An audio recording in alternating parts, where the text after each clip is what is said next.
Right, here we go then. It's time for Le Mans. 24 hours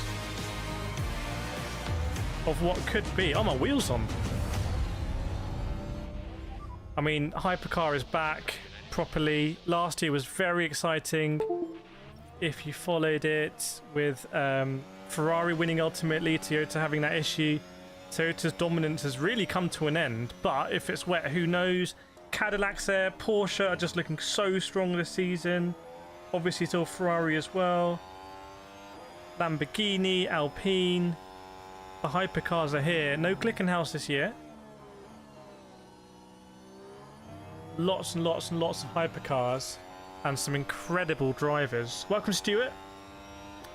Having some rib-eye steak. Yeah, no Garage 56 entry this year. But I'm excited. Look at this setup we got. Welcome, Natasha. Welcome, Christopher Rains. Hope you're doing well. By the way, I hope the sound's working because my whole streaming setup restarted. Look what I've got as well. I'm properly ready for this. There's enough sugar in here to last me for a whole year. And I've got the fan on. In fact, I'm going to do a quick costume change. Bear with me. I'm going to do a quick costume change for this one.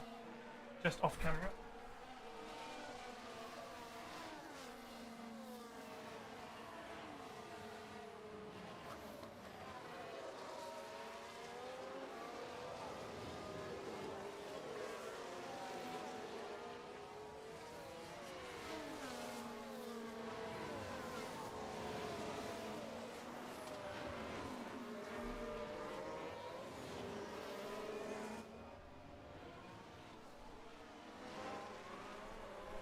Now we're ready. Now we're ready for Le Mans. Yeah, I'm on Discovery. I'm watching on Discovery, but don't worry, I've got you covered here. I mean, this is going to be all about the timings, really, isn't it? And everything. So we're just 10 minutes away. Welcome, David. You're watching all 24. I'll be following it. I'm not going to be sitting in this chair for all 24. Welcome, Il Ronnie. Hi, everyone from Italy. Hope Ferrari wins. Hoping for a win for the 499p there. Welcome, Vlacker, as well. Let me know how the sound situation is, because again, there's no... If everything should run actually smoother, because there's no dramatic stuff going on in the background. You used to have like loads and loads and loads of stuff in the background there. And this is where we are after Hyperpole. So we've got the factory Porsche Penske 963 in first. Second, a Cadillac. Sebastian Bourdais, third Ferrari, fourth Ferrari, fifth the Alpine, sixth the BMW hypercar operated by WRT, seventh another Cadillac, eighth the customer Porsche 963, ninth the other Alpine, 10th another factory Porsche 963, and 11th the first Toyota, who I think they started on pole last year, if I remember. I might be wrong. But they're in P11. 12th, Robert Kubica in the Ferrari. 13th, we've got the Lamborghini. 14th, we've got another Porsche 963 customer. Wow, 15. Does it go down to 15 to get the Peugeot? First Peugeot and down in 15th at the home race. The other WRT BMW in P16. P17, quite lowly there for the second customer car. By the way, the cars are starting their formation lap now, I believe. Or they're underway off the grid, doing the traditional start. Another Cadillac in P18th. Factory Porsche Penske down in P19. Look how stacked Hypercar is. Welcome, Mr. Bob the Plug. Hypercar is absolutely stacked. I've been waiting for this for years. Lamborghini P21, there's the Isotta Fraschini in 22, and the Toyota of Nick DeVries must have had it, well, and co, must have had a big issue because they're starting all the way down in P23. And then it's the return of the LMP2s, Louis Delatraz, one of the fastest sports car race drivers in the world. Really cool guy. I spoke with him at Spa last year. He's been tearing up for Acura in IMSA as well. But he's on pole here in the LMP2. We've got IDEC, Panis, United Autosports in 4th and 5th in class respectively. Cool Racing, DKR, Vexport, AF Corsa, Ben Barnicoat. there as well. Nielsen Racing down there. Into Europol competition. Last year's winners with Albert Costa. If you saw my interview with him, really interesting guy. He's all the way down in, well, P34 overall, P11 in class. Proton competition, Cool Racing, CrowdStrike. And then we go through to GT3s. GT3s now. So, Inception Racing. And then we've got a Porsche 911 GT3 in the Manthe operated vehicle, P2. And then we have a Ferrari 296 by JMW Motorsport. Then we've got Proton competition, Heart of Racing, D Station, TF Sport. That is the Corvette, if I'm not mistaken. Iron Lynx and then Iron Dames.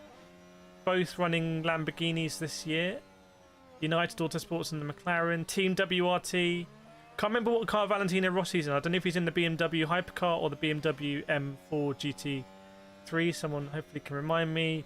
Proton are running the new GT3 Mustang. And another Mante, Proton, TF Sport, another United, Spirit of Race. Vista A, of course, so GR Racing. So 62 entries. 62 entries. Very, very, very exciting. Thanks, Isabel. Rory's here for the 24. Let us know if you're planning to follow the whole 24. Zinedine Zidane is the man who's going to be waving the flag. I think he might be an investor in Alpine. In fact, he was driving, I think, the Alpine concept hydrogen-powered car earlier, which is pretty cool. Christopher Rains got the info. The Toyota ran into a Lexus during qualifying. The car was undamaged but was stripped. Okay. Well, they'll have to come back. Hopefully they stay on the lead lap. It's going to be a lot of slow running here at Le Mans, obviously, with sectors and whatnot. Rossi is doing GT3. Okay, so Rossi's going to be in that WRT GT3. Obviously, they had terrible luck at Spa. If anyone's watching us, the watch along at Spa, the 25 hours of Spa, whatever it turned out to be. It's been ages since I've had one of these. So nice. Wow. Always here. Welcome, Beef Barley. Good to see you. Know you like the watch along. Yeah, Kubica in the 499. Let's go back up to the top. Hypercar. So cool to have the map as well. Super duper duper cool. Welcome, Mark Piastri as well. Hello from Australia. Cheering on Matt Campbell. Matt Campbell, really interesting driver. Started sort of in the Porsche ecosystem, worked his all the way up to driving the top of the range 963. Welcome Louis Camasura, hope you're well. Welcome Ray Reid as well. Ferrari going to court over the Spa result. Well, I think the fans won. The fans who were there, they won. The fans who left maybe didn't win so much, but a bold thing at Spa to extend it, and I applaud them for it. And it was just luck of the draw when the flag came out. But that's, I mean, so many results come down to safety cars now. Lando Norris in Miami comes to mind. Lando Norris in the latest F1 race as well in Canada. Getting unlucky. As the cars are coming through Mulsanne. At the end of the straight. On the safety car behind a Porsche safety car. Welcome, Amy. Good to see you. Hope everyone's doing well. Let us know what you're doing this Saturday, everyone. It'd be very cool to hear from you. And hopefully, yeah, well, hopefully we're going to keep the stream up for 24 hours. Probably 3 parts, it would be. Stuart, so glad I bought Le Mans Ultimate to experience his cars right now. Yeah, you can see why the CEO of Motorsport Games made that decision to release an early access, because to him, I think it was more important to get the game out ahead of Le Mans rather than delay it and do a fuller game that came after. So that's the decision they took, and I've been doing a lot of it on the channel. Not sponsored. I paid for it with my own money, and I feel like I got good value for money, to be honest.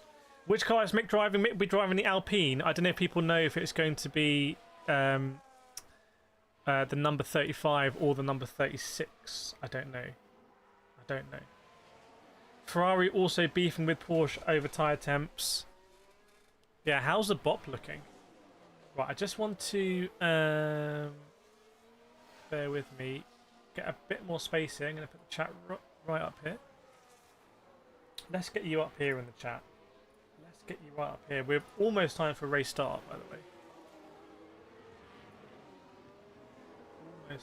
race start. And I'm watching on Discovery in the UK if you want to see it.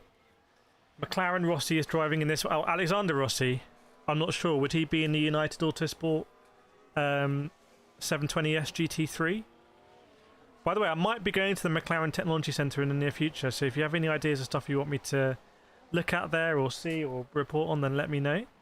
Some very exciting content coming up. So some of the most exciting content we've ever done. So, yes, awesome. Thank you so much, everyone, for your support.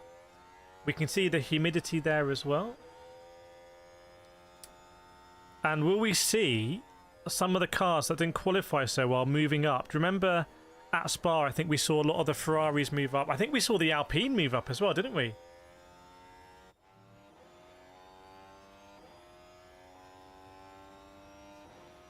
All the mechanics looking nervous. I have done 24-hour racing in real life, done a few 24-hour kart races, and there's nothing like the start where everything can happen. Anyone can become a hero. Any car could win this race, genuinely. Like, at the beginning of a 24 hours, you just don't know. It's so long, there's going to be so much adversity. It's not like a Formula 1 sprint where you can pretty much predict what's going to happen. Here, everything can happen. And if you remember last year with the rain coming down and the incredible drama, well, I believe rain has been forecast during this 24 hours as well. So, Mick is in the number 36 Alpine. Thank you very much for the intel there. Hopefully the stream is going great, everyone. Please do feel free to hit that like button if you're... I mean, again, anything is possible on the like front for us. Could we get 500 likes? It's possible. So you can see on the live standings, the cars have gone through the Porsche curves, Chevrolet curves, and now Ford chicane coming up. So we're going to see hypercars go. I don't think I'm too far behind you actually when I'm watching the live footage. Let me know in the chat how you're following along. If you're going to be a stats monster. Looking here at the stats, we've got sector times, we've got last lap, best lap, max speed, and pits as well. So let us know. Isabel doesn't think Alex Rossi is doing Le Mans. Well, we'll find out at the end of the 24 hours whether he's done it or not. So there we go. In reality, the cars have gone. Green flag conditions. The 24 hours of Le Mans starts now. And we've got some gap timings. That might be gaps from when they went over the start line. And then we'll get a refresh on those gaps as they hit their next sector. Sector 1, which will be halfway through Tetra Rouge. Oh no, maybe we're getting mini gaps as well. Has there been someone who's really dropped down the order there? Well, the Cadillac has lost out, hasn't it? The Cadillac has dropped a position already. I'm going to have a look at my live pictures, because on my live pictures, which is a little bit delayed ironically, the safety car pulls out. Zinedine Zidane, France's arguably one of his most successful players and coaches, waves the flag and the cars got underway. It was the Cadillac on the inside. The Porsche swept across. So how did the Cadillac... It was hounded by two Ferraris coming into the first corner. And it can't defend on both the left and the right. And yes, one of the Ferraris was able to sweep round the outside of that Cadillac in turn 1. Turn 1, turn 2. And that's why Sebastian Bourdais has dropped down. There's been a GT3 that's had an issue. Who's that? Let's find out. It's Kevin van der Linde. Kelvin van der Linde in the ASP team has had an issue there. Hopefully not damage. We will find out. We are underway, everyone. Welcome, welcome, welcome. We are underway. Oh, such a sight to see the full hypercar field go down the Mulsanne. And you can see they're now going through the second chicane. And then they'll hit Mulsanne corner. Oh my goodness me, I'm looking at the pictures and there was a Alpine holding everyone up. One of the Alpines was holding absolutely everybody up. And I wonder if it's Malaysia or Lapierre. I think it's probably Lapierre. It is Lapierre. Lapierre is starting a Lapierre train. So that is this gentleman here, and you can see the amount of hypercars right behind. Obviously at Le Mans, such a long straight. There's an opportunity for the hypercars to sort of filter according to their top speed down there. What you don't want to do is be overtaken by a car that has higher top speed, but it's going to slow you down through the last sector. We are watching dots, we're watching dots, we're watching live timing. It doesn't get more pure than this. The purest form of motorsport. And the fastest hypercar in Sector 2 was Kubica in the Ferrari 499P. And they were all jostling around. I think there's going to be a lot of filtering for position over the next few laps, as cars that seem to have a much higher top speed than the car ahead of them, so just trying to get away past, if that makes sense. But the Cadillac in P3, so... Oh, Ferrari take the lead! Ferrari take the lead! Where's that happened? How has he got past that? Oh! Wow, is it Arnage? Ferrari ran the outside, so the Ferrari's got pace. And yes, Vantore loses out. Such a stacked team there. Vantore, Kevin Estre, and isn't it Andre Lotterer in that team? Absolutely ridiculously stacked. So yeah, they've dropped down. Will they be vulnerable to the Cadillac? I'll have to have a look. So you can see only one sort of car dropped off the back. Must have been a spin for Kelvin van der Linde.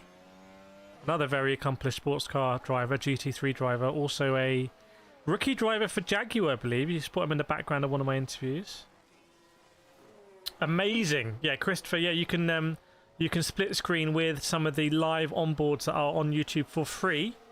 So just open up another tab and you can watch the live onboards as we have the stats and the commentary here. Isabel says Porsche will win it this year, I hope.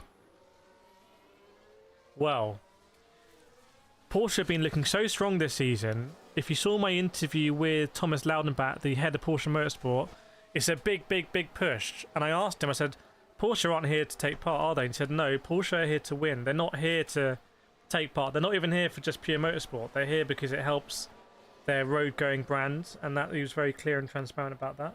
Where's NASCAR? No NASCAR this year, Mr. Crazies.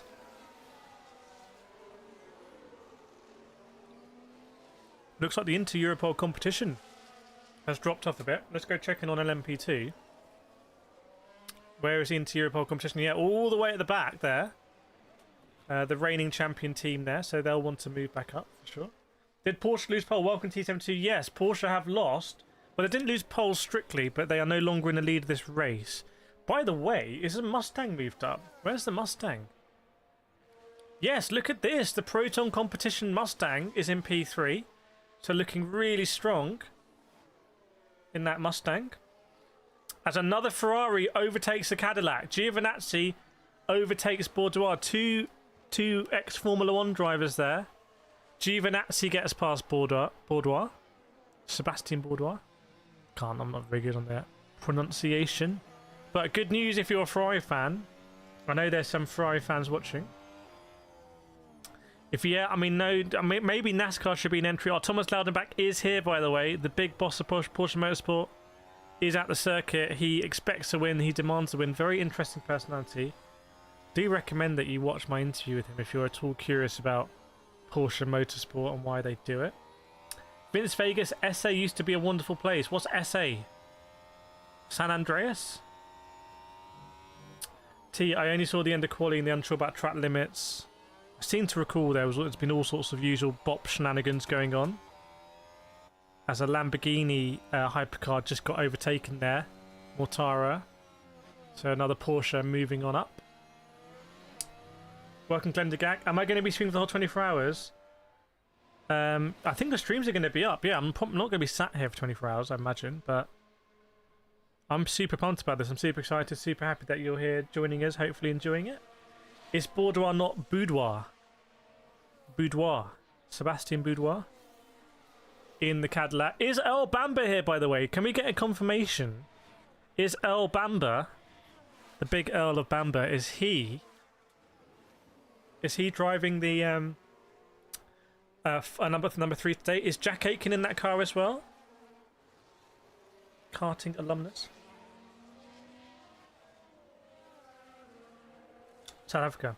Lewis Hamilton. Do you know that you spelled Hamilton wrong? Or is that deliberate? Is that for trademark purposes? So the question now is, I believe, are we going to see the Ferrari 499P of Antonio Giovinazzi make a move on Vantor? Let's see. Because the gap is not very big. And also, they say gaps, but I think they're really intervals, isn't it? No, sorry, my bad. It's gap to the leader. So there's only 9 seconds between first and 14th in the hypercar class already. You knew as well that. Okay, very good. Earl Bamber is in the number 3 Cadillac, so Earl Bamber is in the vicinity. Watch out if you're trying to get overtaken by him. Well, how are the BMWs doing? The number 6, well, the number 15 is P6 in this race. So the BMW hypercars, could they be a little bit of a sort of dark horse here?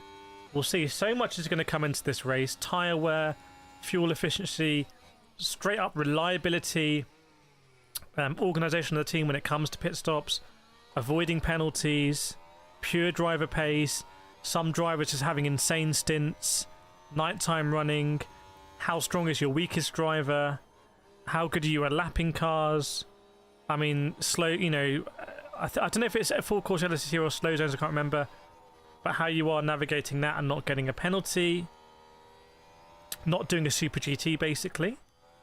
Maybe we'll see a Super GT and Jimmy Broadbent and co doing a Le Mans race in the future. That'd be amazing.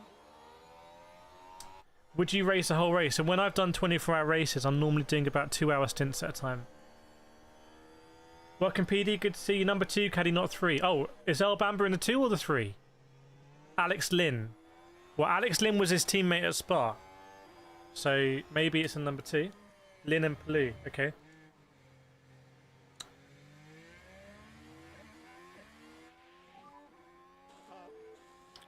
This paper straw ain't gonna make it. Ain't gonna survive. Did Button's Porsche is Jensen Button in the Jota, right? So is he in the number 38 Hertz Team Jota? Jensen Button. Do we have all the Jotas on the grid? I hope so. Really cool team. Saw them at Spa last year.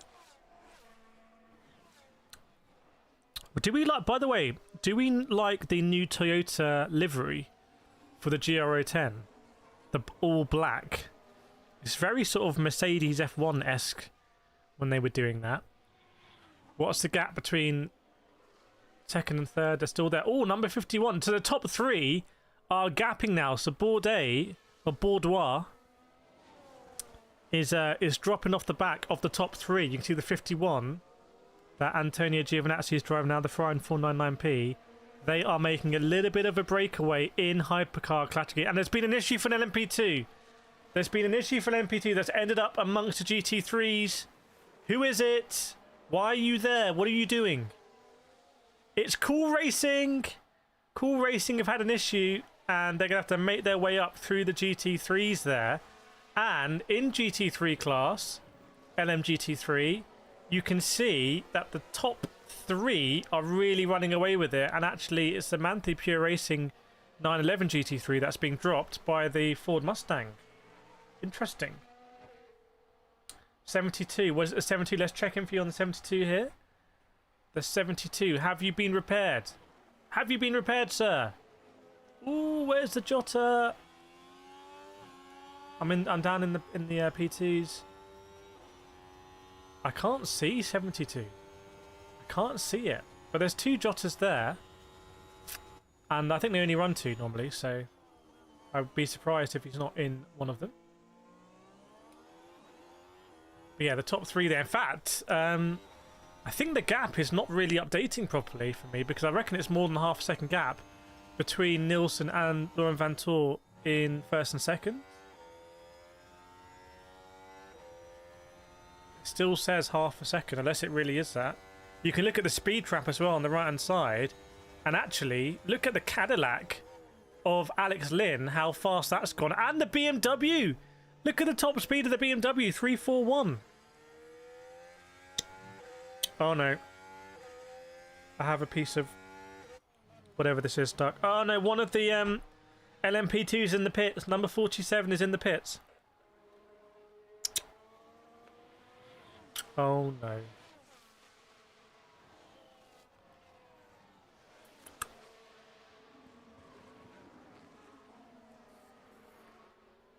barely got into my drink. It's not a drink now, it's a dessert. Maybe 73. No, I think the Josters will be there. As I'm seeing a BMW WRT going side by side with a Mustang. Who's that? A yellow Mustang. That's the battle for P12 in class there. The Proton, the Mustang Proton, and the Team WRT BMW. That might be the one. Yeah, the 46 Valentino Rossi is going to be in that one. And now I'm having a look. Giovinazzi all over Laurent Vanthoor. Absolutely all over him. As they come down the Mulsanne, and the Porsche defending. So I think it seems inevitable that we're going to end up with a Ferrari 1-2. I don't know how the Porsche managed to get back here, because on my screen, the Ferrari has overtaken the Porsche. On my screen, the Ferrari has overtaken the Porsche, unless the Porsche gets it back into Mulsanne corner. So coming into Mulsanne corner, the Ferrari's ahead on the right-hand side, goes defensive. Surely the 963 is not going to go around the outside at Mulsanne. No, I don't think so. Either there's been a mistake, or that has not updated, or it's come back maybe into the next corner. There's a proper battle going on here between... It's the battle for P2. Does the Porsche come back? By the way, chat, you're going to have to remind me. The corner after Mulsanne, is that Indianapolis or Arnage? I can't, my mind's gone blank. There we go. We're updated now. We're updated, and you can see it is a Ferrari 1-2 here. So if you're a Ferrari fan, I mean, Ferrari doing well in Formula 1. Okay, it's not at Montreal, but before that, at Monaco. Ferrari doing well in Formula 1 and Ferrari doing well in WEC at the same time. It's unheard of. They're only allowed to do well at one or the other. So I don't know what's going on there. But it is a 1-2 now for Ferrari. And I wonder if there might be an inter-team battle here if Giovinazzi feels that he's faster. Do we think Giovinazzi might be faster here? It's possible. 3:29. Best lap for Nielsen. So Nielsen is on the move. Number 12 was repaired and shaken down on the airfield. Yeah, I saw there was a private airfield and they were shaking it down there.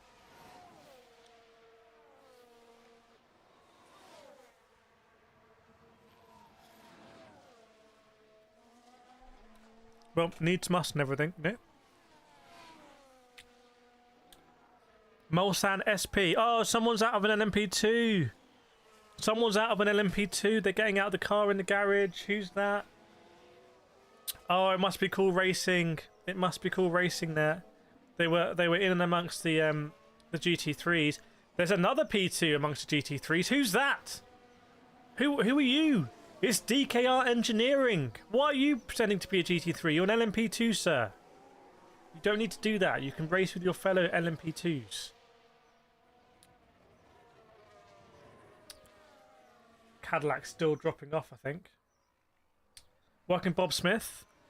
Isabel, Ferrari F1 messed up Canada GP on purpose so they win Le Mans. That is absolute Ferrari 8-dimensional chess there.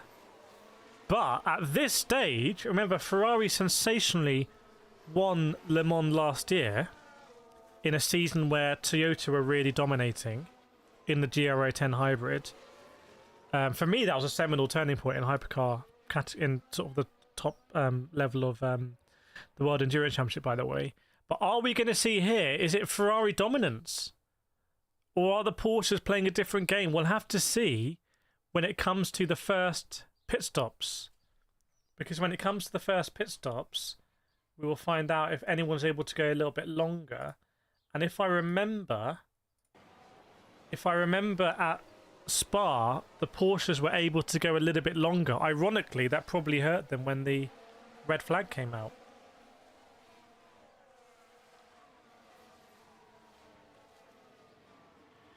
Jameson Racing, Ferrari go at WC, not Formula 1. We'll see. They can't do both at the same time. It's against the rules of the universe. Christopher says it was a major turning point as well for Ferrari, since last year was their first Le Mans victory since 1965. And you know what? I don't think they got enough credit for it, to be honest. Well, Hypercar wasn't quite as competitive last year because you really had Porsche Toyota, and Toyota were leading, and Ferrari. Now, Cadillac were there as well, but now you've got Cadillac, you've got the BMW now here, you've got the Alpine doing a big program. I wouldn't read the Lamborghini, it's not really. Next year we got the Aston Martin Valkyrie is going to come in. Hopefully Glickenhaus can come back if they maybe partner with someone and get the bits they need. And we're green flag running, by the way. 17 minutes gone, 18 minutes gone.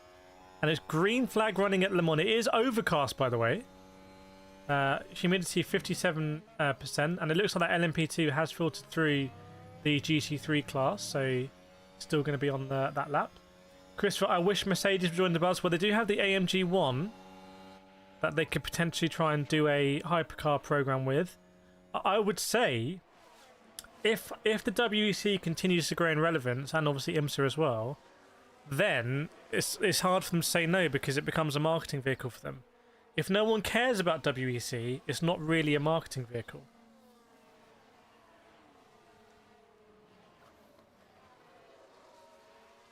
But yeah, I think Porsche are going absolutely gangbusters on endurance racing at the moment. Aston Martin competitive in GT3 as well, so they'll have a full suite. There was a brief yellow flag there, and there has been a hypercar that's been sort of spat out the back of hypercar class. Has someone had an issue around Tetra Rouge? Who is that? Who are you, sir? Who's at the back? Oh, it's a BMW. It's a BMW WRT. So we know that the Nick De Vries Toyota GR10 was last, but now it looks like that BMW might have had an issue off the bat. That's a number 15, Mr. Whitman in that one. Nick De Vries has passed the Assetto Frascini, and the people I speak to in the know. Oh, the BMW! I'm looking at it now. It did go off. Did it hit the barrier? I think it's just before Tetra Rouge, and it had to let the whole sort of field of hypercars go down. So I think it was relatively high up in hypercars, had a lot of people through, and it's got out just ahead of the LMP2s. Vincent Voss, who's a team principal of WRT, looks on. He's had terrible luck this year. Ever since I interviewed him, so the interview on my channel with Vincent Voss, the Belgian team principal WRT, he's had really bad luck.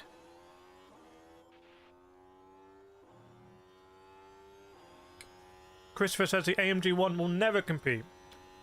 Not under his watch. I say change the boss then. And let it compete. Okay, so drama there for BMW in the WRT. Didn't see the crash itself happen. It's all carnage in GT3. By the way, let me know where you want me to look at the standings for you. And we can focus. Obviously, hypercar is a premier class. Oh no, is that BMW in the middle of P2s? Let's see. Where's the BMW? Where are you? Oh no, there probably is damage with the WRT. Look, the number 15 is in and amongst the LMP2s. It's disaster again for Team WRT, when essentially both of their cars were involved in the same crash at Spa. So Valentino Rossi never got in. They had a disaster at Le Mans one year when Robert Kubica was in the LMP2 and they ran out of fuel on the last lap, if I remember. So why are Team WRT just the most unlucky team in the world? I don't know. I don't know. Incredible team last year. They had Robert Kubica in LMP2. They had Louis Delatraz in their team. And they had Rui Andrade, who's the fastest driver out of Africa, I think, at the moment. Very fast driver. He's driving the Corvette this year in GT3. But look at the BMW slotting down. Has it basically retired? No, it's still there. They're going to have to get that one back to the pits. Jared Crab says Mercedes still spooked by cars that flipped. Just put some more wang on it. That's the answer. Isabel, I think WEC have the right approach with letting more teams join. Love seeing how much more competitive it's getting, especially in the hypercar field. It's very competitive now, and GT3 looks great. I mean, no more GTEs. It's all GT3s now in Le Mans. And it's a very, very, very competitive field. So let me know if you want me to focus on that a little bit. But I'm expecting that BMW to come into the pits. The BMW hypercar there, the number 15. So it won't go through the Ford chicanes. It will instead keep to the right hand side, come into the pits, and fingers crossed it's not going to be a big change for them. And fingers crossed they can stay on the lead lap. If they don't stay on the lead lap, it becomes very difficult. I mean, in a way, it's a bit like a NASCAR race, this. Well, it's worse than NASCAR race because there's no lucky dogs or lucky chiens because we're in France. We're in France, so we speak French. But they'll really want to stay on the lead lap. Yellow flag is out again. Why has the yellow flag come out? The hypercars are catching, just about to catch the stragglers of the GT3s, by the way. So we're going to see that hypercar pack absolutely smash into the GT3s, which is going to be interesting. Will be nice to see how many Formula E drivers here. Plenty of Formula E drivers, and there's going to be a clash again next year because I think the 6 Hours of Sao Paulo is going to clash with Berlin. So are we going to see drivers like Sebastian Buemi, Robin Freins, Nick De Vries? Are they going to? How is that going to work contract-wise?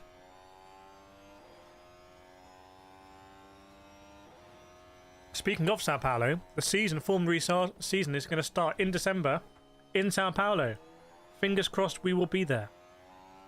Please continue to watch my Formula E content if you want us to be there, basically. So, hypercar is going to smash in. Opportunity for... Well, I'm looking at the BMW WRT hypercar coming into the pits. Can't see visible damage on it. Let's see what they're going to do. What's my favourite racing game? I do really like iRacing, I have to say. I've driven a lot of these cars now. Oh, it just lost the rear end on the little left right before Tetra Rouge. And the Alpine behind was lucky not to get caught up in that. So I don't know what they're doing. They're thinking about changing tyres. It's all a bit confused. I think they're going to lose a lead lap on that BMW, and then I just don't know. I don't know how you are in any chance of having a result when you're off the lead lap, to be honest. Beef and Barley Multiclass races resplice up. Yeah, that's why. If you look back at my videos for Gran Turismo 7, going back to like 2020, I was saying Gran Turismo 7, I just want to have multi-class endurance team races. I think it's going to transform the space, and it's kind of sad 4 years later we don't really have that on console. Although Forza, ironically, are doing an endurance month this month. Welcome, Ned. Am I doing the whole race? I think we'll have a stream up the whole race, yeah, for sure. Yeah, Rory's got it right. The BMW spun and was facing the wrong way and had to wait for everyone to get past so we could turn around again. So, yeah, not great for the BMW, but I think even worse if they're not going to be on the lead lap. And I can see there is a hypercar there. Or, unless that's them, did they just get out ahead? Let me have a look. Or is that another hypercar that's had an issue? Who is this? No, the BMW hypercar has come out, I believe, ahead of the GT3s. Which I don't understand, because it was... okay. Hopefully for that BMW team, they're on the lead lap, and therefore if there are some safety cars or full course yellows or whatnot, they'll be able to catch up. Welcome, Chai. Good to see you. New profile picture of Chai. Let us know what's the story. What's the story in Balamori? Yeah, so I think the BMW team have done a good job there, if the car's okay. So I have to keep an eye on the sector times, because you can see their sector 2 was a 1:23, and I'm not sure that's going to cut it for hypercar, because it's barely good enough for LMP2. So we'll have to keep an eye on that BMW there. Keep an eye on that one.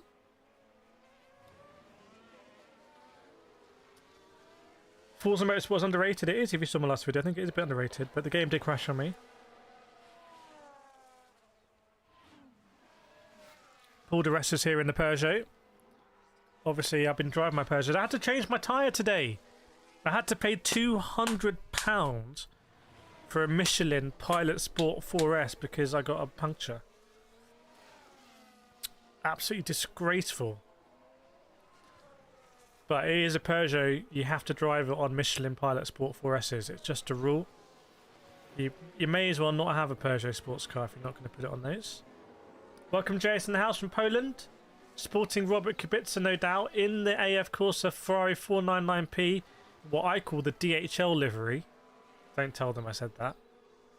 In P5. and a little bit of a gap. In fact, the gaps are going to open now as they're going through the GT3 class here. So they're battering their way up. Nick Bors, yeah, got it completely right with a big camera there. Hypercar catching up to GT3. Now it gets interesting. I 100% agree with you. 100%. This is when it all starts to... Oh my goodness, I'm having a look here at the hypercars coming through. It's absolute carnage because the GT3s are fighting so hard. They're going to wear out that flashlight button. And it is the Ferraris coming through. They are 1 and 2. I'm looking at a replay now. So what happened here? The Ferraris pulled out. Was there a close shave? Nope, I don't think so. Not sure what I'm looking at. Oh my goodness, yes there was. On the second chicane on the Mulsanne, the GT3s were going 3 wide.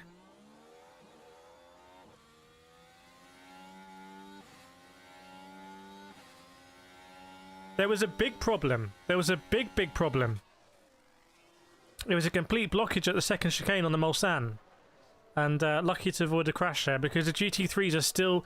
At this stage of the race, the GT3s are so bunched up. And they're having some cracking fights. In fact, let me show you what's going on in GT3. LMGT3. Here we go. And we've got this battle here. Why is Riberas, Heart of Racing, or JMW showing 1 lap? I think that might be an issue there. I'm not sure they are actually one lap down.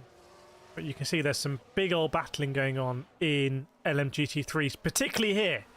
Have a look here from United Autosports in the McLaren, Manthina 911, Proton in the Mustang, and ASP in the BMW.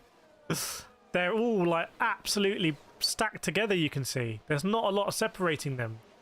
In fact, it's 4 seconds or 5 seconds between P9 in GT3 and P16. Just to give you an idea of how congested it is there. Rory 1, 2 and 5, but it's still early on in the race. All I can do is pray. Well, Ferrari looking pretty good right now. We'll see when it comes to pit stops. Remember, we're only half an hour into the race. Feels longer for me. Only half an hour in, but when it comes down to pit stops, we'll see who's looking good, who's able to go a little bit longer. Maybe the Porsches are able to save a little bit of fuel. We will see. The pit stop phase is going to be very interesting. When I do karting, I'm not really aiming for a fuel delta. It's just going for time, really. When I do my real world 24-hour races. But when I do sim racing 24 hours, you bet it's 100% fuel led. As you'll know if you've seen the streams on my channel. So it's the same thing here. They'll be trying to get that energy. I might see an energy pop up on the broadcast. In which case, I'll let you know. Goodness me, the GT3s are still battling. It's going to be very difficult for the P2s to get through all of that.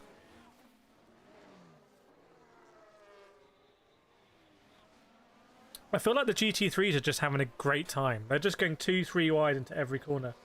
Welcome, Grain Games. Good to see you. Hope you're doing well.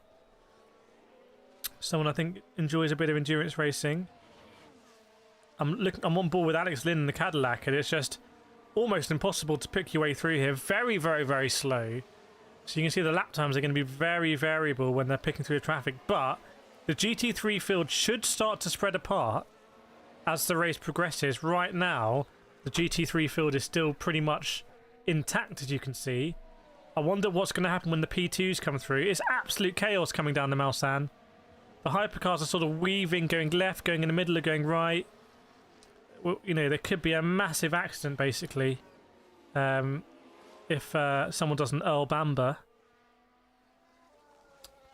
You know, I mean, what? It's just incredible. It's absolutely pure Le Mans down the straight. That is the first time the hypercars come to lap the GT class. For me, that is a really pure element of Le Mans. I think it's one of the Alpines getting hounded by a Cadillac. Yes, it's Alex Lynn is all over Lapierre. So Alex Lynn, who is Earl Bamber's teammate, wants to get over Lapierre, but they keep coming across GT3. So Alex Lynn's having to weave all over the track as they try and navigate through the GT3s, and Lapierre has a bit of a benefit because he's the first car coming through. PD says the Alpine rear lights are cool. Yeah, they actually shape like the Alpine logo. Nice to see a little bit of design effort has gone in there. Yeah, not doing too bad here. Hopefully, I'm hoping to do some racing this week. I'm hoping to do some racing on the Thrustmaster T818 and do a review video of that. Should be fun. It's been a very busy week, so. Isabel Plug, how are the Iron Dames doing? Let's have a look at the Iron Dames in GT3. In the Lamborghini, Iron Dames. Remember, they were so good at Spa. Who was the driver at Spa that she just absolutely destroyed the field? But right now, the Iron Dames are P13 in class. They're very much in the mix of this GT3 battle you can see here. You can see as I highlight it, it indicates them on the map there, on the track map. So all the way from the Proton in P6 to the... Wow, the Team WRT BMW of Farfus and P19. That's 13 cars, if I got it correctly, are all really battling closely together. So that's where we are at the moment in GT3. Welcome along, everyone. 125 people watching. This is endurance racing. I do this for real in karting 24-hour races. I do it in sim racing as well. And I also go around, go to the tracks, go to circuits, interview the drivers, interview the team principals, and do the watch-alongs as well. So it's full service motorsport on this channel. If you're new here, let us know if you're new. But I'll tell you what's full service at the moment is the Ferraris at the top with the 499Ps, Nielsen and Giovinazzi. And we're getting closer to the first round of pit stops in Hypercar. So we will see who is able to go a lap longer. And if you average that over the ideal number of stints, you could be saving a pit stop by the end of the race if you're able to save a lap or so. Deep field this year. Yes, it is. It's an absolutely stacked field in Hypercar especially. That's not to take away from the amazing GT3 drivers and LMP2 drivers. LMP2 are one-off here.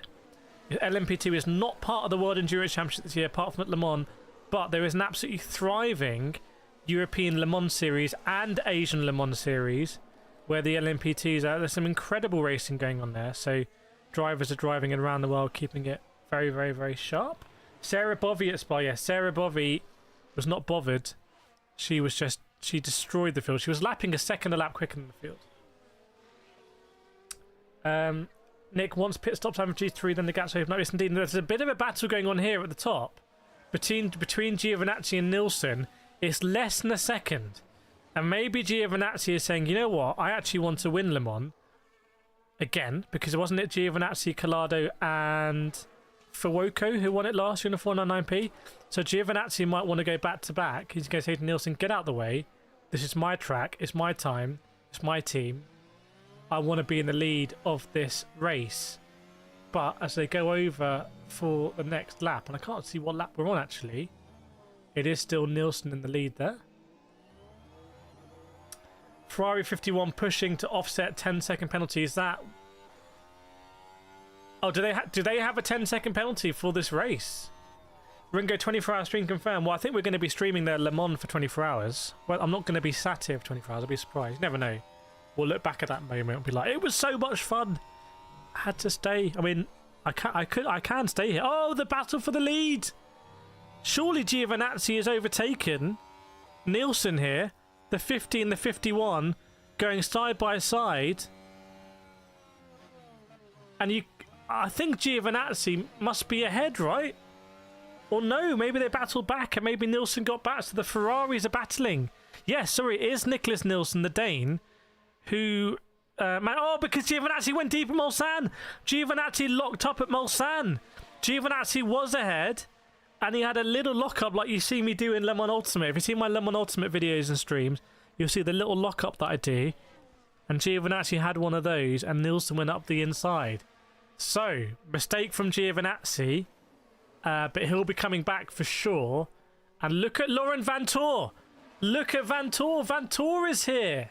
By the way, who was it? Neil Jarni, who was the driver for the Porsche Penske team who did the absolute beast stint at Spa? Or was it Jarni that couldn't close the door properly? But Vantour is right there. And so is the Cadillac of Sebastien Boudoir is in P4. And Kubica's next up the road. So keep on the lap times for Kubica.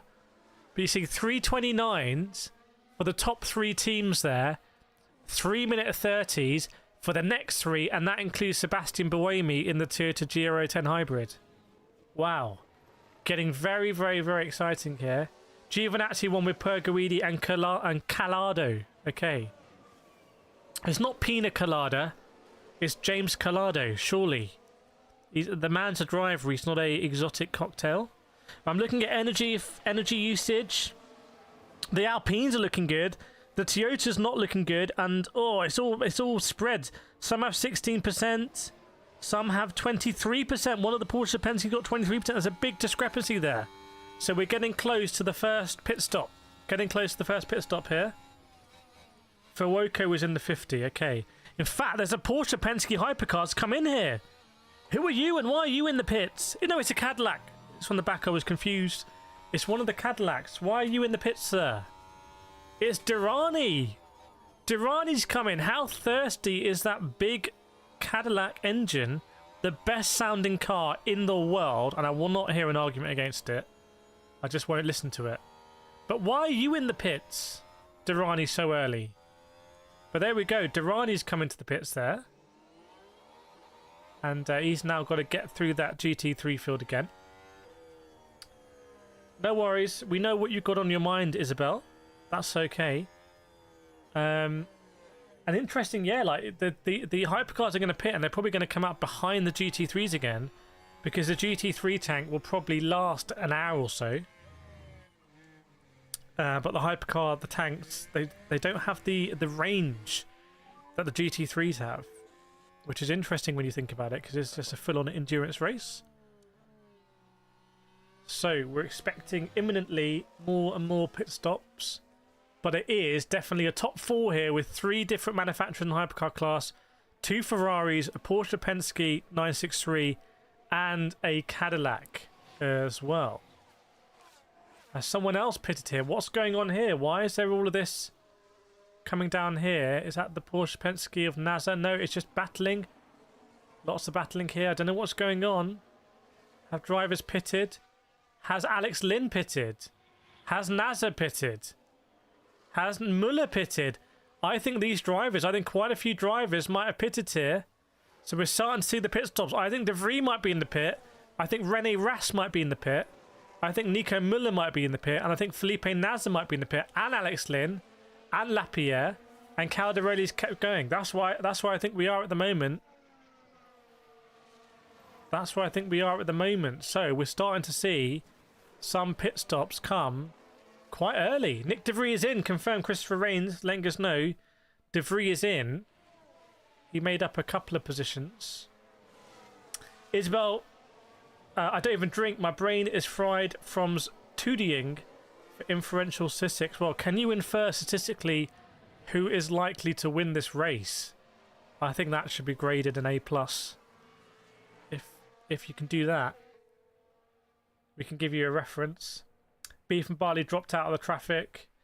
So there we go. This is a hypercars crew, the Crewdom, the Mandem, who have pitted early. Lapierre, who was leading a train earlier. Alex Lynn in the Cadillac. Felipe Nasr in the Porsche. And then Durrani, Muller, Rast, De Vries and Vernet. In fact, I think Vernet is still in the pits. In the banter machine, that is the Isotta Fraschini.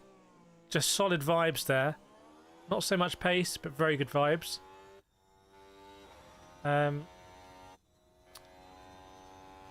Okay, so who's going to pit this time around? Who's going to go long? So I'd expect a lot more people to pit now, but who's going to go long? Maybe some people are going to go very, very, very long. We'll see.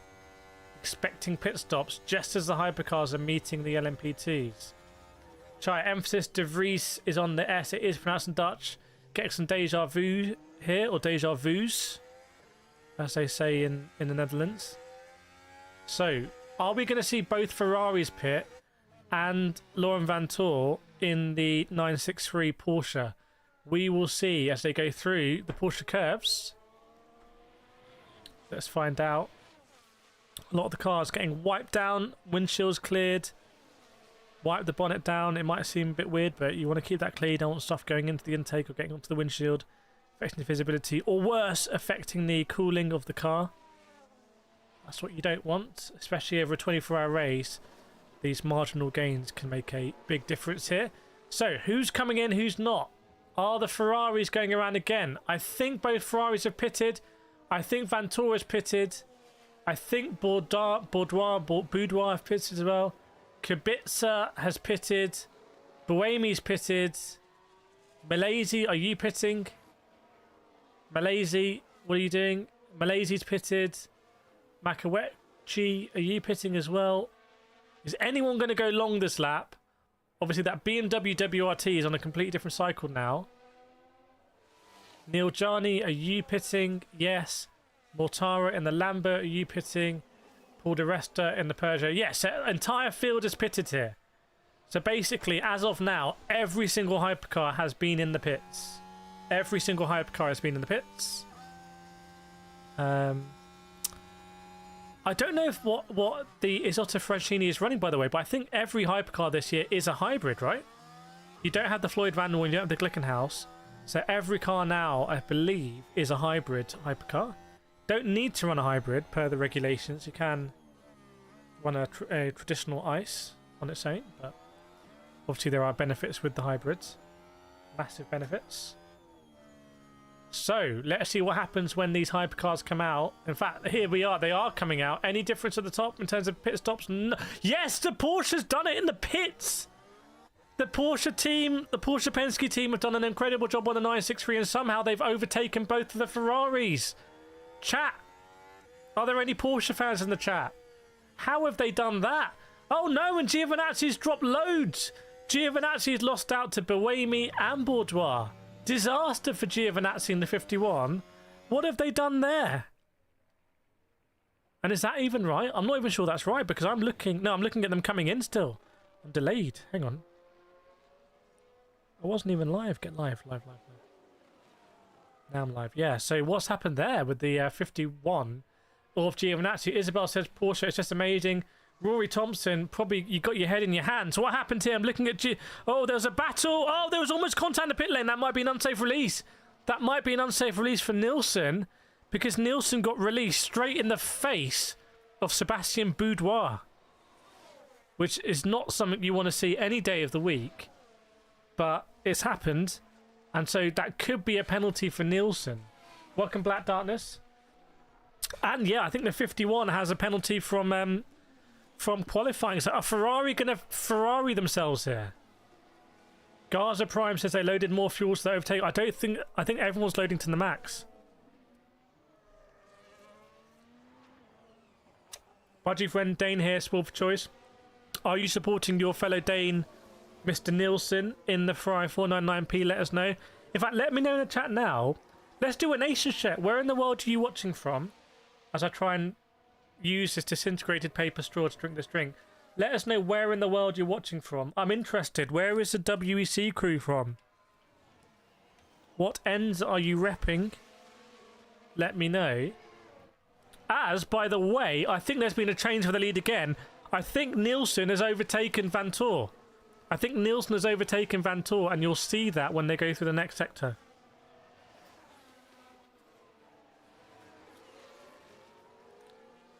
Netherlands here. Budgie friend from Denmark, I'm assuming. Isabel from Germany. Let us know in the chat where you're watching from. BPK, how was the 36 doing? Lapierre pitted a lap earlier. He's in P8 at the moment. Rory, South Africa. Formula Zero from Sweden. Boudoir still racing with his glasses. I don't know how he does that. Did it in Formula 1 as well. Welcome Alan back. Andy Bessie as well. Amaze Rocket from Sweden. B from Bali, the Empire of Durr. Chris Rains from Richmond. Jordan from Birmingham. Very sorry to hear that. Andy from Germany as well. Germany number 6. That's 6 Germans in the chat already. By the way, what are we doing with paper straws? I can't drink this thing.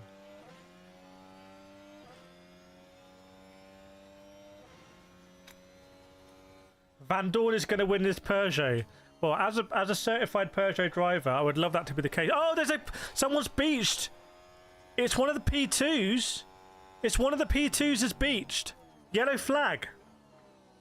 Who's this? Oh, he's in the Ford chicane. They just got they put the boot down too much, and they spun on the left-hand side, the gravel trap of the last corner. Have they been recovered now? Have they got going again? Where are they? I don't even think you can even see them on the map.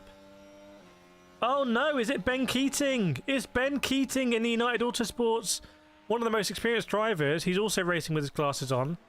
What is going to happen now? Why can you not see him on the radar? Where is Ben Keating? Ben Keating, where are you? Where are you, Ben Keating? Mr. Keating. There we go. Ben Keating there. The number 37. He's number 23. Oh, sorry. No, it wasn't the last corner then. It was the first corner. So, but he's in the gravel trap. You can see. So it's a yellow flag. They're going to need to recover that car. They're going to need to recover it. And I think how they're going to do this is it a slow zone. There's going to be a slow zone here. So we're going to have a slow zone. So they're going to do a slow zone there. I wonder if they'll do a slow zone coming in to Sector 1 over the start-finish line. Let's see. You can see we've got the yellow flag highlights. So maybe it's going to be a slow zone all the way from Mulsanne. Paper straw and a plastic cup. Jolie Lee from US Indiana. So they're going to need to recover that. Oh, was that a Porsche 963 going into the pits? Did I just see the front of a Porsche 963? Please tell me I didn't. Please tell me I didn't there. Where's Neil Jarni? Oh no! Chat, where's Neil Jarni?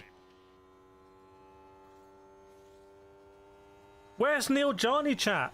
In the Proton Competition 963? No! I think that might be he's gone into the pits, reversed into the pits. I just saw a flash of a frame that looked to me like the front of the Porsche. Yes, I'm looking at it now. It's Jarni. Is it the door again? It might be the door. Neil Jarni and doors don't get on. Harry Ticknell's in there in that car as well, meant to be. Neil Jarni, that car, sponsored by Fat International, is reversed backwards into the pits. This is a disaster. No. But is this good news for the WRT or Whitman? But I can't see where it is on the map. There's Whitman here. Do you think Inception Racing will win in GT3? Maybe. Maybe. Why not? What about Saucy though? United Autosports, McLaren. What about the Iron Dames? WRT with Valentino Rossi. So they do have the truck out now, and it's lifting up Ben Keating in the United Autosports LMP2. I mean, United Autosports, one of the best LMP2 teams. So there's that Yay is being interviewed here, one of the Ferrari drivers, 499p. Welcome Damage Go Corvette. My good friend Rui Andrade is going to be driving in the Corvette GT3. Where is that? Here we go, TF Sport. Koizumi's in at the moment.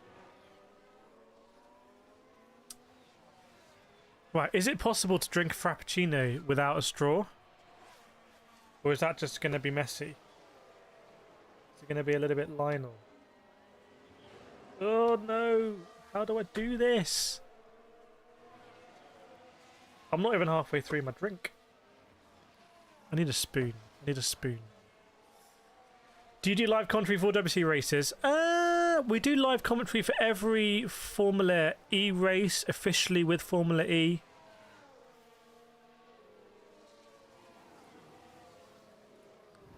That was meant to be smoother. We also do every Formula 1 race. And yeah, got some exciting stuff in the works actually. Had an interesting call. You could get a glass straw, yeah. I think we need to up the old straw game here. The straw game is not on point.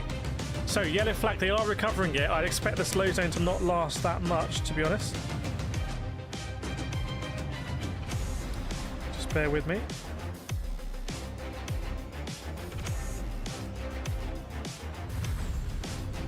Let's get the old lights on.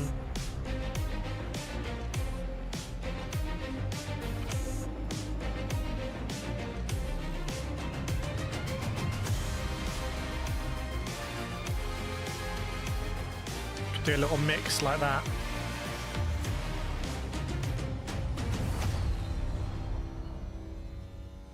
Okay, back in the game. The go faster music, yes indeed. Yes indeed. So we're still under yellow flag conditions, but I don't think it's going to be too much longer, because the last thing I saw they had recovered.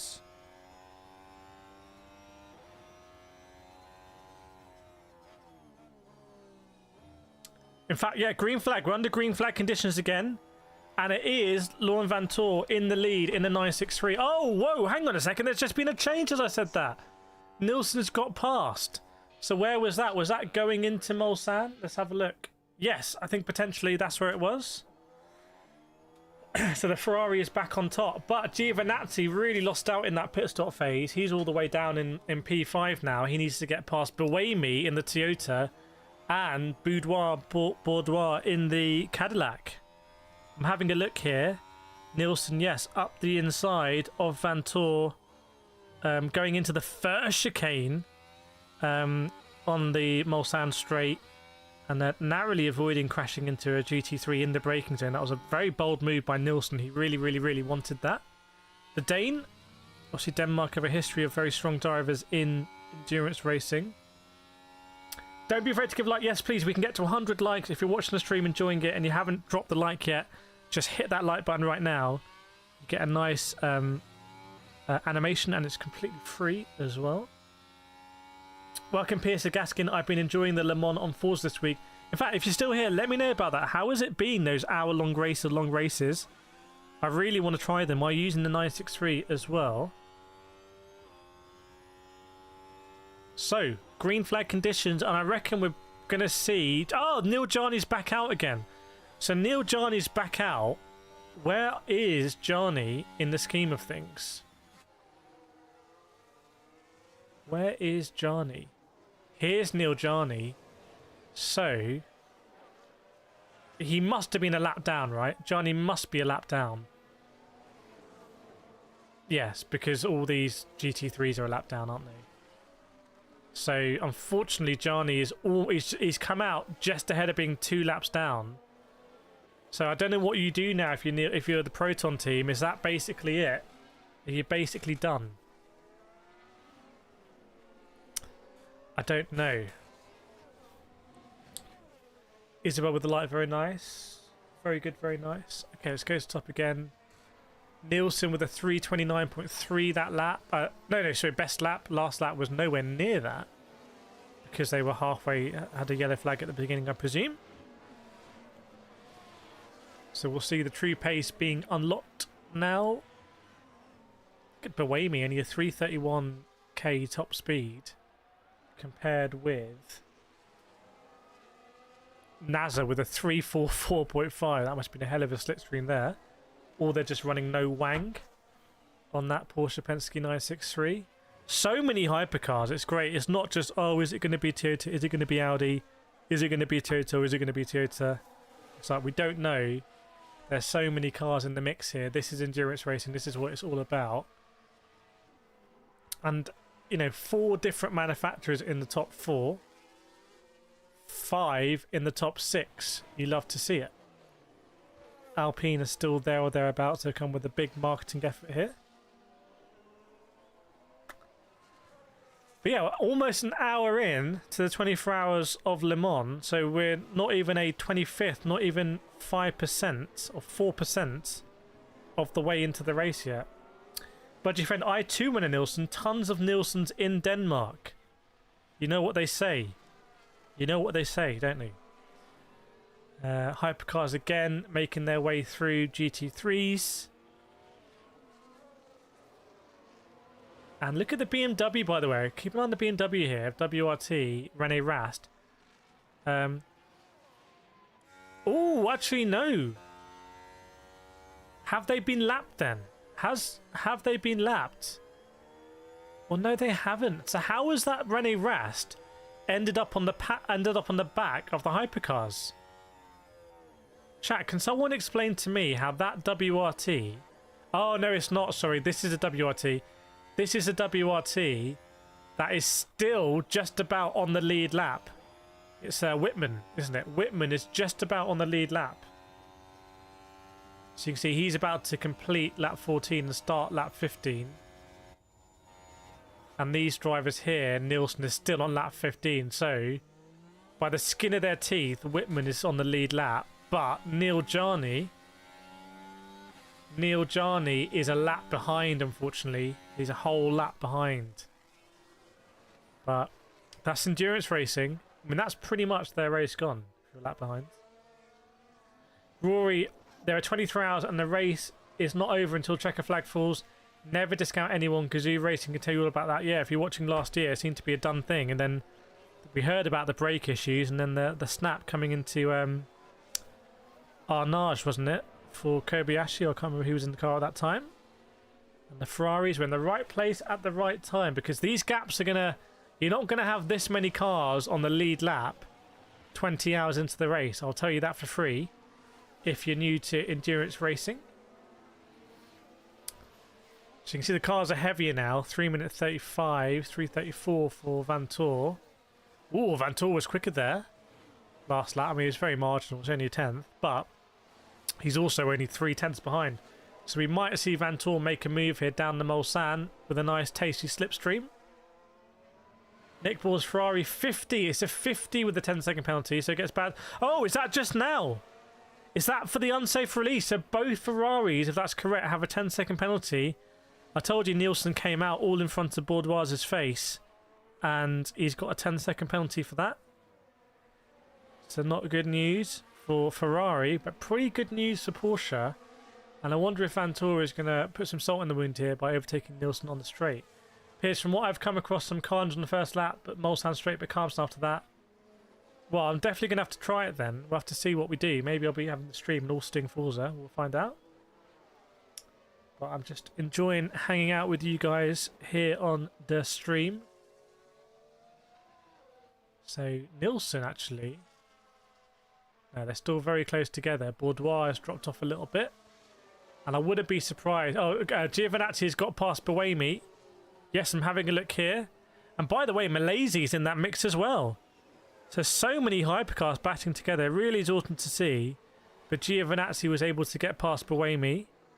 And now Giovinazzi is going to have his eye all over Bourdois. So we'll see what happens here. But as I understand it, a 10-second penalty. Oh, hang on a second.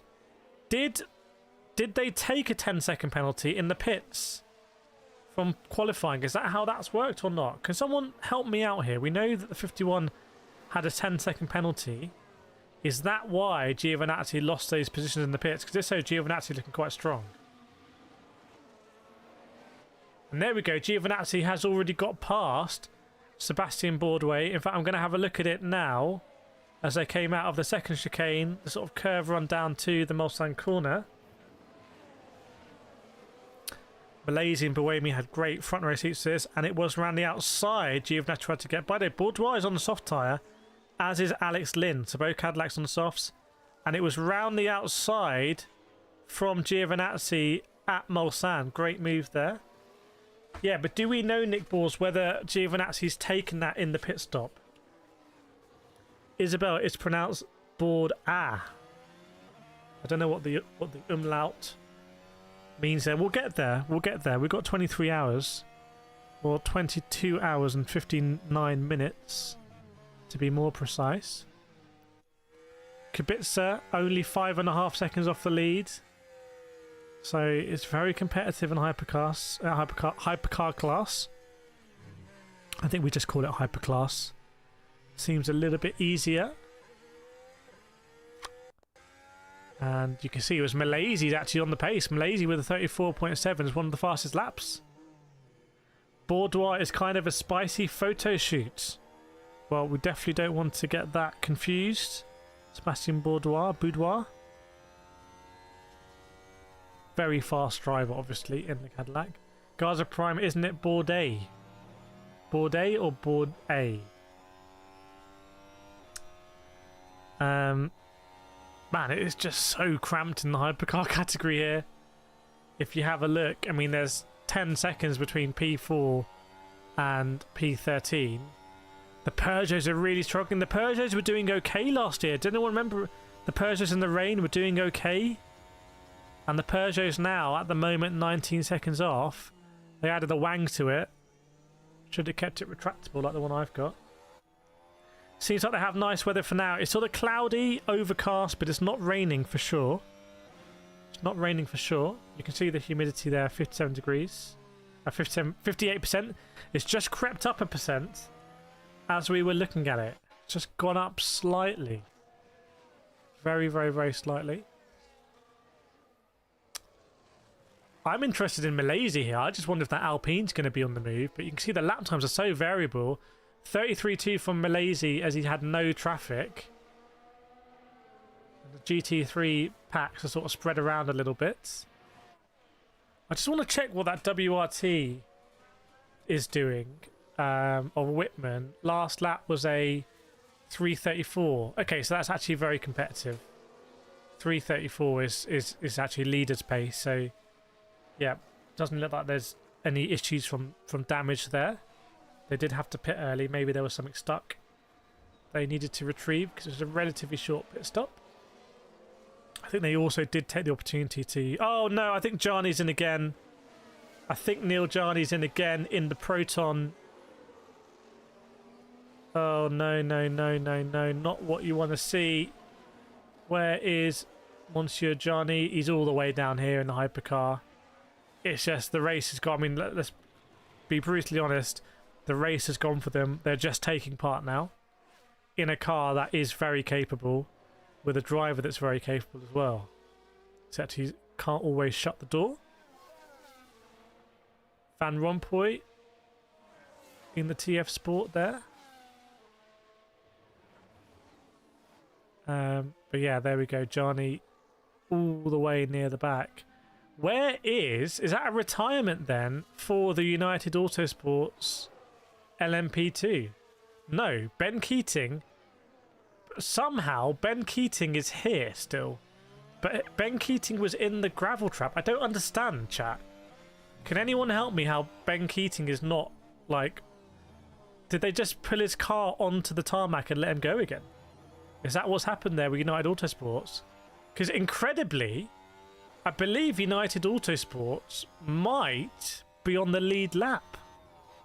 Oh no, they've just been oh, they're just off the lead lap, but with the pace, they could potentially try and unlap themselves. So worth keeping an eye here on Ben Keating. He's a lap down. He's put it in the gravel already, but he's a very, very, very good racing driver. I think he does like he races on more than one team in like Daytona 24 Hours over in IMSA World. But he's going to be battling with blue flags, trying to unlap himself in the 23 here.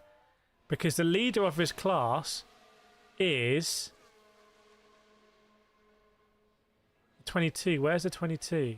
And number 9. The leader of his class is just there. And then you've got the Panis Racing. He's got his teammate Oliver Jarvis. Cool Racing. IDEX Sport. Can't see where the number 10 is. Yeah, so interesting one for United Autosports here. Very, very, very interesting. Because it's critical for them that they try, you know, he may have the pace here to... In fact, you can see his last at 3:46.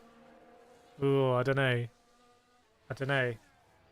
Yeah, Johnny back in the pits again. Not great. I know the S isn't pronounced in French, but I barely speak French myself. Join the crew. So, one to watch out for there in LMP2. I'm not sure they know what to do here because they don't want to get DQ'd and they might not quite have the pace to unlap themselves. But ultimately... Oh, there's a Peugeot in the pits. Off. What's going on here? Why is there a Peugeot in the pits? Very unusual to have a Peugeot having some reliability issues. Who is that? Which Peugeot was that that's coming in? Must be Paul di Resta. So, and he's already come out again. I think... Is it... No, it must be...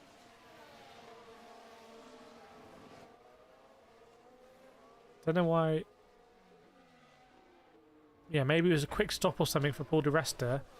Ended up still on the lead lap there, but all the way in this sort of like scraggly crew who are not doing that great.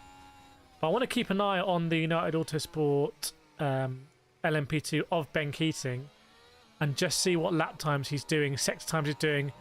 A 1:26 in sector 2 is not great, to be honest.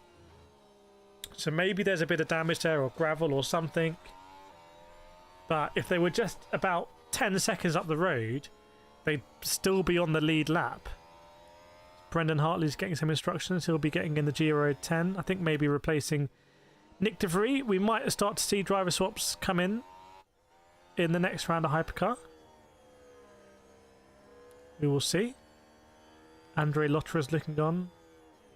He's in that beastly Porsche team that at the moment are in P2. That 963. So, yeah, we're not a million miles away, actually, from the next round of Hypercar pit stops, are we? To keep it nice and fresh. And again, Malaysia in the Alpine is really very much on the pace here. Giovinazzi with a 31.1 is a second a lap quicker than Vanthoor and Nielsen. So he's on the move. Kubica 33 dead. So Kubica was 2 seconds off Giovinazzi last lap. So Giovinazzi is not messing around now. He feels he's got the pace in that car. He's only 3 seconds off the lead. So we'll see what Giovinazzi is going to do.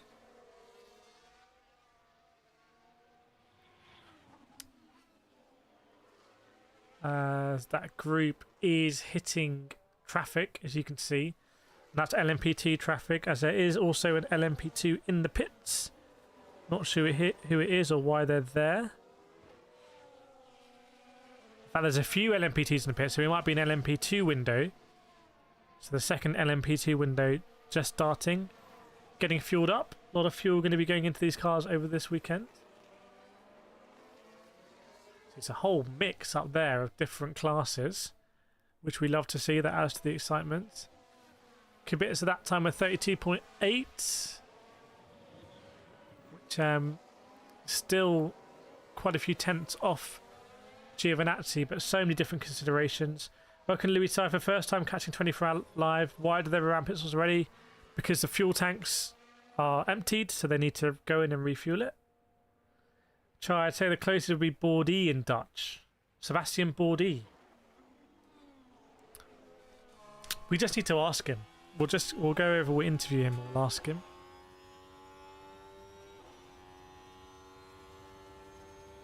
Welcome Fantabus in the house. Good to see you. So we're here for Le Mans, the 24 hours. Trying to see if anyone's signal one light. Let's check in again with Ben Keating. What's Mr. Keating up to in the United Autosports? So maybe he's just hanging around this pack. Thing is, he hasn't benefited from a pit stop, I believe. So it's not like he's got the fuel in. It's a really tricky one there for United Autosports. His last lap was a 3:47. So I wonder if there's some issue with the car there as well. That means he's not able to keep up on top LMP2 pace. Lewis, he's a tiny tanks for Enduro. Yeah, but it's all regulated, tanks and everything. The double E is low pit, similar to A as in day in English. Sebastian Bourdais. Is that Sebastian Bourdais? We're getting closer. When are we going to see Mr. Valentino Rossi in as well? That's going to be interesting. So Ben Keating Sector 1 was a 35.7, which is a second off Proton in the lead. So I'm not sure. Webcam a bit overexposed. The overexposure gang. We're getting closer. Very good. Yeah, I'm expecting Hypercar pit stop soon. I'm having a look here at Porsche being attacked here. I think Giovinazzi may have arrived on the back of Laurent Vanthoor. Yes, he has. He's only a couple of tenths behind. So Giovinazzi might be about to make a move on Laurent Vanthoor. Maybe down the Mulsanne this lap. When they go over the line, that lap we will see. and then we might be restored to a Ferrari 1-2. I don't know whether Giovinazzi took a penalty in the pits, which is why he dropped those positions, or there was just some issue with the pit stop. With minimum tyres and whatnot, I don't know why there would be an issue in the pit stop in terms of getting him out, but there we go.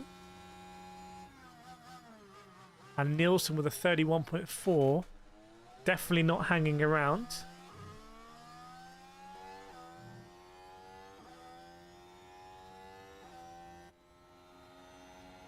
So Giovinazzi still a second behind now, maybe getting into that sort of aero zone through the last sector, dropping off a little bit. We might be going for another tilt down the big straight at Le Mans, as it is a Ferrari 1-3 at the moment. Kubica not really getting able to get past Malaysia in the Alpine, and the Cadillac as well. See the top speed traps. Cadillac actually looked quite vulnerable on top speed, but there we go. So going down the straight now, still about a second between Giovinazzi and Vanthoor. And also, I think one of the most interesting things about this race is that if you take out Vanthoor, the next Porsche 963 is the Jota in P9. So at this stage of the race, I would say it's not looking particularly great for Porsche, which is interesting because they've looked really good this season.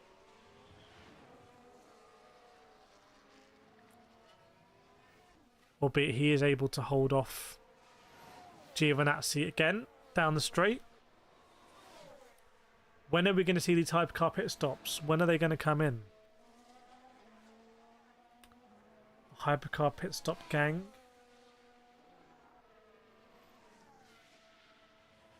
Who are they coming up against? Who's this lapped car that Nielsen's coming up to? Oh no, sorry, that is Nielsen. My bad. In the 50. It's just quite a bit further ahead. There's De Resta. So De Resta did have some sort of thing. He's come out right at the back, but he's on the lead lap also. And Whitman is just about on the lead lap. What's the PIC chat? Position in class. Where's the other Peugeot? The other Peugeot's here. So the other Peugeot is there or thereabouts, to be honest. It's sort of in the right place where you would need to be if you want something to happen. Keep an eye on Ben Keating. Ben Keating. Oh, Ben Keating's really dropped off, hasn't he? If you look at that group ahead, he's in trouble now, Ben Keating. Which is weird because his last lap time was not that bad, actually. 3:39.7. Guess not great, but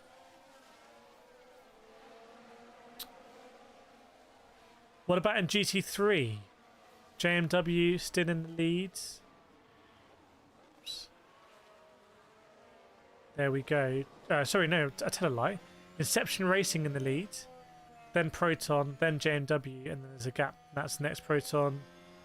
2 United cars, and then the Valentino Rossi commandeered BMW M14 WRT, Iron Lynx, Proton, Codius, and then Iron Dames firmly in the sort of midfield, low midfield. The Manti Pure Racing cars really dropped down because that was running much higher, P3 or so.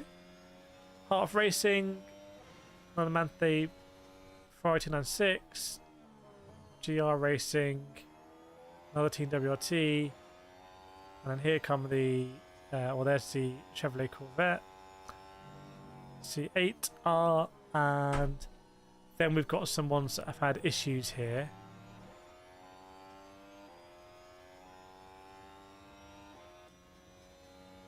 Cool Racing has had a problem. But tough to say, all of these are still on the lead lap, aren't they? If I'm understanding it correctly. Akodis, Kelvin van der Linde is still in the lead lap. Some hypercars come in and there's going to be driver swaps. So we've got driver swaps. One of those I think is in the Cadillac. So, unless I'm looking at PTs, I might be looking at... Oh, sorry, it's a P2. It's United Autosports PT. It's a very close side picture. Oh, one of the Alpines cut the last chicane. Went straight across it, decided not to do the lockup. Which is interesting. Almost ended up going into the pits.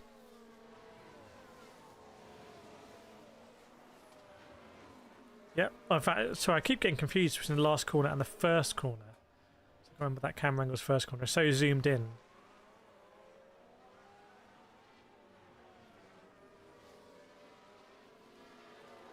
What's the weather like at the moment? Grey and overcast, humidity 58%. So not raining, no precipitation. Can I relax in this chair like this? Oh. That's nice. Yo, KCR Simber in the house. Am I going to stream 24-hour watch long? Well, I think we'll have the stream up. I'm not sure I'm going to be sat here. But we'll see. I mean, at the moment, I am. So we'll see. We'll just play it by ear, I think. We have 3,000 people have come through the stream so far. If you are enjoying it, please do hit that like button. Maybe we get to 100 likes. And yeah, see, the next hypercar pit stops must be very soon. And we'll see what kind of driver swaps, if any, will happen. A lot of the cars running clean at the moment. No damage. Different to Spa, where at Spa there was a lot of damage going on as cars were overtaking, getting lapped. Here it's a 24-hour race. They're driving. They're giving each other a bit more of a wide berth.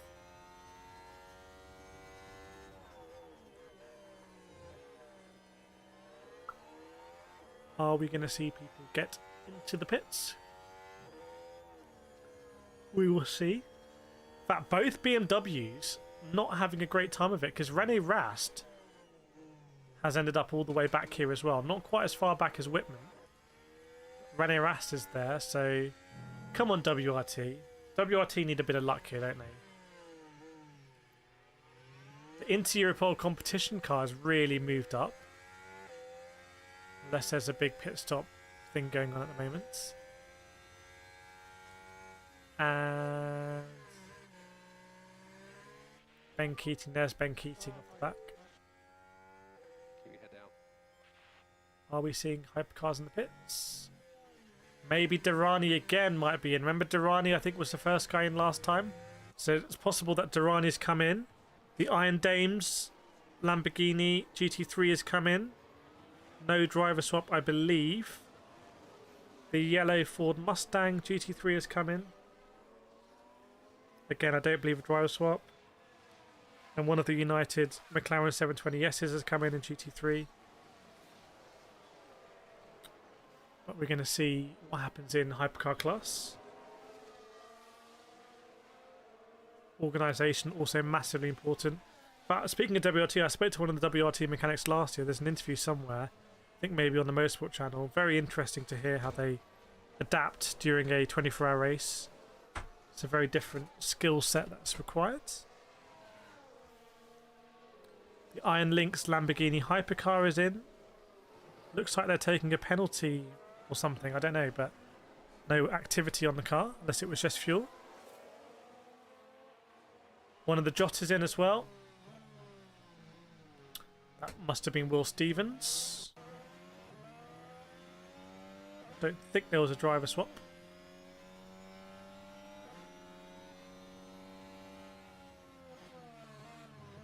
So you can see it is chopping and changing a bit.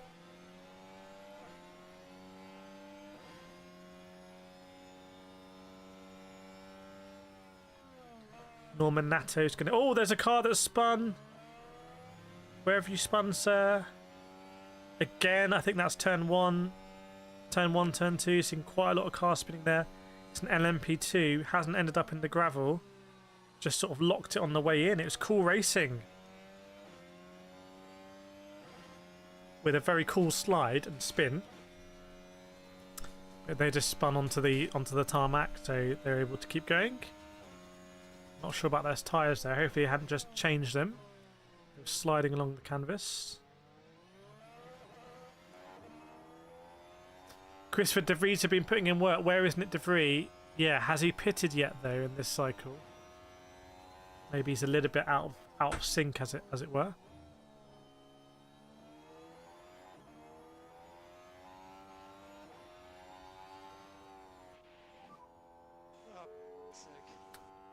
He has pitted. Well, if he has pitted, then yeah, I agree. He's, he did some good stuff there. He did win. Didn't they win the opening race? Didn't they win or did they win at Spring? I can't remember. But De Vries definitely had some success in that Toyota. Seems like a good move for him as he balances that with a full-time drive at Mahindra Racing Formula E.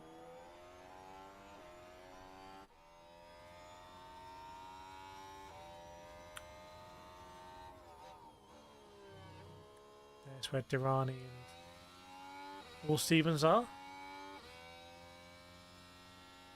So we'll see if any other big teams are going to pit this lap. Looks like Nilsson's pitted. So it looks like Nilsson's gone a lap earlier than both Giovinazzi and Vantor.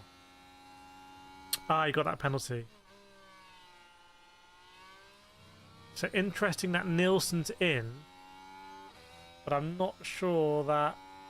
Yeah, Vantor, Giovinazzi, Buemi, Bourdois, Malaysia, Kubica have pitted. So Nilsson's come in, Lapierre's come in, and I think Felipe Nasr's come in. Yeah, I'm having a look now at Nilsson coming in. Are they going to do a driver swap? I will see. I'll let you know.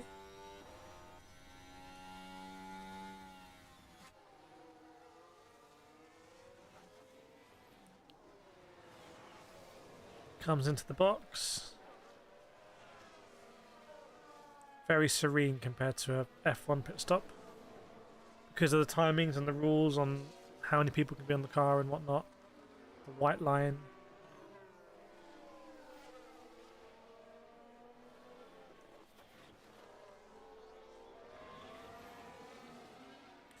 Having a look at that unsafe release earlier. Yeah, unsafe release at 4:43 local time.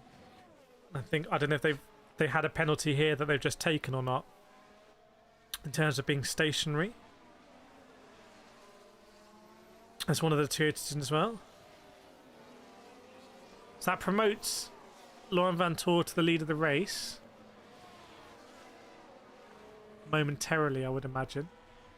Look at the Jota of Hertz Team Jota of Hansen, just on 3:30. Quick lap there on a low fuel tank, as you might expect.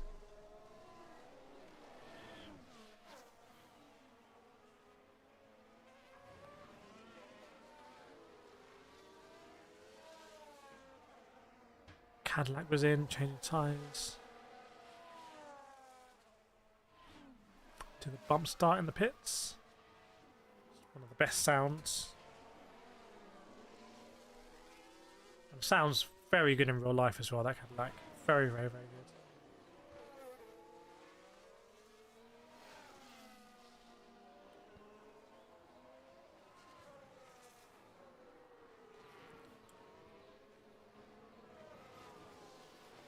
So, are we going to see Vantor and Giovinazzi come in this lap? Where is Nilsson? So Nilsson's come all the way down here because he's pitted early.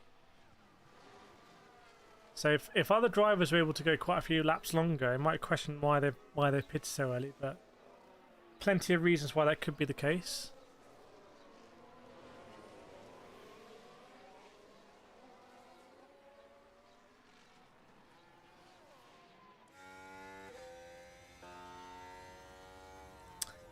Plenty of reasons. Isabel Flug, Asian languages are more rare in my areas, though I imagine some schools in bigger cities probably offer them. It's harder to find teachers.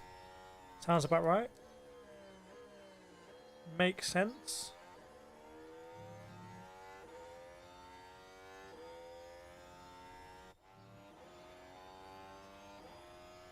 So, did Vantor pit or not? Yes, I believe he did, and Giovinazzi and everyone else is pitting. Okay, so we'll see when they come out how that's going to look. Yeah, Lewis is on it. The number 8 Toyota is pitting. Buemi. So wouldn't be surprised if the order is tweaked slightly when they come out, knowing how these things have been working. Slightly different pit stop times.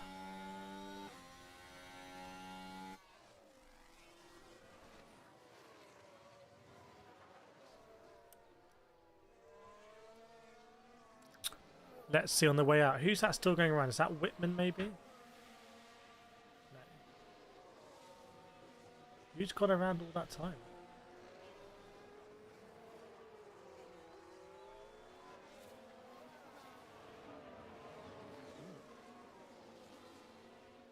Don't know which hypercar that is. Going into Tetra Rouge at the moment. Driver swap. I think it might be Kevin Estres coming in the 963 Porsche Penske. We might see Estra in there. So Giovinazzi back in the lead, it seems. Let's just double check that. And then that 963 of... Oh no, it's Lotterer, sorry. Lotterer's come in. Wow. Look how many positions they've lost.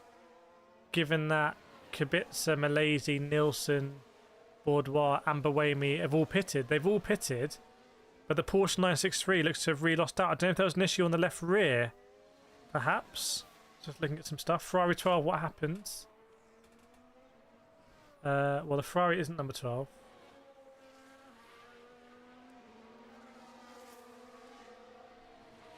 So Giovinazzi now well out in the lead. Then Buemi, the Toyota's P2. The Toyota is in P2, everyone. It looks like Nilsson was able to overtake basically Bourdais and Malaysia as they were coming out of the pits. So Nilsson with that early lap was coming around really fast. Oh, Ferrari 1-2. That could still happen because Nilsson's got really good pace here. But there's not a lot between them already. It's less than a second. So it could happen sooner than you think.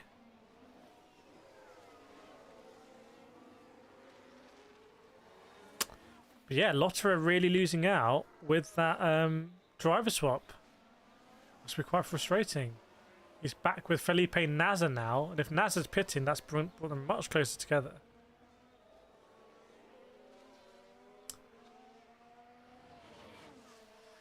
Very interesting times. Right, I'm going to try and drink this thing without the straw. The straw's just gone now. Abandon the straw. Or maybe I use the straw to like scoop it out like this. What do we think?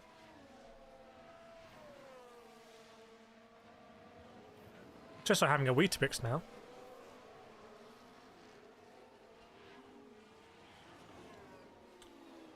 Was there an issue for Lotter? I'm having a look at a replay. It looks like he's lost quite a lot of time. The ex, I can't remember who he drove for in Formula E last season.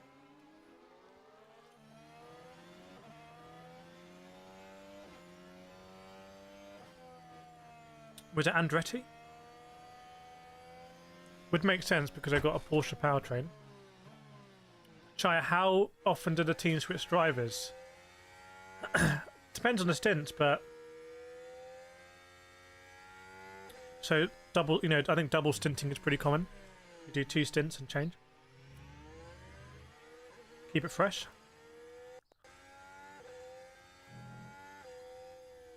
I don't know which team people think have the best driver lineup.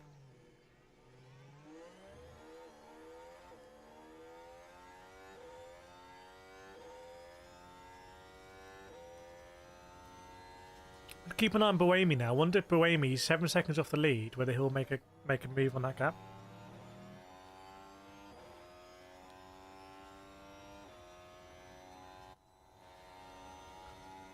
God, I like eating it like this.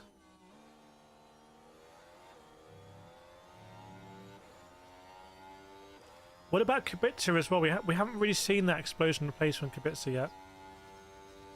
Malaysia's looks so good in the Alpine, I think.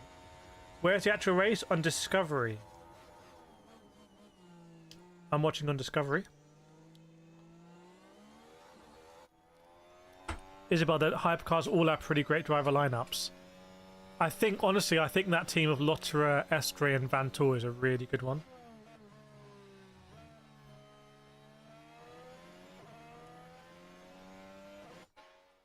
Toyota used to just have an obscene lineup. In fact, who's out? One of the Toyota drivers is out, isn't they? Didn't they have a cycling crash? Hasn't Jose Maria Lopez come back in? Not a bad driver to put back in. I can't remember which driver it was for Toyota. Got an injury cycling.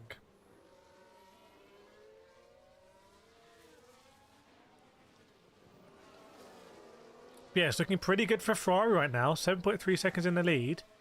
And Nielsen is less than a second behind Buemi to try and make a move here. Mick Schumacher waiting to get in the Alpine. Maybe he's going to be back in Formula 1 next season. Maybe for Alpine.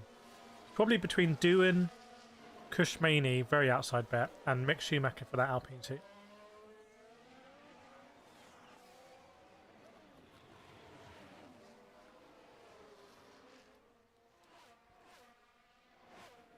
We will see.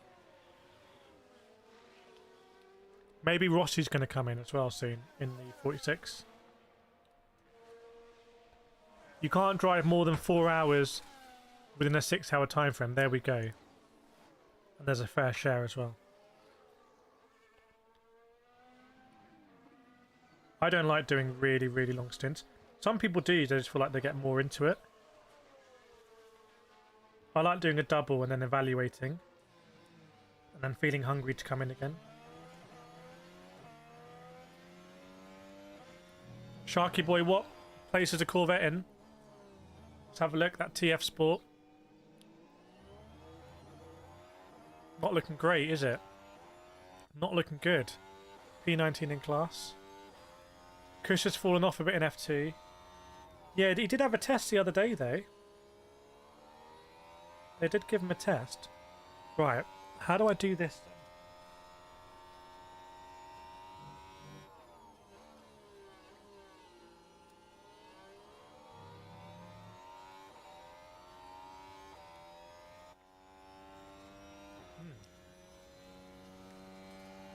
I don't think that combination goes well with a beard. But there we go. We roll with it. Yeah, in fact, let me scroll up because Nielsen is very close now to Buemi. Super close. There hasn't been a big crash yet. No one's had a big crash into the barrier. What's going on? No one with their big crash. Corvette doing horrible as usual. Well, it's a slightly different setup, isn't it, this year? But in GT3, honestly, in GT3, anything can happen. Anything can happen in GT3. Don't write anything off. Don't write anything off. Rain incoming being reported. Oh, I love the sound of that, Louis Cypher. I mean, it's very overcast from what I can see, and the humidity has ticked up a bit. The humidity has ticked up a little bit. You are correct. Could it be? Could it be the case?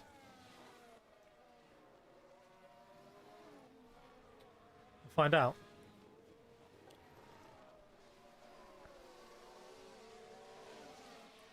A bit of rain on the Saturday would be absolutely great. I would love that. Please, please, please.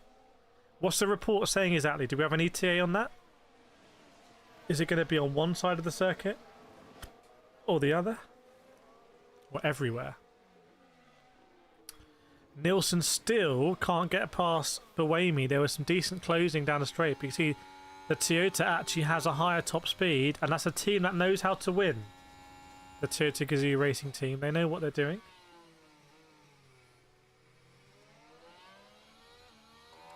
Man, the hypercars just look so good.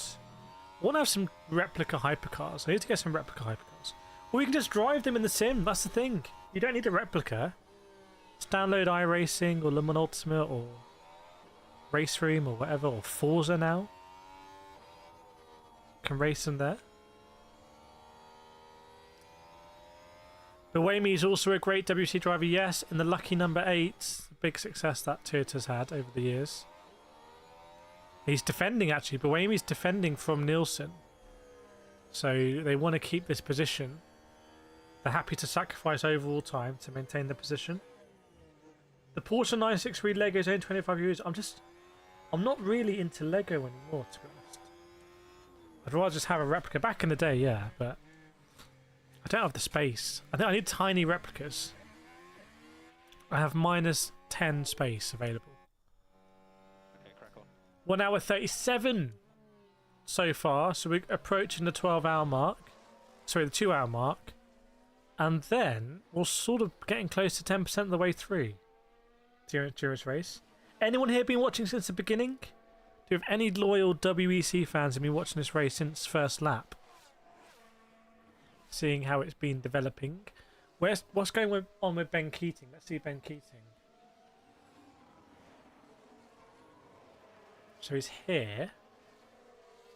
3:39. 3:47 last lap. There's Ben Keating. Where's the leader in class? Well, he might be close to IDEC. We'll have to see. Christopher Rain's been here. Formula Zero Eclipse been here. Chai joined about 30-minute mark. BPK Let's Play's been here. Okay. So we got the hardcore. We've got the hardcore crew. There we go. Lap 27. Led by the hypercars. Oh, is that rain on the lens? I think it's raining. I think it's raining. It's raining. Whoops, go and put your rain emojis in the chat right now. In fact, one of the hypercars just dove into the pits. Nielsen kept going. I think one of the hypercars went into the pits. I think the Toyota went in. I think Buemi went in. The rain came down in the Porsche curves, and some of them have very boldly jumped into the pits. It's game on right now, by the way. It's game on. If you've made it this far, it's all changed very dramatically because Buemi made a big decision to come into the pits. So obviously Toyota think this is going to be meaningful rain. It's been raining down here in London, sometimes heavily, and it's raining at Le Mans, but is this the right decision to change the tyres? Christopher Rains was watching De Vries on board. It was heavy. He couldn't tell what corner he was in. Rain emojis coming in the chat. Right, here we go then. So the rain has come down, and a very bold decision from Buemi to come in. You think it came in so late, the team almost weren't ready. But what about the drivers that have people waving the cameraman away or something? It's all chaos in the pits. What about the drivers that went round? Have a look at the sector times for Giovinazzi. Chat, has anyone got an onboard on Giovinazzi? What's it looking like? Tyres been thrown at the cameraman. It's absolute carnage in the pits. It's an absolute madness as one of the Cadillacs gets underway. So, some big gambles being made here. Very big gambles. Formula Zero Eclipse, it looks heavy on the onboards. Okay, so maybe a good decision. So, all Ferraris, all factory Ferraris have not pitted. And Andre Lotterer has not pitted as well. So, the first teams to pit is Sebastian Buemi. And Buemi is almost on the back of Muller already. He's almost got a free pit stop on the Peugeots. Look at this. Need to see some sector times come in. Sector 2, 1 minute 23s for these hypercars. Okay. What about the sector time? We'll have a look when Buemi comes through. Remember, no tyre warmers, controversially. So here's Buemi. What's the sector time going to be for Buemi as he comes through in around Mulsanne? Keep an eye on the Buemi time. Are we ready? It doesn't look too heavy for me in the parts that I can see. But you guys and girls, you can also flick to the onboards. So 124 is slower. Buemi's actually slower. So it has this backfired massively. Look, he's 3 seconds slower than the Jota 963. It's heavy on some parts of the track. This might be a huge mistake for Toyota if they've gone too early here, especially if they need to box again. That must have been a call directly from Buemi saying, I want in.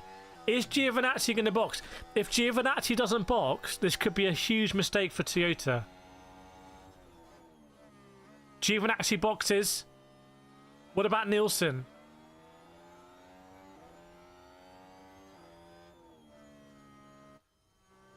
Oh my goodness.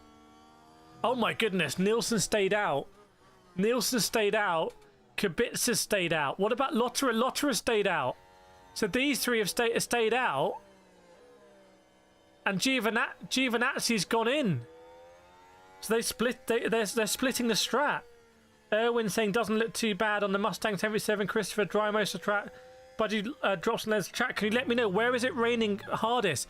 To me, it seems to be raining hardest through the through like the Ford chicane, which is why some of the drivers have been spooked and thought, I don't fancy doing that. I'm going to come straight in, but it's dry elsewhere. On board the number 50, the Viper is slapping, so the rain is falling. Rory's got on board the 50 there. That's Nielsen, who stayed out. So Nielsen stayed out. So we need to keep an eye on Buemi here. Here's Buemi on sector times. What did he do in sector 3? 144. Buemi's faster in sector 3, though. Buemi's 4 seconds quicker than De Resta in that sector, and all of these drivers have just pitted. So Buemi goes back up to P11. But have a look at Rene Rast. Have a look at Christensen. Christensen's in now. Big driver. Christensen's in the 963. And was doing a quicker last sector. Maybe some drivers are a bit better. Giovinazzi's out driver switch. Nick Tandy's in that 963. I just wonder, these three are within a second. The top three are within a second. And Kubica's joined the party finally. After 1 hour 43 minutes, the top three are screaming down the Mulsanne in wet conditions, and they haven't boxed, and they're all within a second here. De Vries driver switch. Let me know who's coming in if you can as well in the comment. It helps me down. Rory is coming down on the start-finish rate. He's holding it down. I do have some friends at Le Mans. I can message them and find out directly. Jasu likes it, so it's getting very dramatic. And the top three are battling. In fact, Lotterer's made a move. Lotterer's got past Nielsen here. But have these three lost a lot of time? Because if they need to box, they're losing time now on the wrong tyre. Yes, it was very close. Lotterer got past Nielsen. In fact, Kubica's got past Nielsen as well. So Nielsen's really lost out here. The leader of the race is now down. I'm provisionally P3. But in fact, yeah, he's getting flashed. Kubica was flashing Nielsen, saying, get out of the way, man. Was he pulling rank there? I don't know what the rank is there. Colado's in for the 51. Louis Seif said it's raining heavily on the back straight on the Mulsanne. Well, if it's raining heavily on the Mulsanne and it's raining heavily at the foot... Oh, someone went deep. Lotterer went very deep in Mulsanne corner. It's very wet conditions now. Look at the lap times in Sector 1. A 44 for Lotterer, whereas a 40 for Malaysia. And a 40 for Buemi. It was a bad decision from those three not to pit. Those three have made a really bad decision here. They have not pitted. And it's absolutely... It's pouring it down now. It's pouring down with rain now. The Ferrari 5th just got past. They need to keep it on the circuit and live to hopefully just about fight another day. But they're going to lose massively here. The stacked 963 team... The number 6 is going to lose out massively. And I think we're going to see Buemi, with his years and years of experience, inherit the lead of this race. That's my prediction. Where is Buemi right now? The number 8 is in P10. But as everyone else pits, and in fact, I'd expect to see Lotterer, Kubica and Nielsen all pit now, unless they're really going to commit to this strategy. Keep trying. Let's have a look. Are they going to pit? Is Kubica in? Is Kubica in? Goodness me, I think they're going again. I think they're staying out. BPK is standing on the East Coast. That's not too far away. So Kubica stays out. What about Nielsen stays out? But Lotterer couldn't handle it. Both Ferraris have stayed out. Both Ferraris have really committed to this. And Lotterer comes in. So the Ferraris are saying, you know what? It's too late now. We're going to stick this out because we don't want to... We can't afford to pit. Welcome Marcelo Lewis Mario. So I think that's what's going on. Let me know what you think about this chat as well. Look at the last laps there. It was a 4-minute lap time for Nielsen. A 4-minute lap time. He's 30 seconds off the pace. I don't know what Ferrari are doing here. Ferrari may have really messed this up. Ferrari might have made a huge mistake here by leaving out both Kubica and Nielsen. But then again, look at their Sector 1 time. Has it dried out now? 36 seconds in Sector 1. What did Buemi do? Buemi, where's Buemi? Where is Buemi? Buemi did a 40. So now they're going far. In Sector 1, they're going faster. Rory Ferrari cruising past. Maybe Ferrari have played a blinder here. Maybe the weather's going to come back in. They should be working together. They're still fighting Kubica and Nilsson. But they should be working together. Almost bump drafting. Luis had cheered to make the arrow go too fast. Have a look at the sector times they come through. So Colado's on the wets. Buemi's on the wets. But it's pretty equal now. It's pretty equal. We know that the top three, Will Stevens, and look at the Lamborghinis. All of these top 6 drivers have not pitted for wet tyres. Look at the Lamborghinis. They've gained massively out of all this. And Buemi's Sector 1 time was a 37. We need to see the Sector 2 times come in. 124 for both Ferraris at the top. So we need to compare that with the drivers on the wet weather tyres. Rory's saying it's dry along the back. Okay, well this is potentially huge then. This is potentially huge. Big drama here. Very, very, very exciting, I have to say. I am bigly excited. Bigly excited. So 125 for Will Stevens in the 963. Huge call here by Ferrari. 125 in the first Lambo. 124.9 in the 963. But a yellow flag has come out. There's a yellow flag. Probably someone's binned it. Someone on dry tyres. And remember, it could be a GT3. It could be an LMP2. Won't be an LMP3 because they're not in this race. But yellow flag along the Mulsanne. Maybe someone's gone deep in the braking zone. Have a look if you can see a car that's not moving. But wait me 126. Oh no, I think it's not. Well, they haven't gained enough here because they're going to need to come back and put dry tyres back on, and they're not going to gain back the time they gained. Yes, if you look at the last lap here, that was a 3:55. But it wasn't that much different from Buemi. It's just wet conditions. Oh no, it's the Corvette. It's the Corvette. The Chevrolet Corvette is off the side of the road and it's not moving. What's happened here with the Corvette? No. People have been asking about it. It's a TF Sport. It's Kazemi, isn't it? No, it looks like it's moving. And also there's a 296 off. It's one of the big 296s. I think it's this one. It's the Vista, yes. The Vista AF Corsa 296 has also got into trouble here. I believe the Corvette is now moving, but it's this Vista AF Corsa that's had an issue as well. So we're under yellow flag conditions. I'm not sure if there's a slow zone. I don't think there is. Is it the 77? It's the 54. It's the 54 that has a big issue. And the 82 has managed to re-go, but it's the 54 is stationary just on the edge of the gravel trap. What happened here? There were 2 LMP2s going past. The LMP2s had the inside. Was there contact? Yes, there was. There was contact. He's hit an LMP2. I think Ben Keating was just getting his way through as well. So there was contact between, in the entrance to the Porsche curve, so Ferrari's on the outside. And as he turned in, he just clipped an LMP2. And the back end came around. He went straight through the gravel. He's almost come through on the other side, but he's moving again. The 54's moving again. No, am I looking at the wrong one? No. Yes, the 54 is moving again. So green flag. So they might have just been able to almost push him out of the gravel trap, and he's able to get going again because it's got beached. Okay, right, there we go. Very dramatic scenes, but let's go back up to Hypercar now. So you've got Kubica and Nilsson. Kubica is a huge winner out of this, the Polish driver, because look at the gap. He's 58 seconds ahead of Buemi now.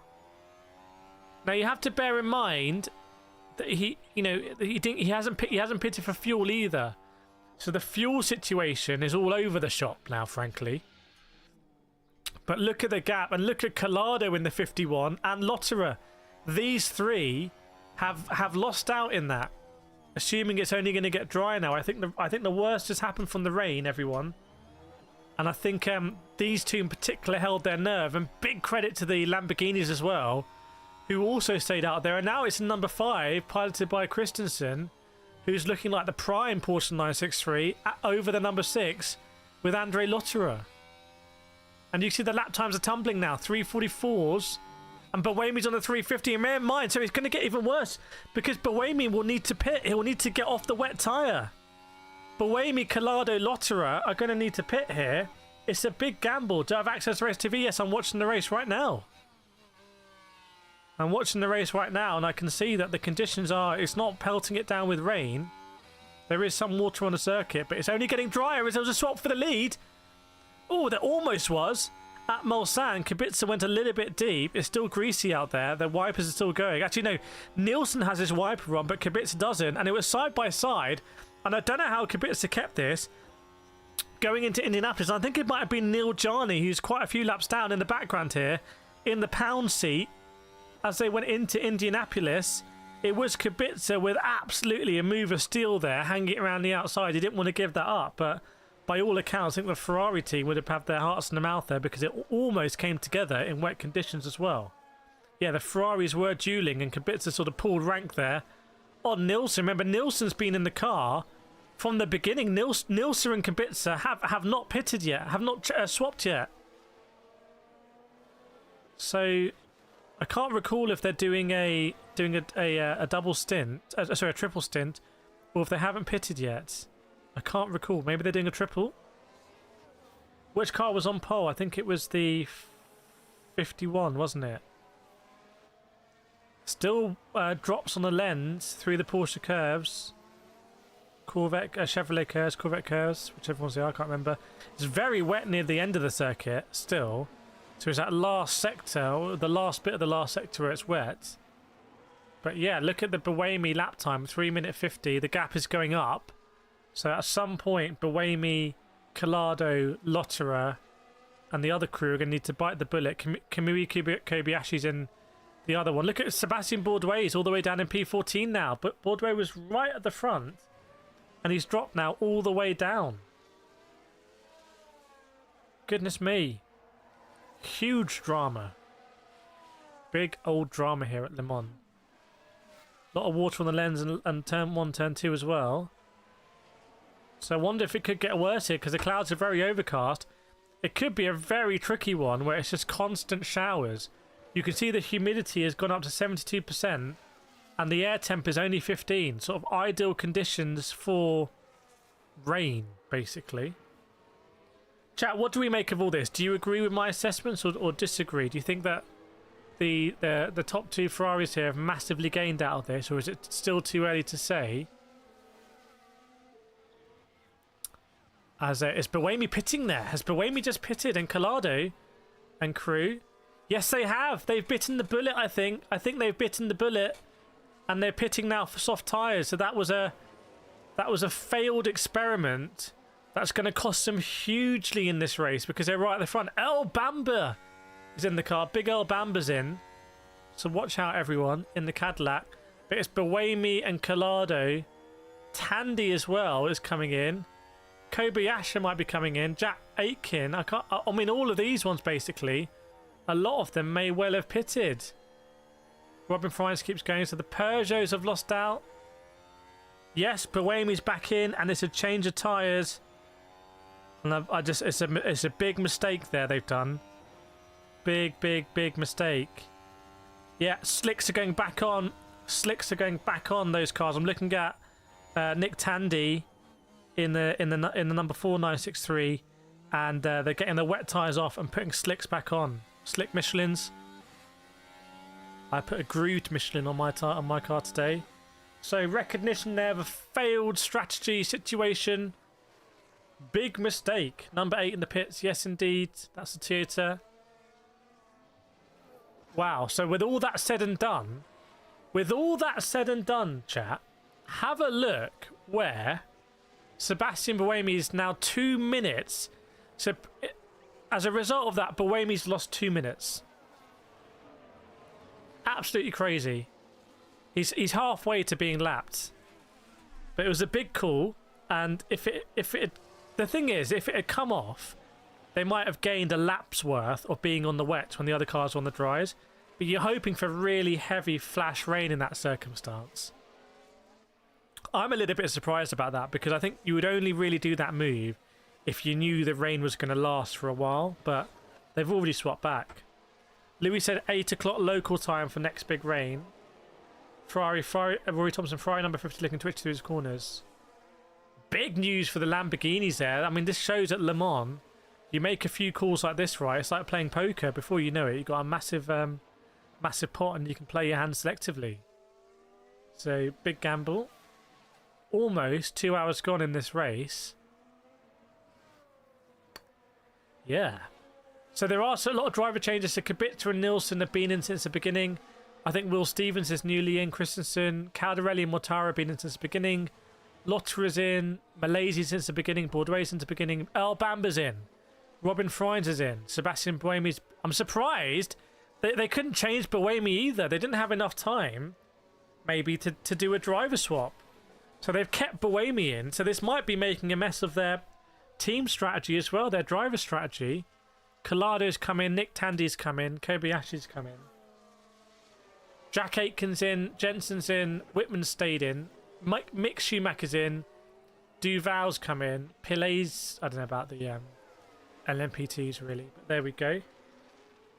How long can a drive do this each stint? I think Isabel posted it earlier.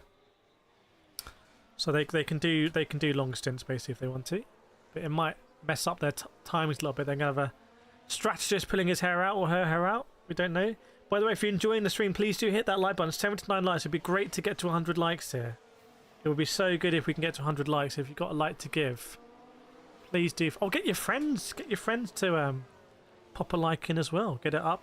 Still battling at the front. In fact, Nielsen's got past Kubica. So Nielsen's got past Kubica at the top then. So change of position at the front of the race. And it's an intra-team Ferrari battle. And Buemi, you can see 2:04 off. The Ferrari's at the lead. There we go. There's the info. Iron Dames third in the GT3 class. So amongst all of that, did the Iron Dames call that big? Did they stay out? Yes, there we go.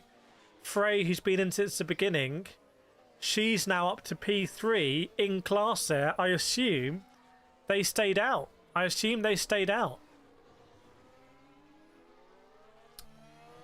And they're only, if I'm getting this right, they're only 1 second off P2. They're only 1 second off P2. Yes, I'm looking at live pictures now. The yellow Mustang is only just ahead. Another Porsche comes in, by the way. So which Porsches come in again? Is that a regulation stop? Perhaps for one of the Porsches that had to be out. I don't know who it is. It was a Porsche. It was a Penske Porsche. So there's only so many it could have been. It looks like it wasn't Lotterer, it wasn't Tandy, and it wasn't Christensen. So I don't really know who that was. Who's coming? I've got to be honest. Rory saw number 50 taking the lead. Budgie friend 2 to Gazoo heartbreaking. I mean, the Nick DeVries number 7 car started this race last in hypercar class, as the Iron Dames are battling with the BMW hypercar, and yet now the gap between the Toyotas is 22 seconds. Albeit it probably was about that at the beginning, let's be honest, when they went over as a pack. So there we go. Interesting question for me, by the way, is when did the top 2 Ferraris need to pit? Because they didn't pit at all. They didn't get any fuel. So when they pit for a regulation pit stop, we'll have a look. By the way, it's sunny now. It's sunny now on the track, so it's going to be dry on the track. So in hindsight, it was an insane call from Buemi to do that. Insane call from Buemi. But let's see if he can get... Some of the cars still got their wipers on. Let's see if Buemi can get past Robin Frines in the BMW, and then he's sort of best of the rest, and potentially when the Lamborghinis pit, they're going to go behind him because of the time taken to do the pit stop. See you, Isabel.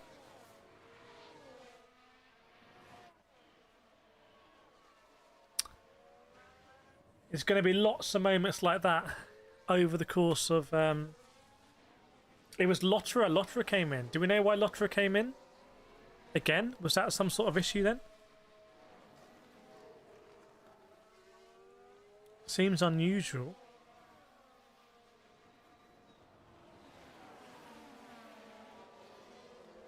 Seems unusual to have come in, but there we go.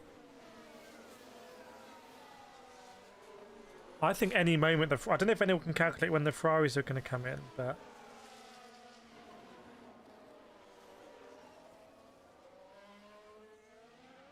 Bear with me a second.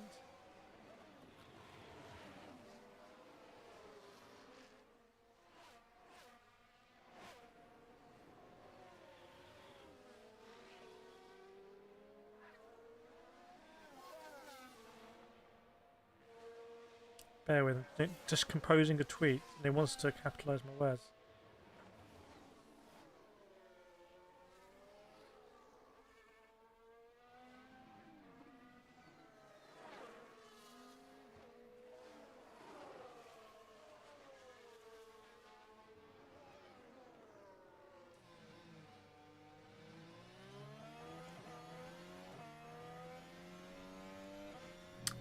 I don't know what the appropriate hashtag... I'm not very good at hashtags, as we know.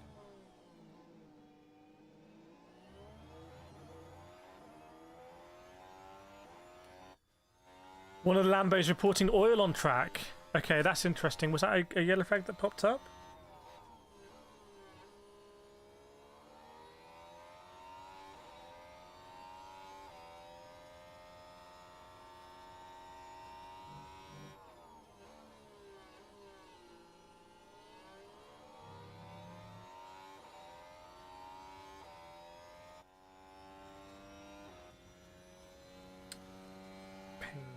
Okay. Yeah, still very close to the top between Nilsson and Kubica, you can see. Welcome, Kov Kid. Welcome, Ari. Good to see you. Long time, Ari. With 24-month badge. Big old member of the channel. Been a very long time. Good to see that you're all well. Could they call a red flag rule in chat? I mean, potentially, yes. If a lot of cars sort of went off on it. We see, I haven't heard the nature of that call, so yeah, it's not without question that they can do that. We saw it in the Nürburgring 24 Hours this year. You know, they don't mess around there when it comes to safety. There's such a long race, you can have these periods of red flags. Again, we saw at Spa. There was a big red flag period. Member for 39 months, everyone. Chat, can we get some claps out for Ari? Member for 39 months. That is a crazy amount of time. That makes me feel very old. What was the difference 39 months ago? I'm going to do a chef's kiss.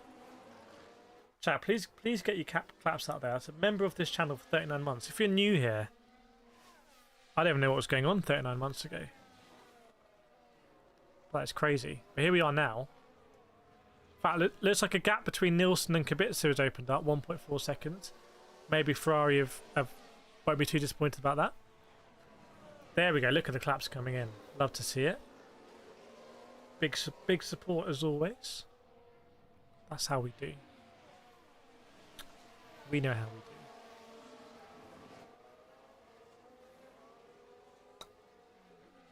Looks like the Jota of Will Stevens might have come into the pits there because it's dropping down. So I reckon it's getting lapped. There's a big Xbox sponsorship here, by the way. Probably tying in with Forza. On the Mulsanne. Yeah, Will Stevens is in the pits.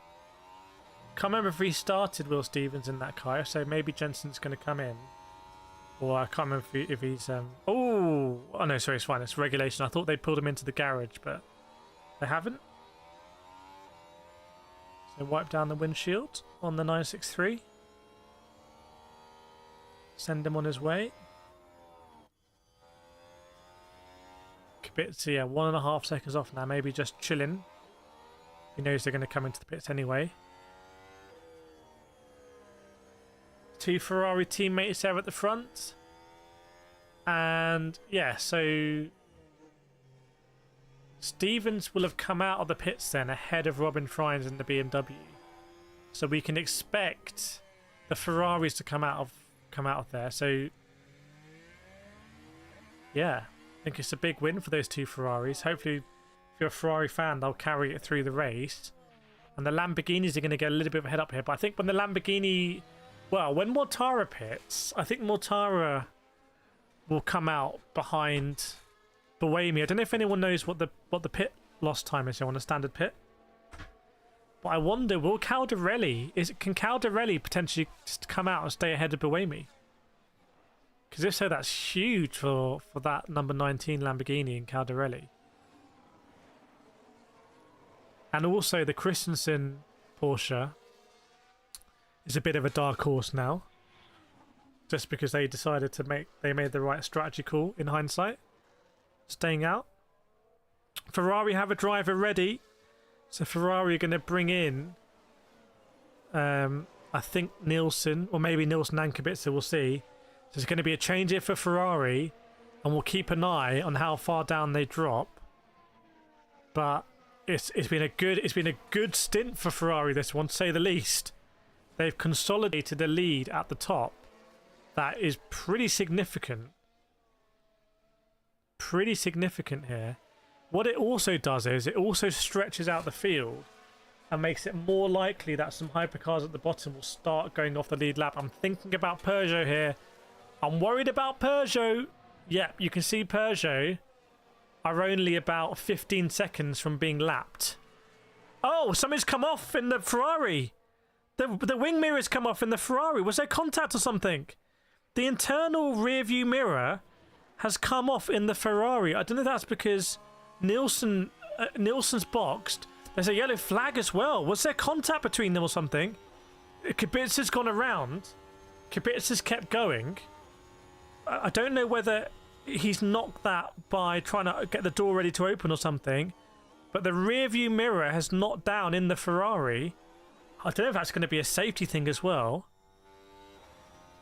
So Nielsen comes in. I don't know if it's going to be Fuoco who's going to come in or Molina. I think it might be Fuoco. He gets a slap on the bundar there from Nielsen. Fuoco's in. But yeah, I won't be looking in that rear view too much because it's hanging off. Now, what's gone on here with the yellow flag? Can we see? Yes, there's a GT3 at turn 1. Oh, this might be a big one. Because I think there might be contact there. It looks like a 296. The same 296. Yes, it is. It's a 54 296 with a weird lockup, and it spins out to the right. Does it hit the barrier then? Does it hit the barrier on the right-hand side? It spins out. Yes, it does. Right, there we go then. That's going to need to be recovered. And it's basically just in front of the braking zone for turn 1, or turn 2, actually. Yeah, that might be a full course, or it's definitely going to be a slow zone. It's definitely going to need to be a slow zone there. This cameraman. So the camera's zooming in on the Ferrari of Nielsen, trying to see if there was any issue there. But yeah, the wing mirror, the rear view mirror is hanging down. It's a big distraction. It could fall down off the cockpit. It's not a great look for Ferrari craftsmanship, I've got to be honest. Not a great look. And I think there is going to be a slow zone. Prepare for slow zone at zone 1.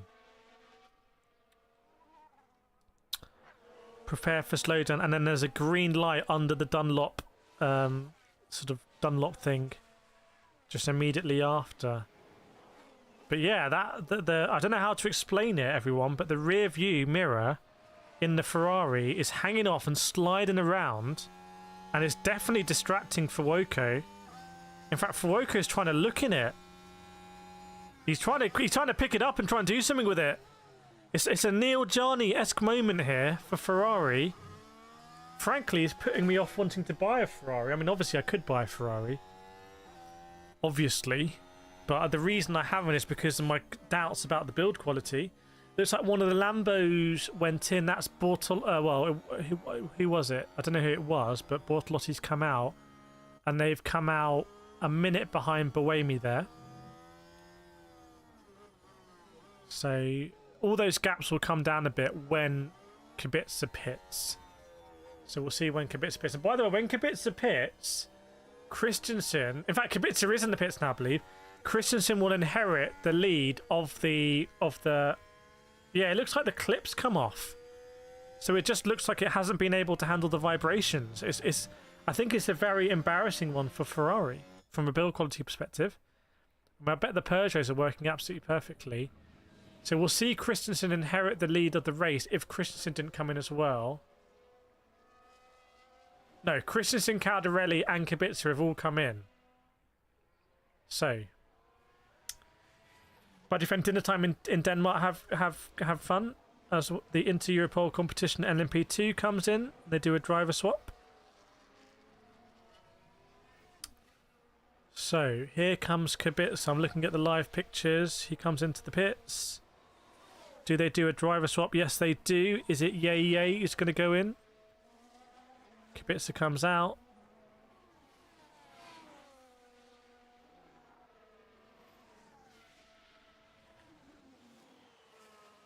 Like he was limping a little bit.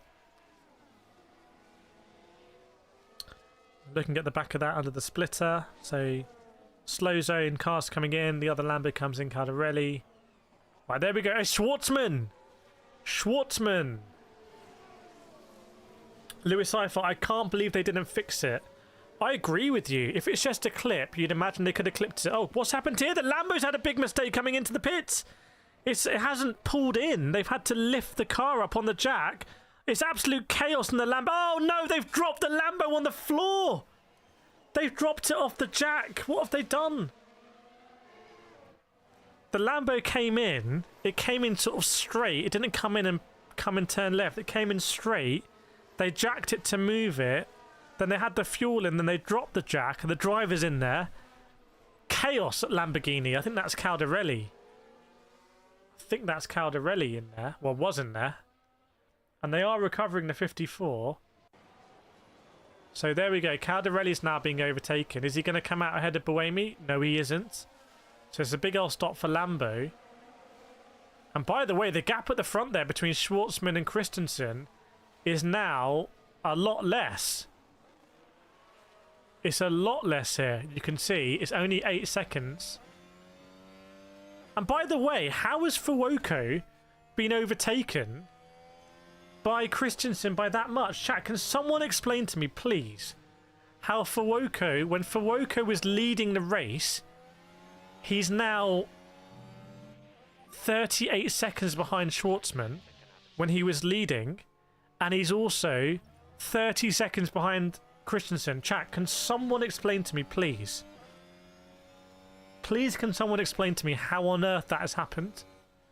It doesn't make any sense to me. But you look here, the 5-minute 18 lap.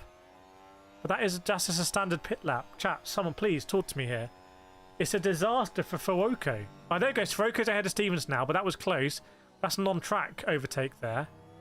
But look, Christensen in the 963 somehow has ended up in P2 here. And it's Roman Grosjean.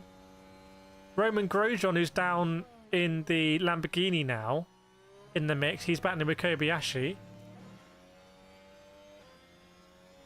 Oh my goodness me. How is Buemi only 4 seconds, 5 seconds behind Fuoco? Louis, they had a delay in the pits. Rear left tire trouble. No! There we go. Disaster then for Ferrari. Rear left. Rear left issue. Not what we want. Not what we want at all.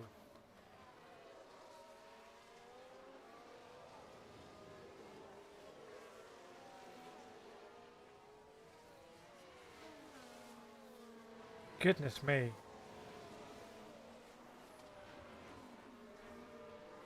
Still the yellow flag is out as well. Still that yellow flag.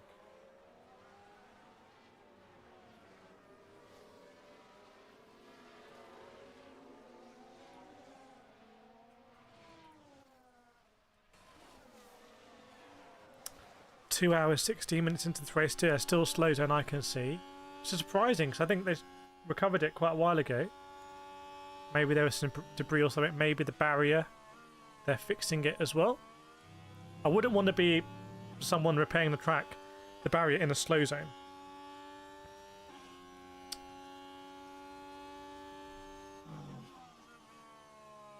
So that's why Colado's behind Buemi. Hang on. Oh no, so that's Colado, not Fuoco. So Colado's there as well. 1 minute 13. Okay, so the big winners here now these races are absolutely crazy. It's a number 83 Ferrari, previously driven by Robert Kubica and now Schwartzman, and the number 5 Porsche Penske 963 with Christensen in. They're the big winners here. That's the battle for the front. There's 7 seconds in it. There's 7 seconds between these two. Now, who's in danger of being lapped? So the Isotta Francini's already gone. Oh my goodness, the BMW WRT surely is being lapped right now. No. I don't understand. Oh, the last... Oh, because of the slow zone, the lap times are slower. Okay.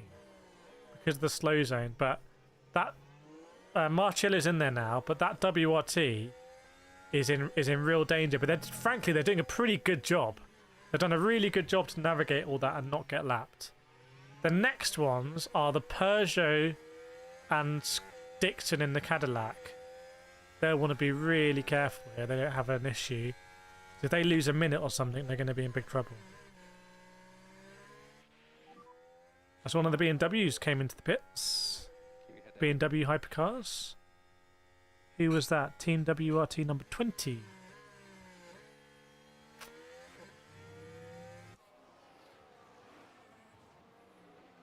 Schiavone's in. Kelvin van der Linde is still in the number 78. Clint Eastwood's in. Still racing. Ben Keating is a lap down. So is Kaiser. Where's the number 20? Oh, Robin Friends. Friends came in. Okay.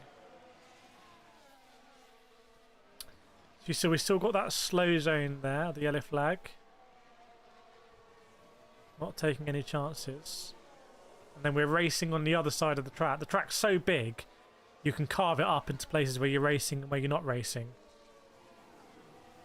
So what that means is if there was a barrier they just couldn't fix in one part of the circuit, the race could still keep going. It's quite cool.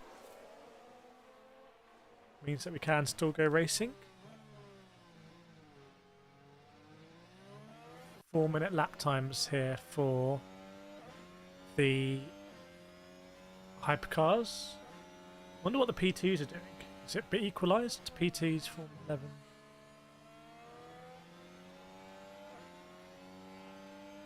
Yeah, Buemi, Jota very close together.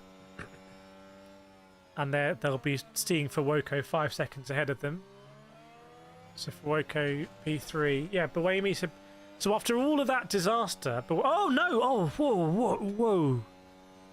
My screen had frozen. I thought the number 7 Toyota Giro Tenaiba was stationary with another car, but it's just my stream had frozen. Buemi's engineer saying rain in 15 minutes. Rain in 15 minutes coming in through the chat. We've got the best chat in the game here, by the way. The most informed chat. So does that mean Buemi's going to do another gamble? Why not? He's going to keep gambling until it comes off.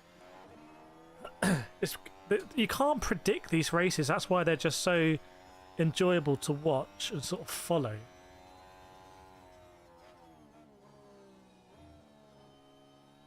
I wonder how that will align with pit stops. Like, I wonder if some teams are going to have to pit just before the rain comes. And they won't be able to preemptively go onto rain tyres. I don't know, to be honest. I don't know. Still got this yellow flag out. 4-minute 02, 4-minute 01 lap times for the hypercars.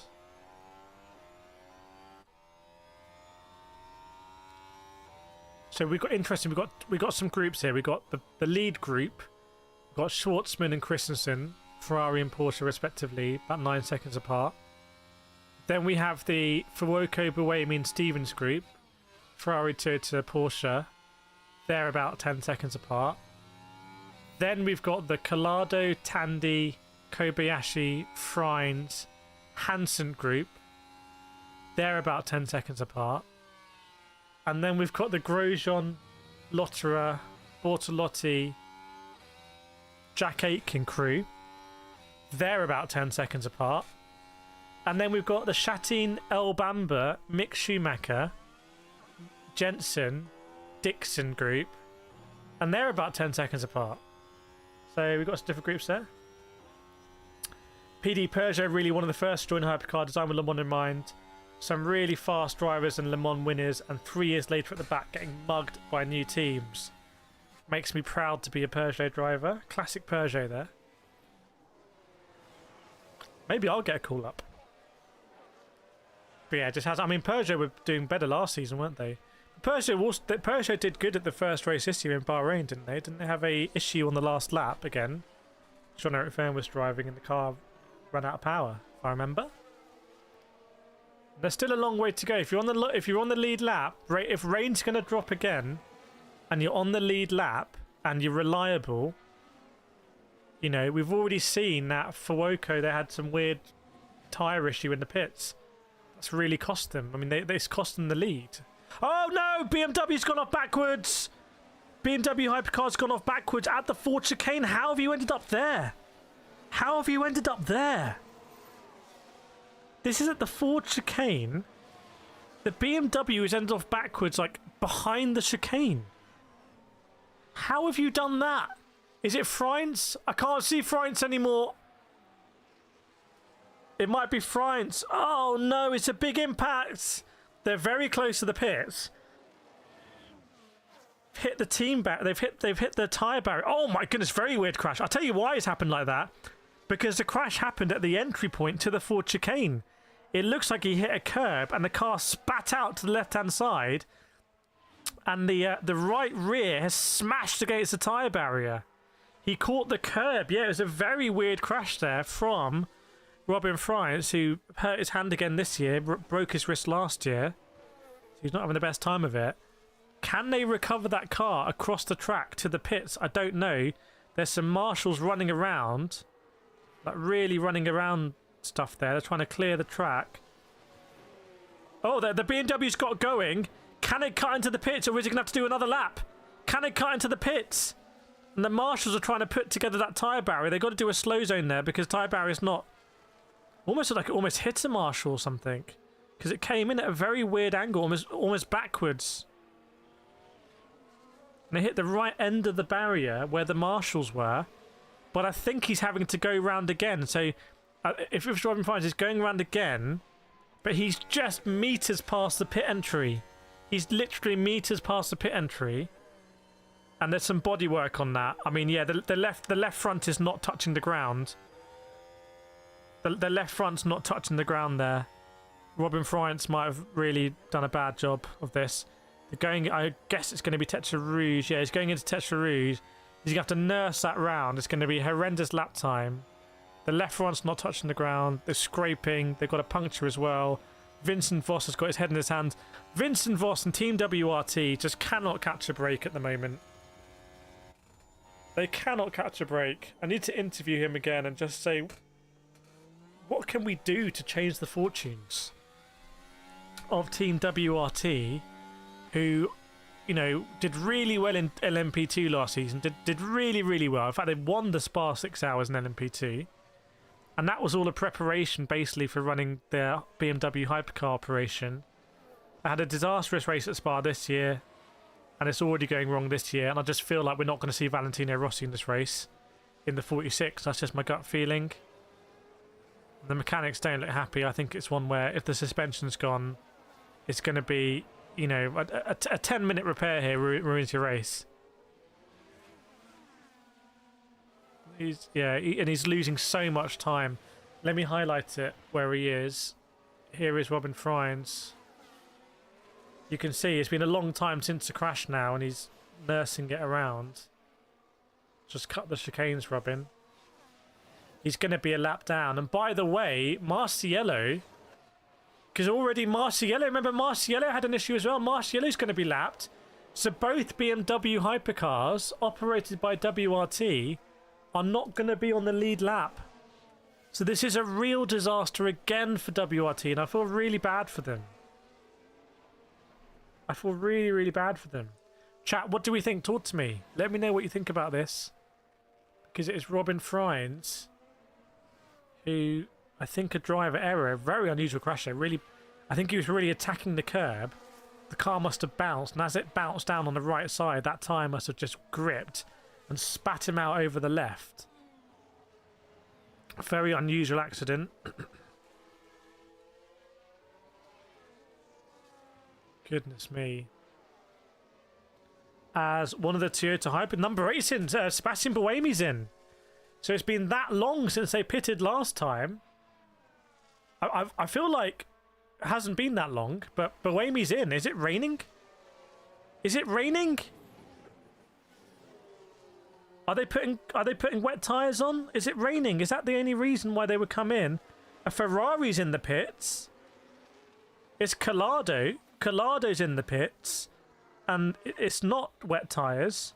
It's soft, it's slick tyres.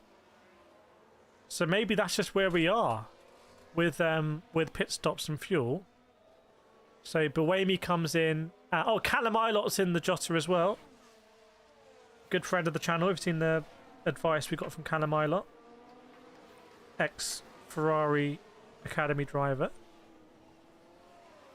Very interesting times here. Beast mode, no, a caution is out from crashing into the gravel trap. Do you mean it's a good time to pit because there's a big old caution? Where is that? Where is Frines? Oh my goodness, look how long it's taking Frines to go around. Cadillac's in as well.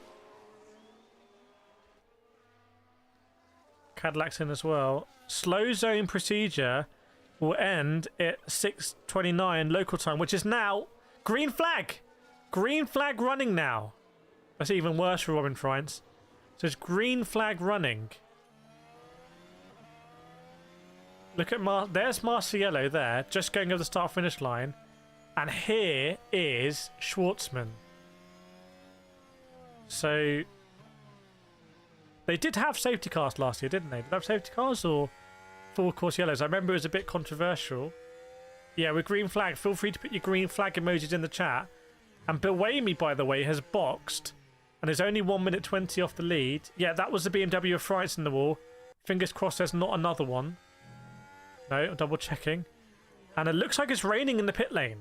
We were promised rain 15 minutes ago. In 15 minutes, it looks like it's happened. So here's France now. France is about to get there, but he's been lapped. France has been lapped. So that's basically the end of the road there. For I mean, this WRT is hanging on by the skin of its teeth.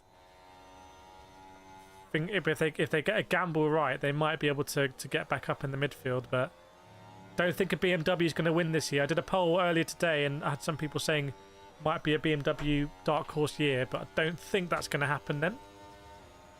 And I believe the rain, 63% humidity, keep an eye on the humidity. If you see that humidity tick up, I think the rain is going to come down. I have a funny feeling the rain's going to come down. By the way, Schwartzman has been extending the gap over Christensen, even with slow zone, which is quite interesting. Hopefully for Ferrari, that's all within regulation.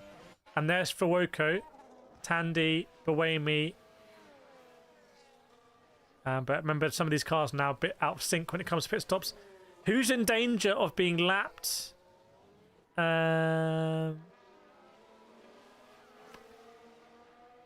Who's in danger of being lapped? The Peugeots are looking a bit better now, actually. But maybe they're off camber when it comes to boxing.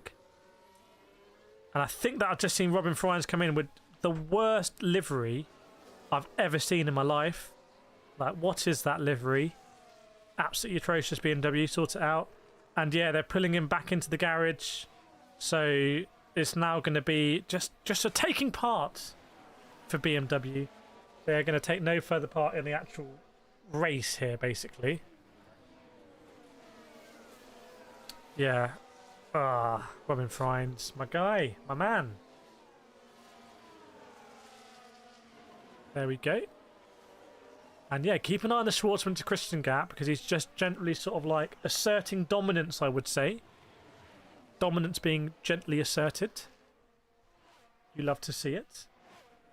And Nick Tandy, how far behind Nick Tandy is the way there? But I can tell you where I am in London, it's suddenly become very overcast. And I believe it might start to rain here. And rain has been promised at the track. 65% humidity. 65% humidity. The livery on the BMW is so bad it looked like it's already crashed. So now it's very difficult for them to work out what bodywork needs replacing.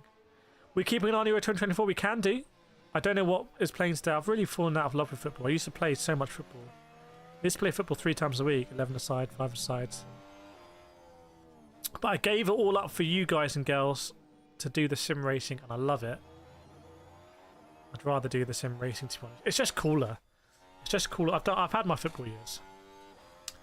Yeah, Grosjean is in. Grosjean is in. He's in P9 for the Lamborghini, and I see cars with the wipers on. Cars at one of the Toyotas has the wiper on here. So are we going to see another opportunity to make a big, bold pit stop? Let's see. Who's going to gamble? Sebastian Buemi, where are you? Buemi's still in the car, by the way. If Buemi must be one of the only drivers to still be in the car. Buemi's going to do the whole thing.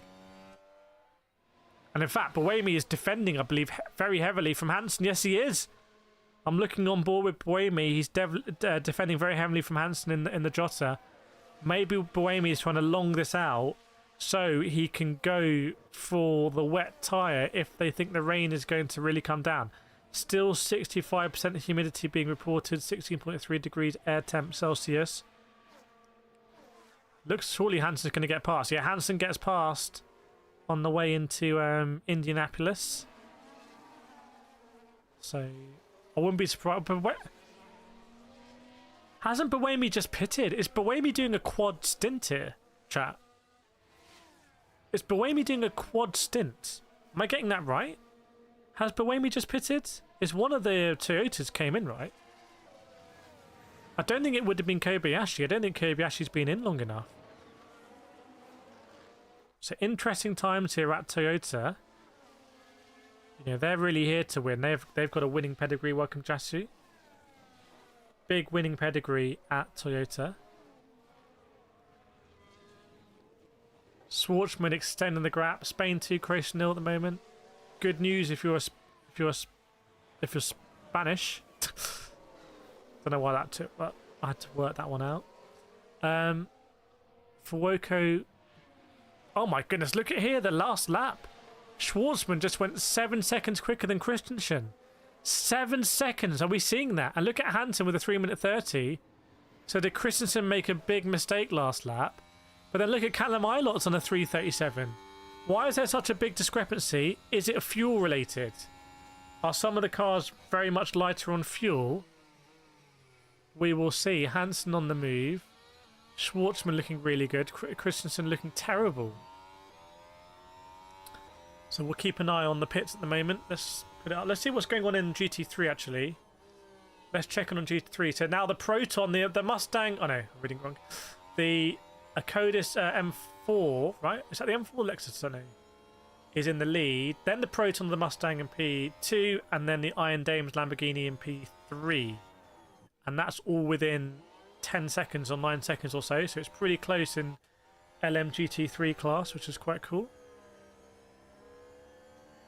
See the sector 2 times there, sort of equalised a bit.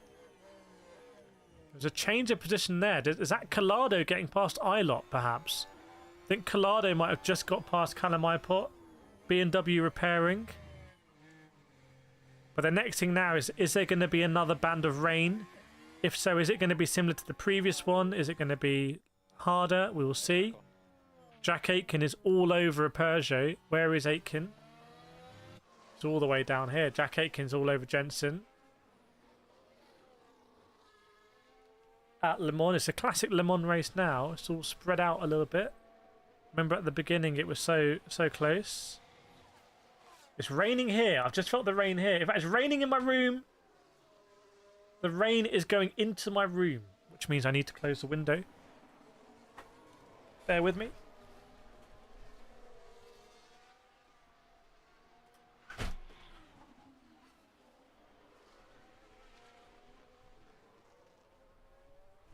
It's raining here. It's raining in London.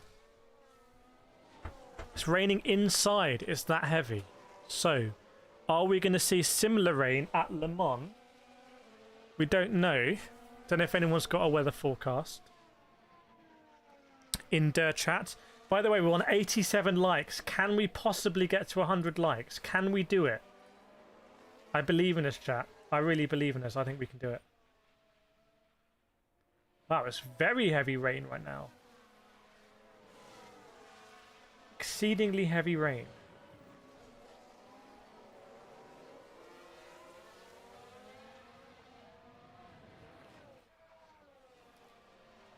Yeah, rain is lashing against the windows. We'd like a bit of that at Le Mans if possible. Spice it up.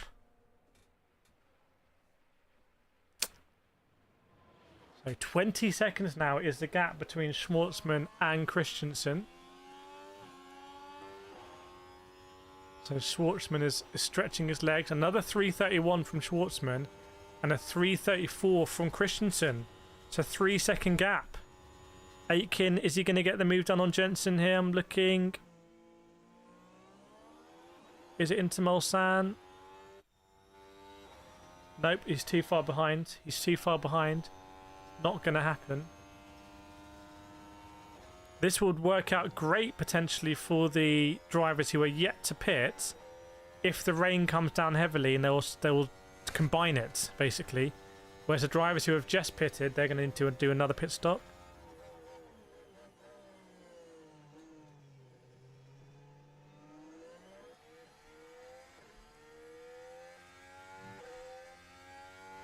Whoa.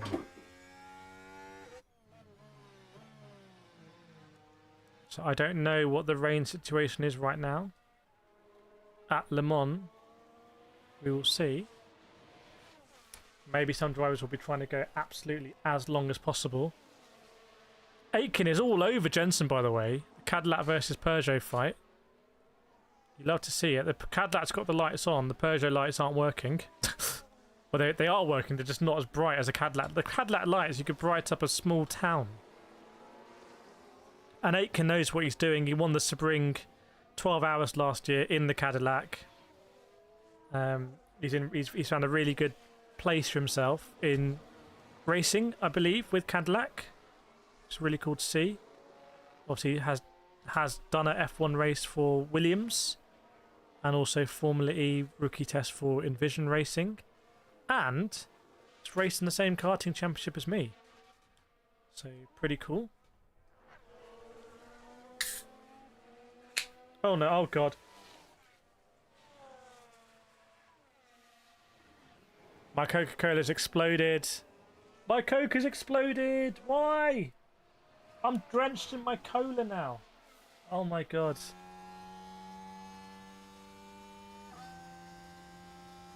That was a big explosion of Coca-Cola.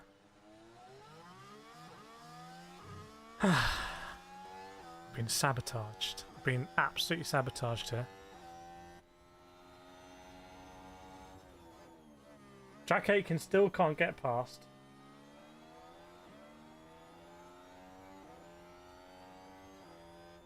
We know how it is.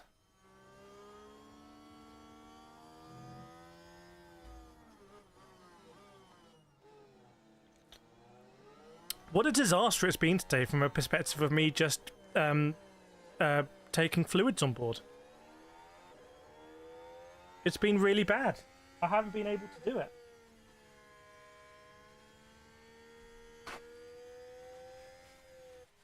Coke is just so sticky. It's so sticky. Oh, it's all over the rig. Oh no.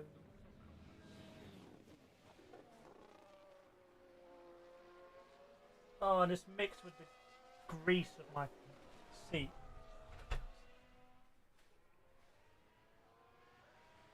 Chat, the things I do on these streams to keep the ball rolling. Okay. Right. Where are we? Schwartzman extending the gap over Christensen.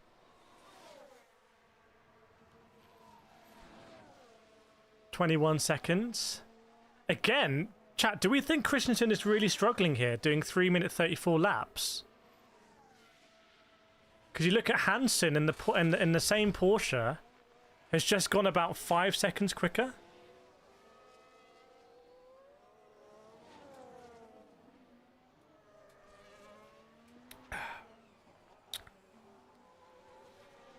Is it raining as well? There's some of the clouds are quite angry, but I can't see anyone with their wipers on at the moment. Hansen is almost set a fastest lap of the race there. He's close. One of the Porsches is in, by the way. I don't know which Porsche it is. One of the Porsches has come in. Chat, how are we doing, by the way? I want to hear from chat. I want to know how chat's doing. There's Susie K's in there. I want to know how... Who do you think is going to win the race? Who do we think?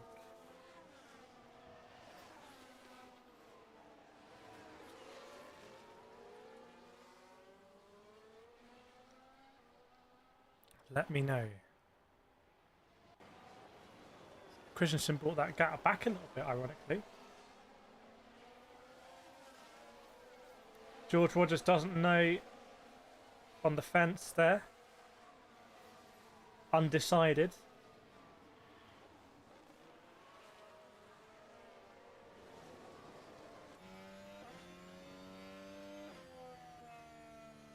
Richard Kireth, the super driver fast. That's exactly how I'm described. That's actually in my bio.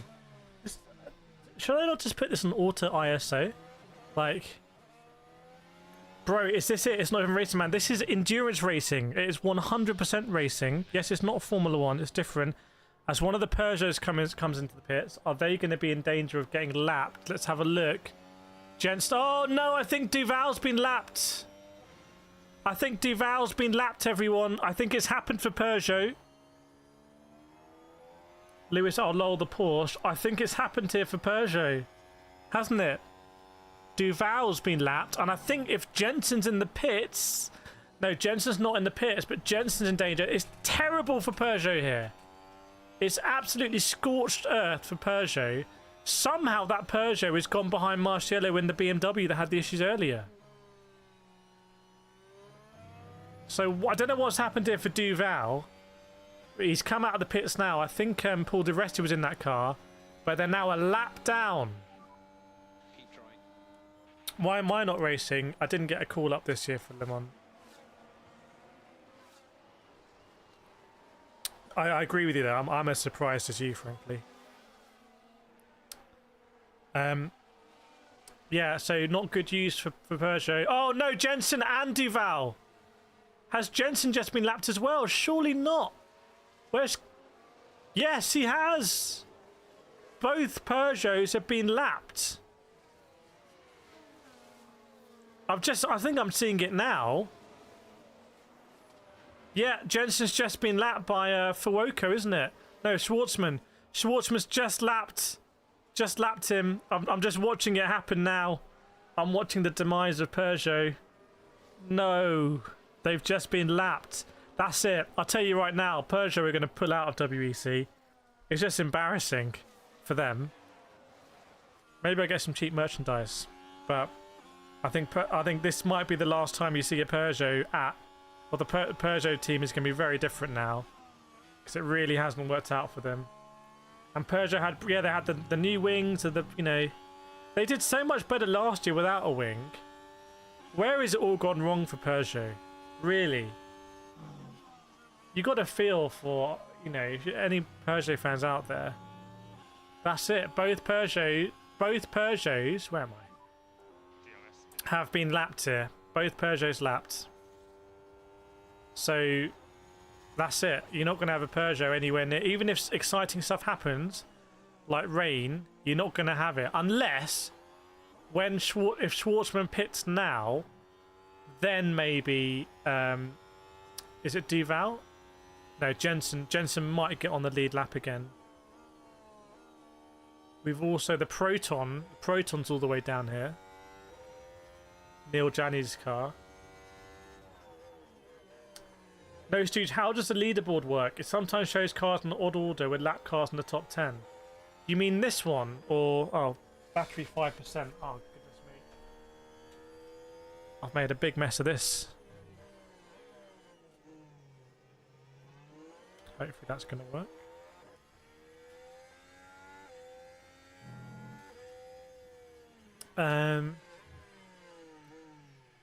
It's because I'm scrolling up and down the leaderboard. That's actually me doing it. Fuoco is setting purple sectors 329.8, so Fuoco's on the move. Fuoco's actually catching up with Christensen. George, I have no idea what's going on to me. I'm happy to be here. Just the same as Peugeot, frankly. Don't Peugeot have a 2.5 V6 against 5 litre V8s? I don't know what Peugeot have, to be honest, but whatever it is, it really hasn't worked.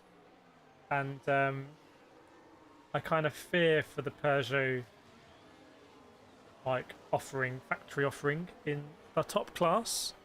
Maybe they should make a GT3. They should make a 507 GT3. That would be sick, actually. When it shows AF Corsa in first, AF Corsa are in first. You can see their hypercar. What place is the Corvette against? We had some bad news with the Corvette because it did actually spin out. So S-Bound is... Hang on a second. Why is Team WRT showing 6 laps down? That doesn't make any sense, does it? I think... Is that maybe 6 laps on the lead or something? So here is... I think they're just on the lead lap. Because where is the lead? Oh no, they've been lapped in their class.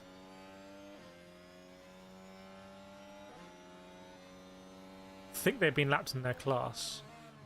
I'm a bit confused by that.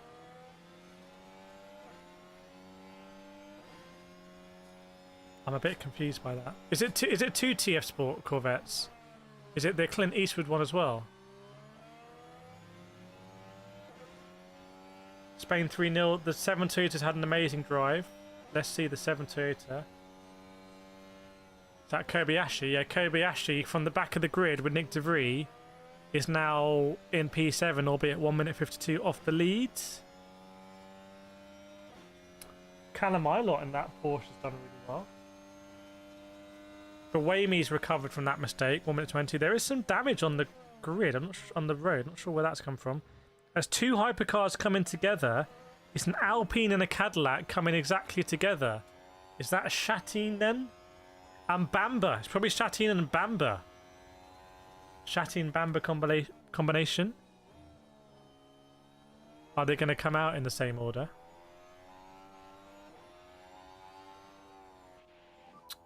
Wow, it's bright here now. So Mick Schumacher's going to profit from that, I believe. The pit stops in WEC are a little bit... They're not quite as oiled as the ones in Formula 1. I know they have more time to do it and everything, but... Christensen's still 32.2, so I don't know if that's fuel related. It's sort of been on different fuel strats, but... See, Fuoco's a 3 minute 30, so it's now 14 seconds to gap.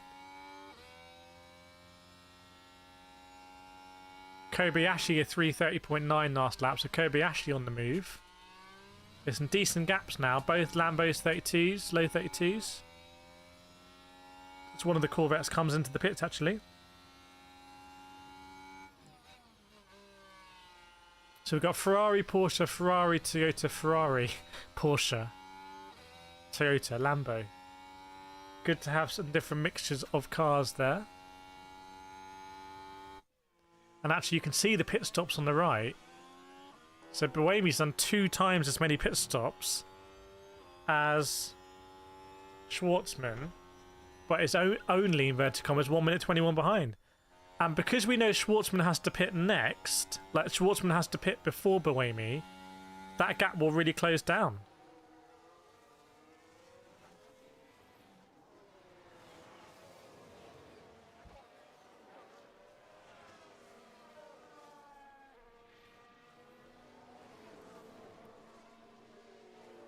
Oh, 3:29, fastest lap of the race for Fuoco last lap.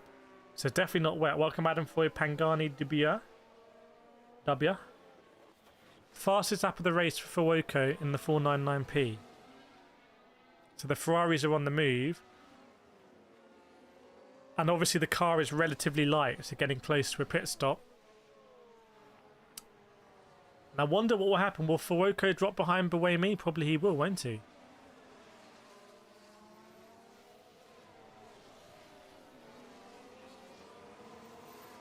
%64% humidity. It was 57 at the start of the race.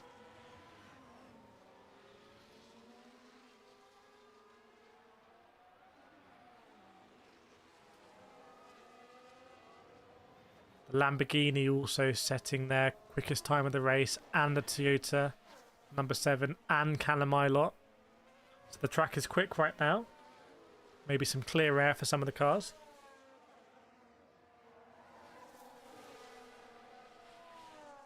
Ooh, I'm all sticky. Coke explosion.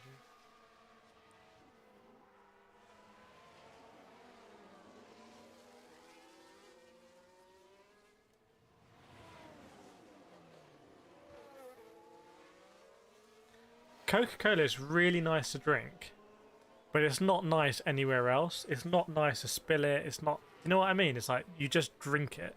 You may as well just inject it. The caddy got the Alpine in the pits. Oh no, French pit stop there for Alpine. Was it El Bamba? El Bamba has got Chatine. Oh my goodness. El Bamba is behind Marciello. How's that possible? And Chatine is about to get lapped. Alpine, this is absolutely brutal at the top here. I think because of that rain, people making bad decisions. Chatine's there. Oh, Schwartzman's coming for Chatine. The question is, can Chatine... It's kind of academic anyway, because we know that Chatine's just pitted and Schwartzman needs to pit imminently. So they're about a pit stop apart. Question is, will Jensen get a lap back for Peugeot? That'll be interesting to see. That'll be very interesting. Chatine, Bamba, wow, Marciello.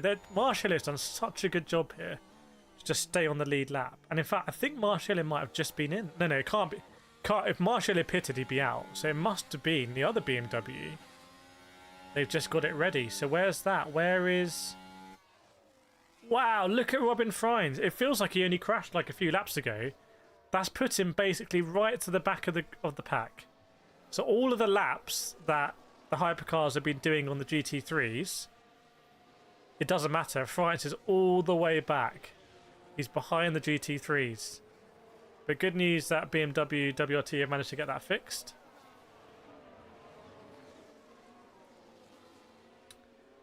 And in the top here, we've got... Oh, it's a bit of change at the top here. A Codis, then WRT, the 46. Alarthi's in there. I think Alarthi's been in there since the beginning, hasn't he? Right, Sarah Bobby's in now. We know she was the Queen of Spa. So let's keep an eye on what she can do here. And a Ferrari's in, by the way. Yeah, Fuoco's in. No driver change, but Fuoco's in. It's just going to be fuel. I'm not even sure it's going to be tyres. Surely it's going to be tyres. Is it going to be tyres? Let's see.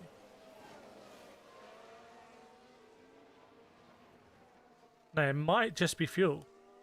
Might just be fuel for Fuoco. That promotes Collado.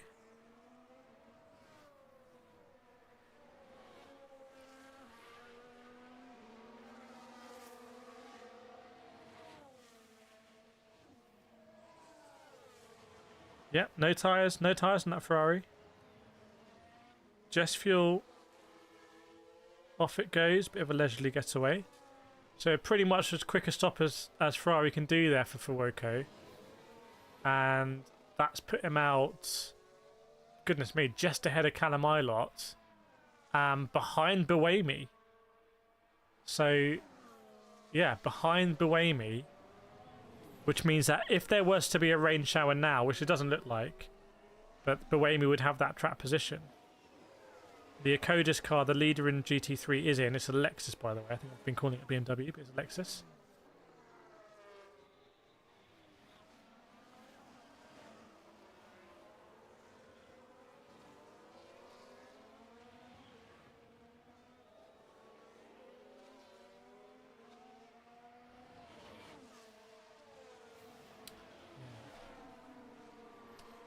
So I'd expect to see Schwartzman come in pretty imminently. There's Schwartzman. And then we'll see what that does for the gaps at the back. Yeah, for Woko, he's just ahead of Ilott. He might have actually needed to have overtaken Ilott, but he's ahead either way. And then just ahead is Collado. So the gap between Collado, Fuoco, Callum Ilott and Kobayashi is just 4 seconds, 5 seconds.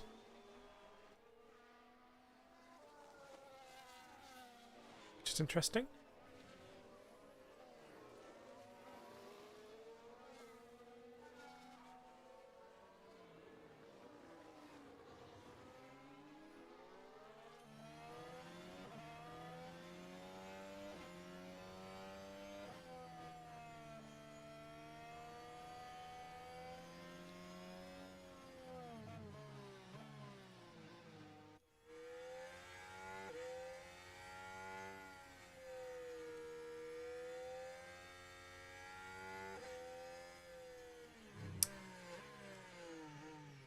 Right, let's see what happens when Schwartzman hits.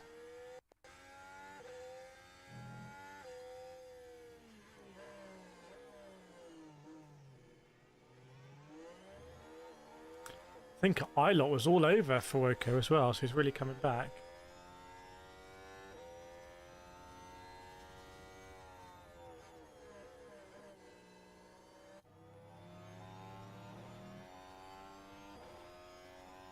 Number 5 Porsche was in. Is that Tandy? No, it's not Tandy. Christensen's in. That promotes Buemi to P2 incredibly. And let's see what happens when Schwartzman comes in, what the gap will be with Buemi. Because Buemi's pitted a few laps ago, but not that many laps ago.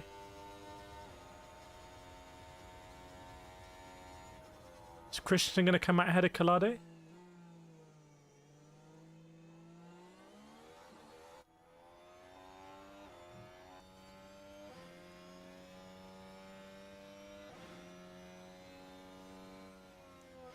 Someone's having some breakfast, it looks like, in the Jota garage.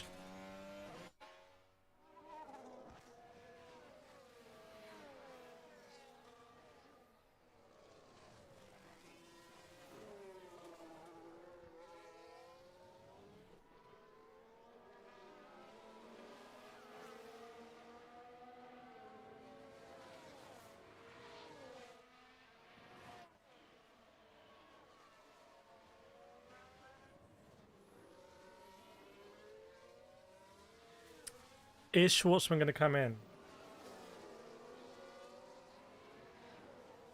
And I've been streaming for 3 hours and I can't see anything, so I want to see this pit stop. And then I suspect the chat is not exactly on fire right now, so I suspect I might step away and leave the stream running because I feel like it's not a chat experience at the moment.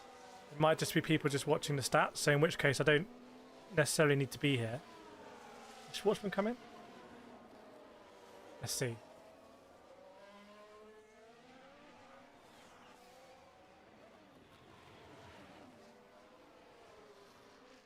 What is he going to do?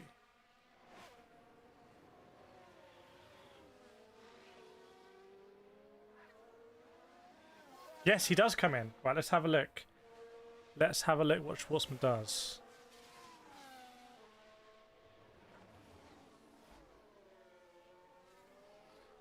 So, 1 minute 20 gap to Buemi.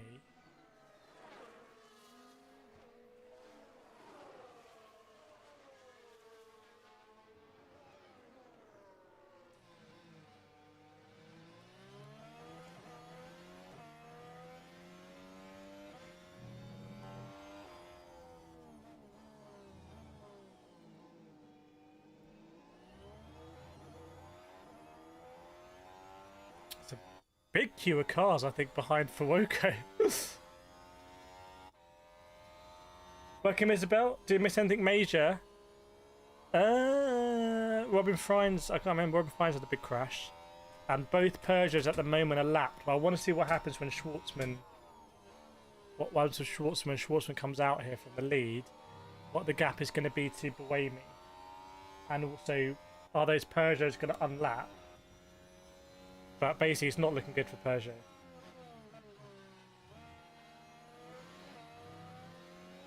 So Schwartzman's on the move. Where's Buemi? Oh my goodness me. Buemi is only 3 seconds behind. So Buemi can go for the lead of the GP here now. Not GP, Le Mans. But given that there's probably, I don't know, like how many laps has Schwartzman done extra? 6 or so laps? Like Schwartzman's slightly better on fuel. But what a recovery this is for Buemi. Having done an extra pit stop and the rain thing. And look at the front here, like, it's not going to be that much gap between the top 7. So even Kobayashi's going to be there, Callum Ilot's going to be there, Fuoco, Collado, Christensen, Buemi. And I say the big thing is there's only 2 Porsches there, 2 Toyotas and 3 Ferraris are going to be in the top 7. It's going to be very, very, very close. There we go. It says 30 seconds. I feel like it's closer than that, to be honest. I feel like it's going to be closer than 30. But I might be wrong. Maybe it is then. So 30 seconds now between the top 7. That's where we are. 3 hours in. But yeah, I've been streaming for 3 hours. I can't see anything. And like I said, I will pop back because I can go on. I'm going to edit some videos and do some videos then. But yeah, I'll leave the stream and I'll come back and we see what we want to do. If it's exciting racing in action, then that'll be fun to do. It seems like we might be just waiting for the next thing to happen here. So yeah, I'm going to do some videos, editing, work hard, and leave the stream up. So I'll be checking in. And yeah, see you soon. Take my Coke.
Straight ahead.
on.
focus on the race ahead.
Trojan, anything can happen still.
Right, I am back from that editing. So much fun doing YouTube on a Saturday. Just editing a video that hopefully people will watch. Ah, my phone just ran out of battery. 0%, and I can't see. I missed all the action. Tell me, wait, hang on, I'm gonna get a water, and I'm gonna get my sunglasses because that's the only way. So hang on, wait.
Ugh.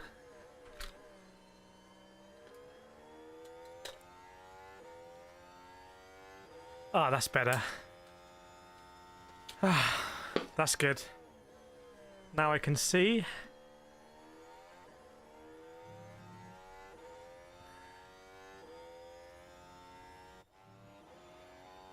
Oh.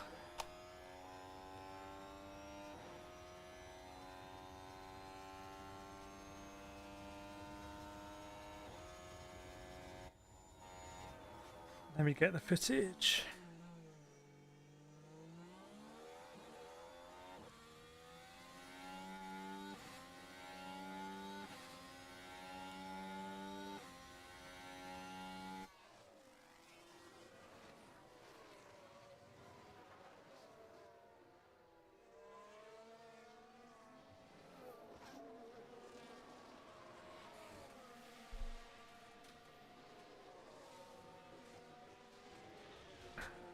Well, it's still Ferrari 1-2.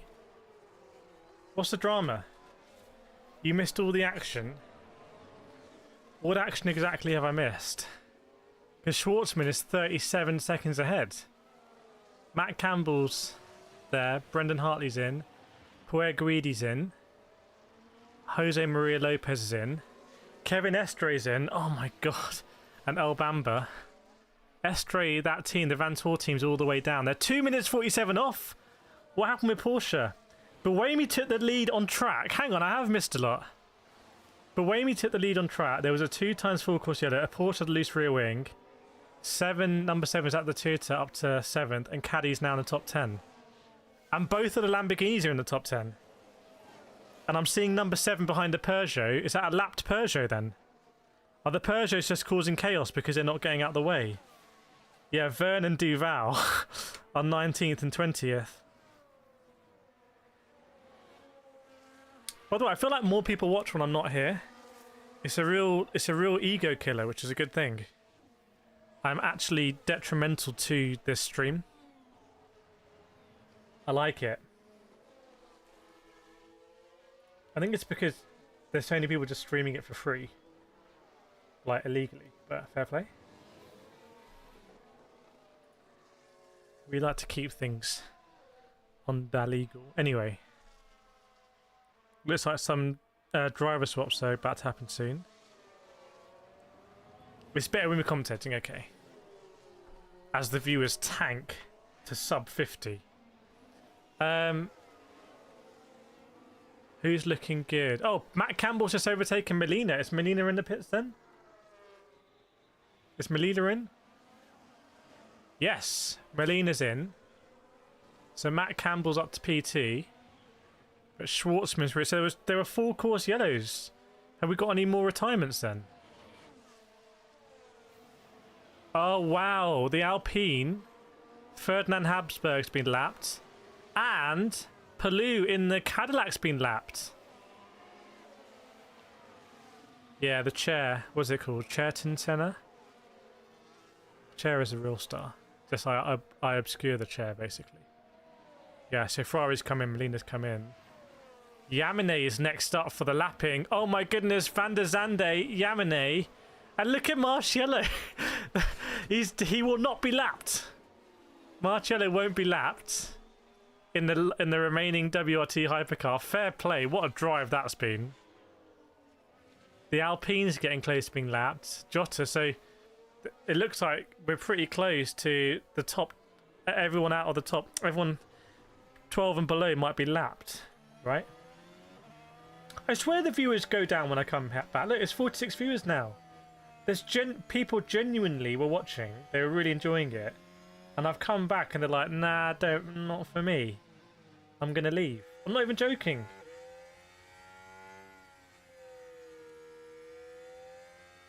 Fair play. Fair play. Respect it. Yeah, disaster for Peugeot. Alpine, you could have both Alpines being lapped soon anyway. It's great for Lamborghini. The important people still here, yes indeed. We're dropping more though, we're down to 43. We're just keeping the core. Keeping the focus. Lights are on now, it's getting darker at Le Mans.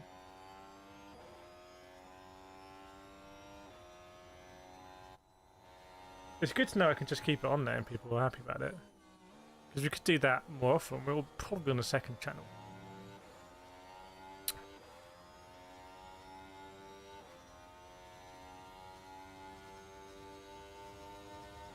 Oil going in number 50. Ooh, is that normal for oil to go in? Is that Molina's car? Or is that just the Ferrari's just burning fuel?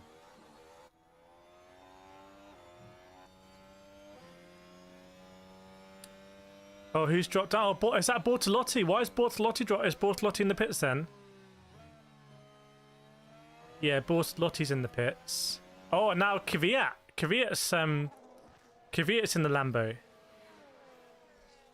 And they're in danger of being lapped, aren't they? Aren't they going to be lapped? Where's the leader? Oh, did Schwartzman come in? So they would have been lapped, but Schwartzman came in. Yellow flag! Who is it? What's happened? Where is it? I'm looking at the dots. Who's done it? Green flag. Nothing to worry about. Isabel Schwartzman's doing quite well, considering his first time at Le Mans. Yeah, I mean, arguably he was in line for a Formula 1 seat, wasn't he? But didn't happen. Isn't he Israeli-Russian driver? I can't remember. George, I went away and then just came back. Yeah, doing the opposite. Doing the old opposite.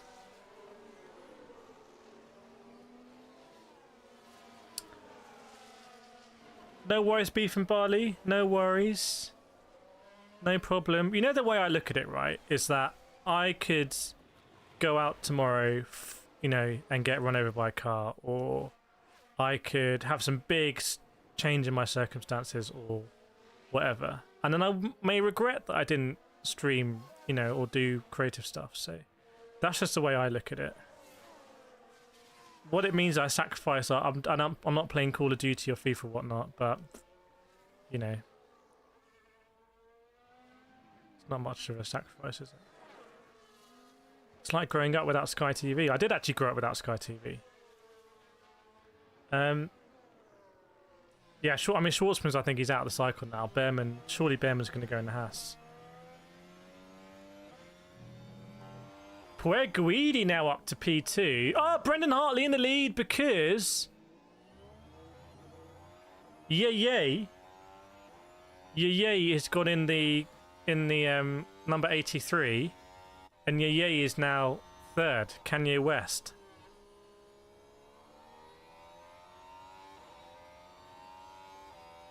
Yeah, and that means Kvyat back up 251.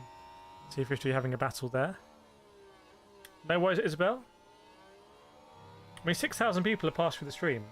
I think the reality is that if... I saw this at Spa as well. Like, I think WEC don't really care about illegal streams. Like, to them, it's just really good exposure. That's just the view I think they've taken. Slightly surprised the broadcasters don't care.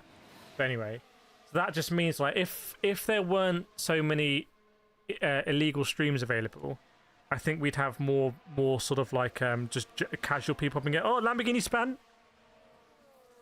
Was it Kvyat? Or was it Grosjean? Someone's ended up in the gravel. But I think that's partly why with Formula One, because they're so aggressive taking down illegal streams, and sometimes we get caught in the crossfire. We just, you know, as a legal stream, we benefit from like search and casual people browsing and whatnot. So I think that's just the interesting. I think a lot of people would be like, oh, it's not worth streaming when there's, you know, so many illegal streams up. It was Kvyat, dearie me, taking a trip into the gravel. Wow, it's so much more comfortable to stream with sunglasses on. Like, it's so relaxing.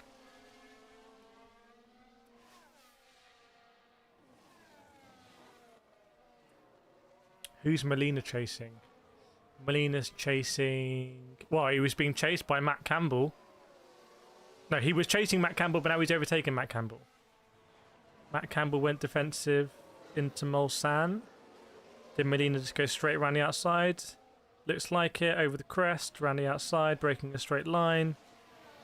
Great move by Molina on the Spaniards. You love to see it, frankly. Moves around the outside like that. Now, the onboard is great, and I do wonder whether we could put an onboard on up here. Like, I don't know. I think I need to reach out to a team. Like, I should reach out to Peugeot. If Glickenhaus was still here, I'd just reach out to my person at Glickenhaus and say, is that okay?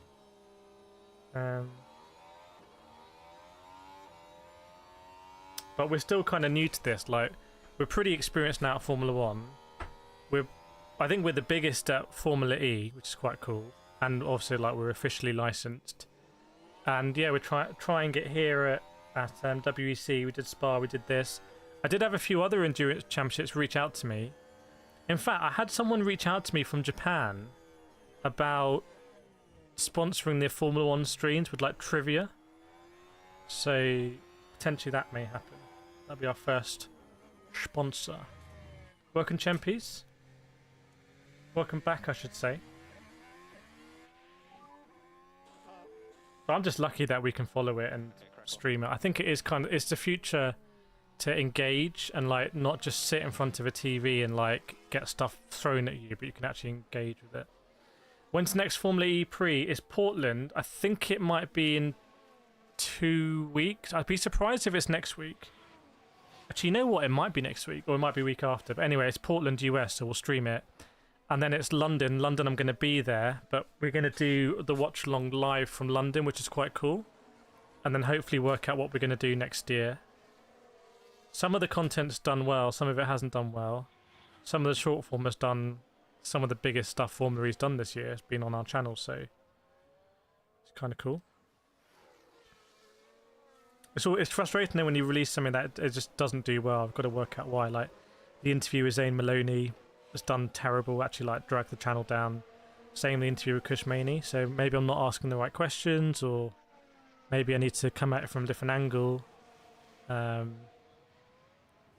those aren't things I can say to anyone like Formula One or Formula E or WC. Like, oh hey, I've done this. Would you like? You know, I'd like to do some more. If I can go and speak to these people, they're just. I can't show them that sort of stuff. How is General Motors doing? You mean the caddies?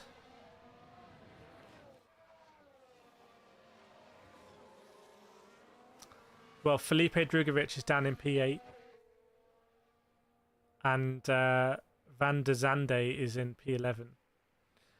And Palou's in P14. I thought Palou had been lapped, but maybe it's just out of sync with the pit stops.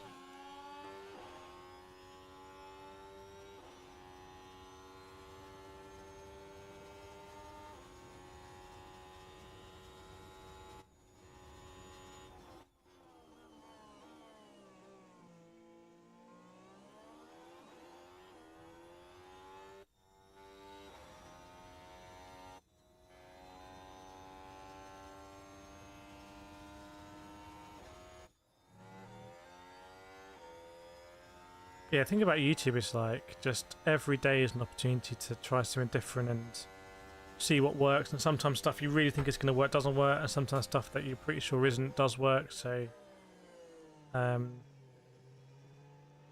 just always building, always sort of like new people are discovering your stuff for the first time.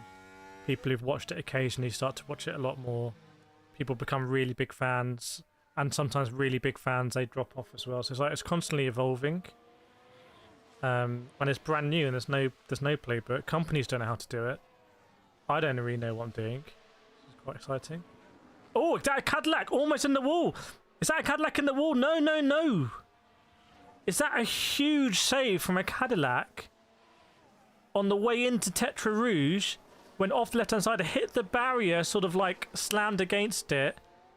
Don't tell me that's Earl Bamber again. Or was it Van der Zande? Was it Van der Zande? No, Stu's, the race numbers correspond to category. No, the race numbers you just choose, like Toyota have 7 and 8. That's just their thing, so. Who is leading in GT class? That's a very lucky man for a Cadillac, and I think it's Van der Zande. I wonder if he's got damage. Something looked like it fell off the back of the car.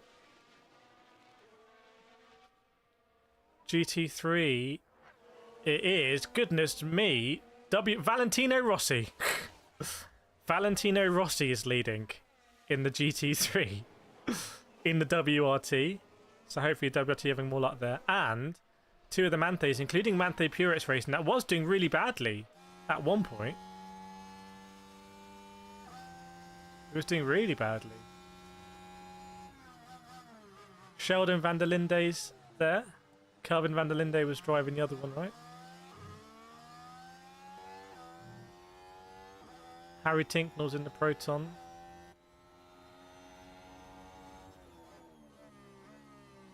Oh, Lamborghini's just been lapped, I think. I think Coyole's just been lapped. So we're lapped up to 17th. Yeah, the Corvette's not having the best time. The Corvette used to be so dominant, though. That Corvette, they changed the way the teams run, isn't it? It's no longer really factory. They were so good. Maybe it's GTE, which is really dominant. Rush E. Who's Rush E? We're like Rush to the points.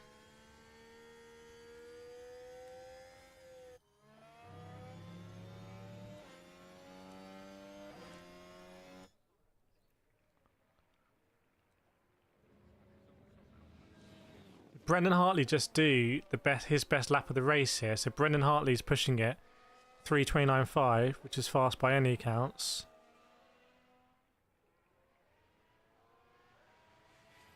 And 3 seconds quicker than Puer Guidi. So he's just extended that gap from 7 seconds to 10 seconds that lap. It's an insane song. I don't know it, I'm afraid.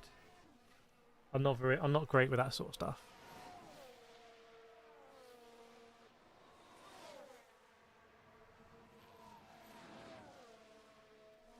Chamonix's all over Vauxvier in the Alpine.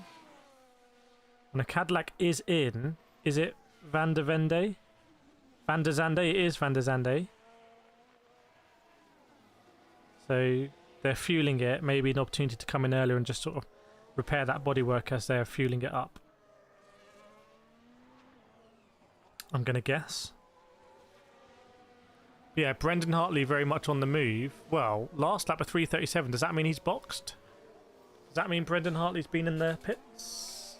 Yes, he has. Good spot by me there. That might mean that Yi is going to take the lead of the race here. Retake the lead of the race. Imagine Yi will be in the lead right now.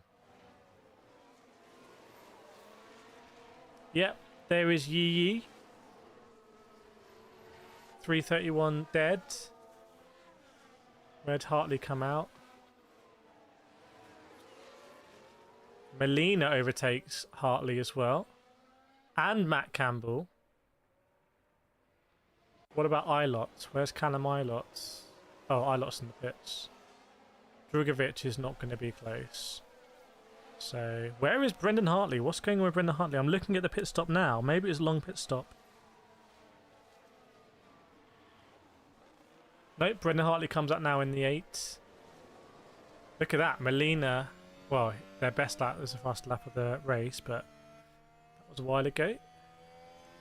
Where Guidi's still in. Ilott's still in. Drugovic is coming as well. Kevin Estre's in. Jose Maria Lopez, if he goes around again, if he's in a different sync, he's going to gain quite a few positions. Rasmussen.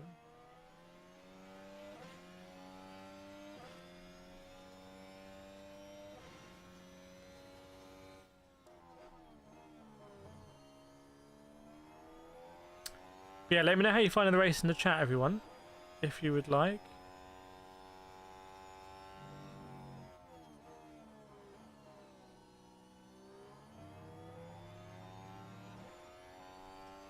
Norman Natto's in at the Jota. Giovinazzi's in as well. So you got Jose Maria Lopez, Giovinazzi, Rasmussen, Natto, all fairly close. So Porsche's moving their way back up. Keep trying.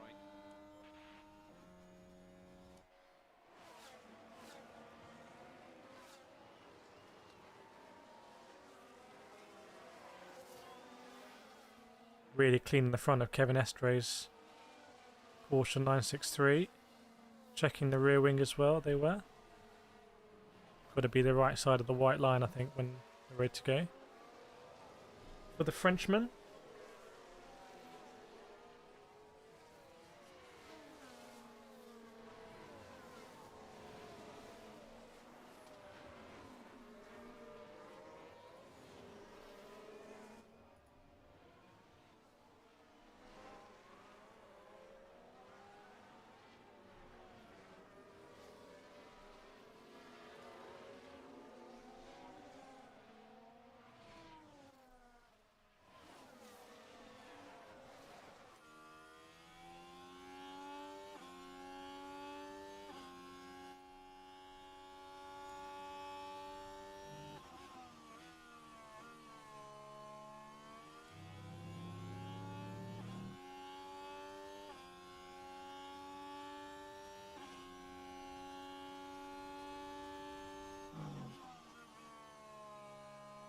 '83 looks good so far. Yeah, it's come up though when Kubica was started the race, or I can't remember who was in it before then, but they were started like 7th or 8th or something.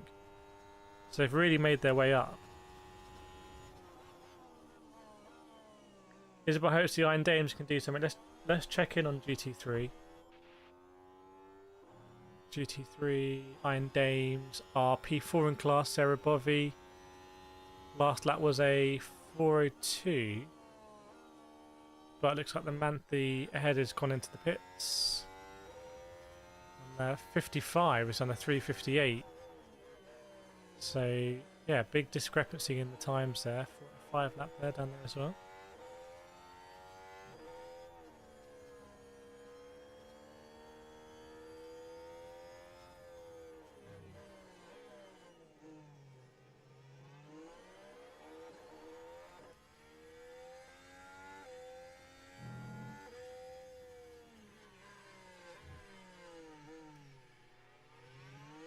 Is a 4-minute flat good for a GT3 car? I feel like the GTEs are quicker, like a 3:55 or something. So, what's the quickest in GT3? Where's the purple lap? Oh, it doesn't show, I guess. Yeah, I feel like a 3:55. Like, I'm surprised a lot of them are in 4 minutes. 4:11. Like that, they've just on a 3:57. That's their quickest lap. But I don't know GT3s around here as well as GTEs. I feel like when I've raced here in GTEs, it's like Yeah. Oh my goodness me. Cadillac and a Porsche getting so close. Who was that?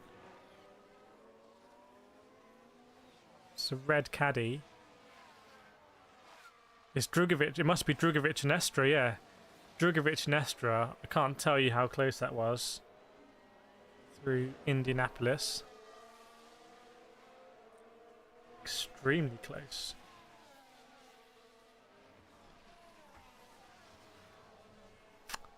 Who's dropping down? Is that Habsburg? Dries Vanthoor now. So you've got 2 Vanthoors, you've got 2 Van der Lindes. 3:11, still on the lead lap. Yellow flag out. I wonder, is it Habsburg? I think it is Habsburg. I think it is Ferdinand Habsburg, the aristocrat. I think has had a crash here in the Alpine at Arnage, right? And I think, oh yes, he's gone deep at Arnage. He's on the tarmac though.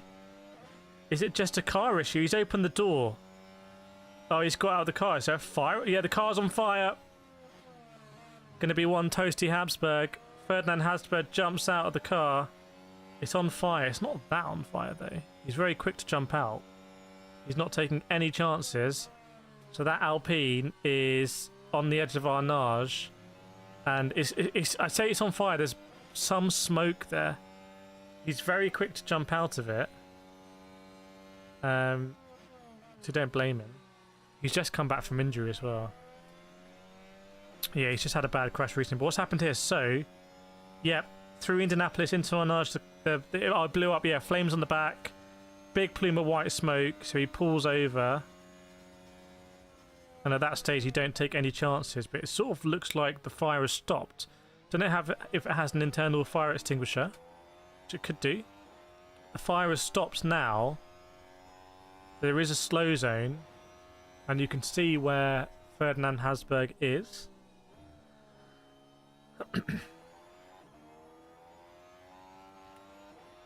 Yeah, it's not the biggest fire in the world. It's not going to start World War One.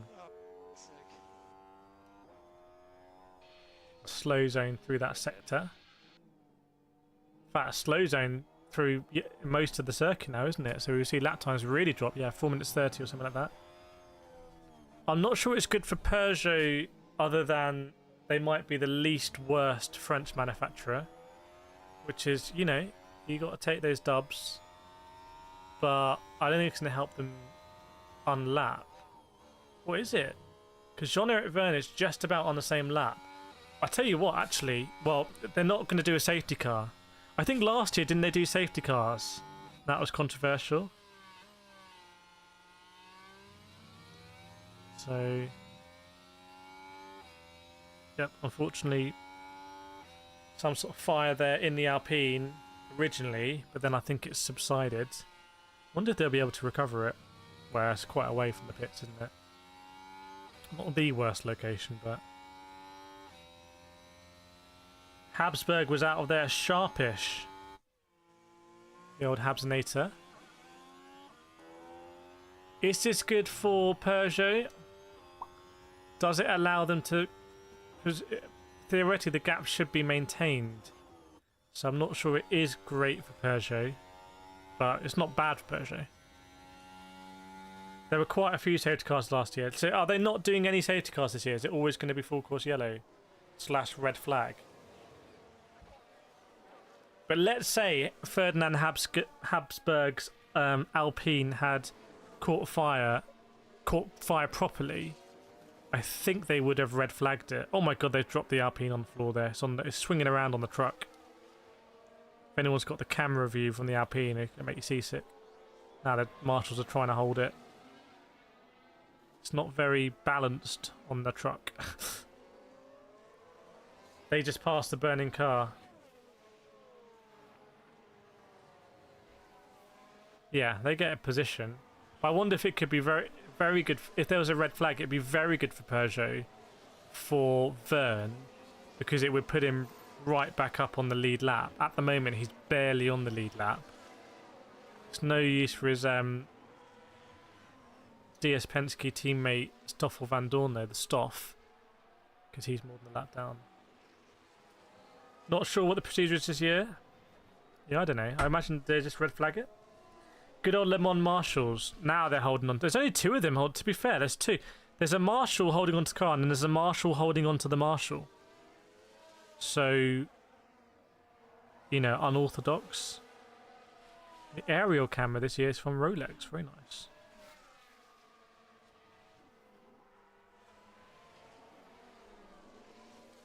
Does the slow zone work better for Peugeot? They're not going to lose time, but can they gain time? Would be great to see them do that, the slow zones between marshal posts. I think that's what they're doing though. They're doing slow zone. I don't understand. I don't understand what you mean.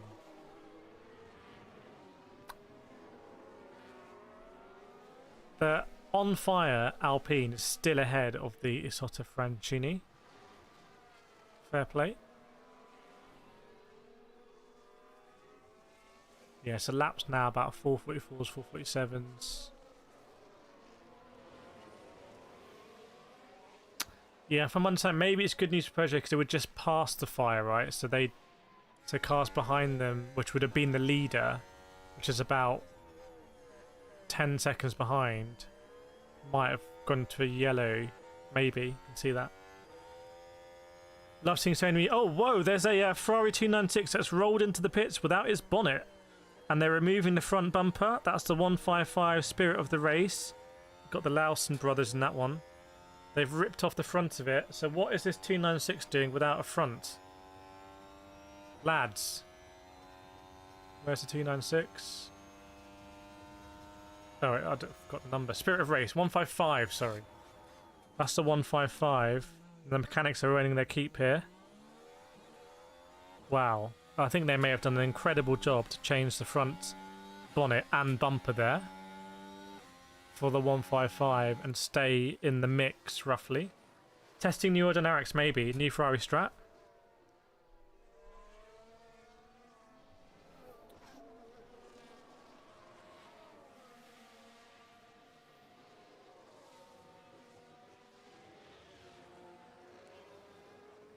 Maybe got too hot and wanted to strip off.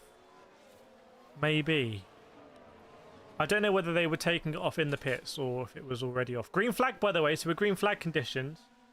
So we'll see the gaps sort of return to... We'll be able to assess the gaps properly, which will be cool.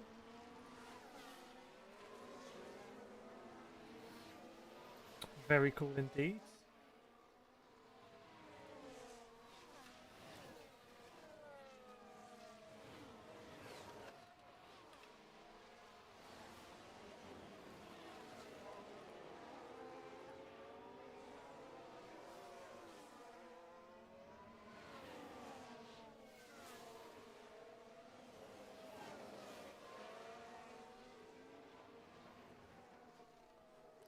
What's going on with my bonnet? We are checking. Yeah. To be fair, the Ferrari team there seemed to be very much on it. Who's XF1? Plenty of... Well, on the screen right now, on the screen that you can see, I can see 1, 2, 3 XF1 drivers on the screen.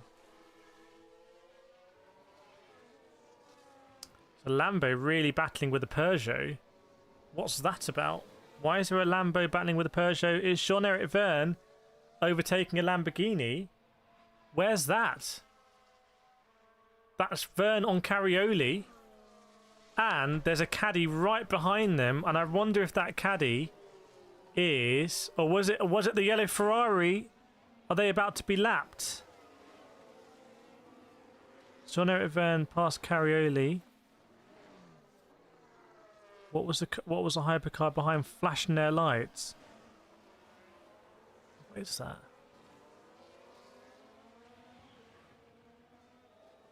There's another car. It might be the Isotta Francini. No. There's another hypercar behind these two, but I don't know what it is. It's just flashing lights. I can see, so Werner's got past Carioli.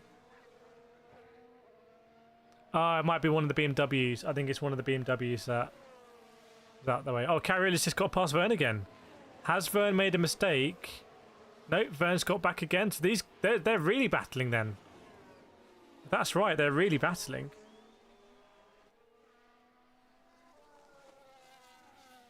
Not good news for Alpine.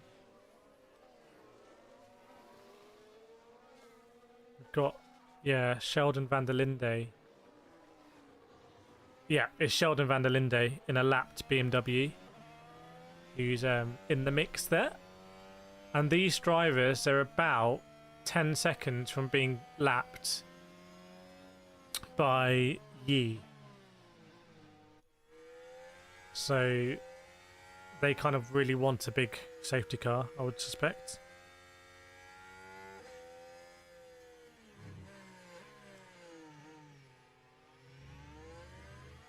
They could probably form another F1 grid with the XF5. Yeah, that'd be fun to see, like a Masters race.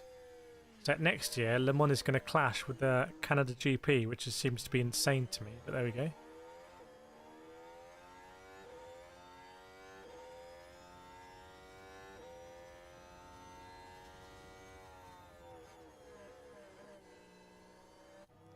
So really, it's Van der Zande who got off very lightly with that crash there that I told you about. Kvyat, in fact, from Kvyat is only about 40 seconds from being lapped, so yeah, this crew down here, they're in real danger of being lapped, going off the lead lap.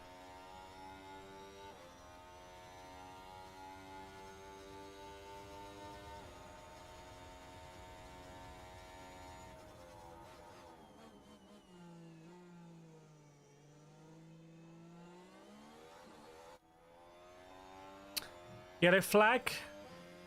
What's happened? Has anything happened, or is it going to be green again soon? No, there's a GT3 that's come off in the Porsche curves, and that could be a big one. There's a GT3 that's come off in the Porsche curves. Just going to repeat myself, why not? Who is it? Who are you? And why have you done that there? Who are you?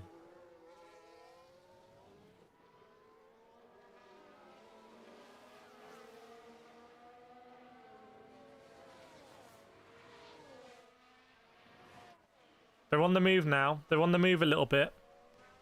Oh, it's the 85. Oh, no, it's the Iron Dames, I think. I think it's the Iron Dames, everyone. I think it's Sarah Bovey. I think Sarah Bovey might have been in the wall. No, it's a spin. It's a spin, I think. I'm having a look now. Got eyes on it in the Lambo.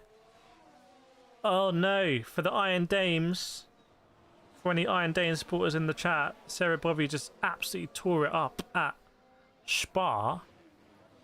Has spun in a very good position, and I think she just had to be sensible and wait because it was such a difficult place to rejoin. But I didn't see any visible damage, and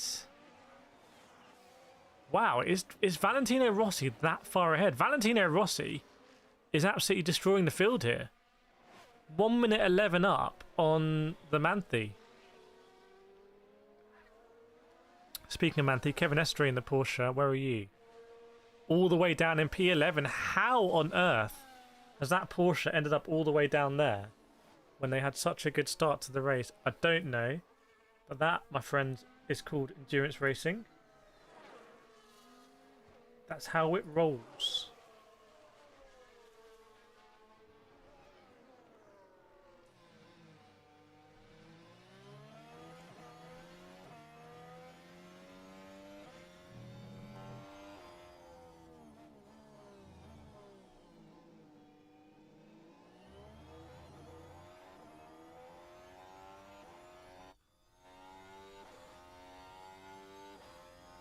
Sarah Bovey did come into the pits. They attempted to refuel it, check around. It looks like it's okay. I'm going to have a look here on board with Sarah Bovey. Turned into the right-hander in the Porsche. Oh, got hit! Whoa! There was a flash of a hypercar, I think, round the outside.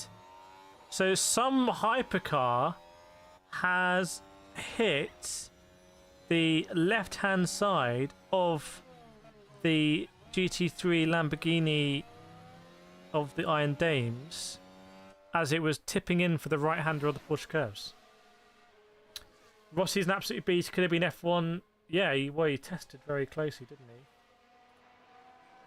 could have happened. There we go. We got the full list there of ex-F1 drivers. You love to see it. Looked like red and yellow. Do you think I thought it looked like a BMW, one of the horrendous BMW liveries. But you're thinking it was a potentially Yee. So good. And then twice.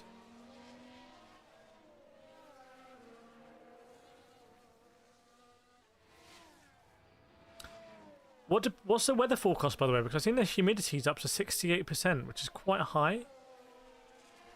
Anyone know what we're expecting on the weather front?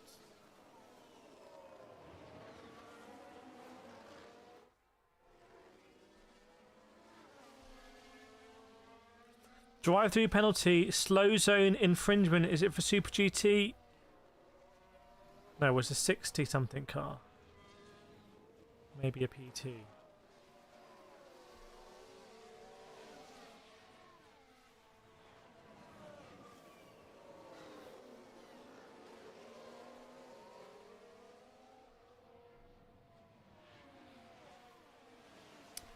That Peugeot is basically done. I'm sure with Vern. Yeah, Peugeot's been done. Peugeot's 1 lap down. There we go. Did they have a pit or something? Well, they're a long way behind now. So embarrassing for Peugeot, and I'm not sure they've got the willpower to. They need to get me involved. They need to bring me into the setup. On the BBC site, it says it's going to rain between 4 and 5 in the morning. That'd be fun. That will be a lot of fun.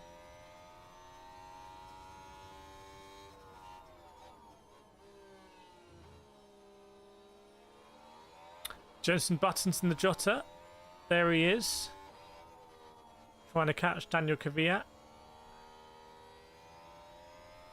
Lamborghinis are slipping down a bit. Where's the other Lambo?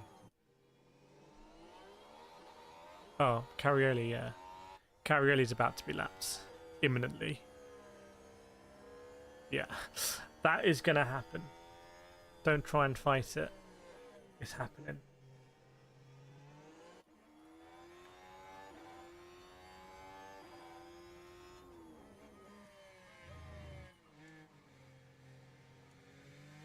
It's happening.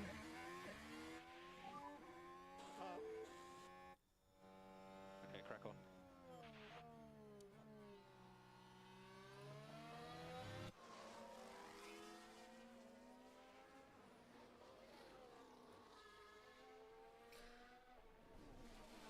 Oh. On board with Rossi. He's behind a Mustang, but he must be lapping it. He's a man who knows how to win.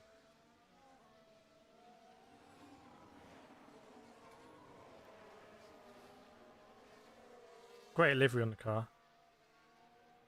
Clean as well. Such a fun circuit, Le Mans.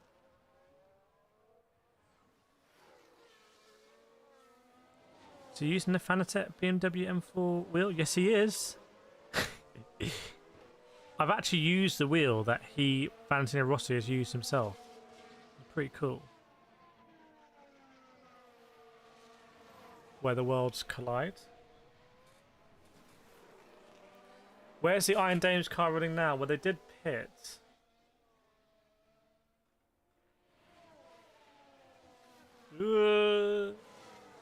Oh no. Okay, they're running in 15th in class, but it's still relatively tight there because they. Oh no, so that's Iron Links. What am I doing?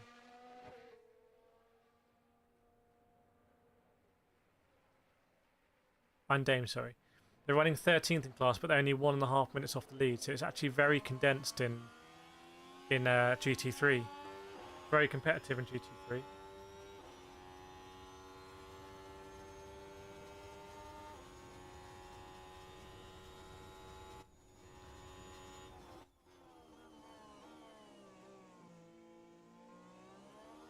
Very competitive.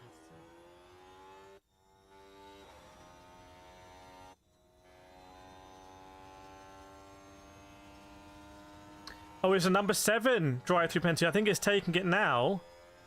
Ignoring the slow zone. Is that Jose Maria Lopez in the number 7? So, unnecessary one there. Yeah, still a long time to go. In fact, if I believe it, I think both Toyotas might be close, if I saw that correctly. No? No, it's behind the Cadillac. It must be very similar looking with the Cadillac there.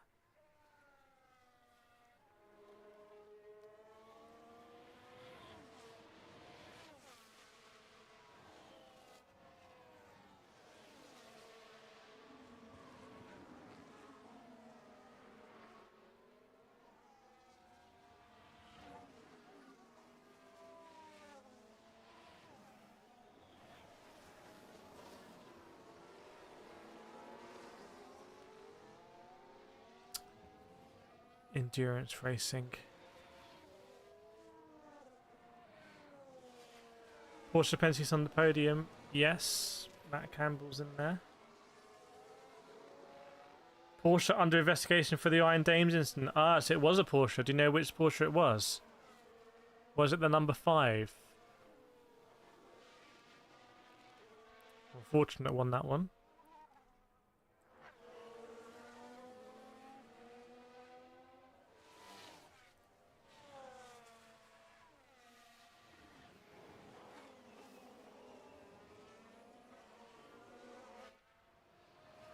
Watch out, I might get another break then. I feel like I'm tanking the numbers for my presence. And crack on, so I'll put this on mute. Oh, I'll put it on mute. I'll be back.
Max on the race ahead.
So very exciting moment because it's just started raining.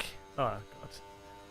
It's just started raining and the Ferrari number 50 was in the pits, Nilsson, and they didn't know what to do, so they put him out on dry tyres. But I think everyone else coming in now is going to go on wet tyres. So it's possible that Ferrari have made a bit of a mess here. We'll see.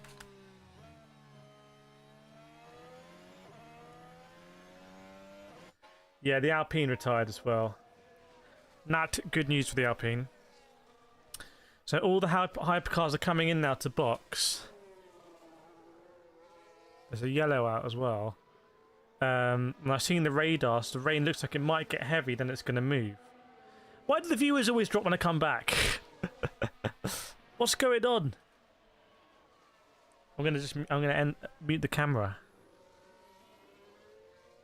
Driver swap for must be the leading Ferrari as well.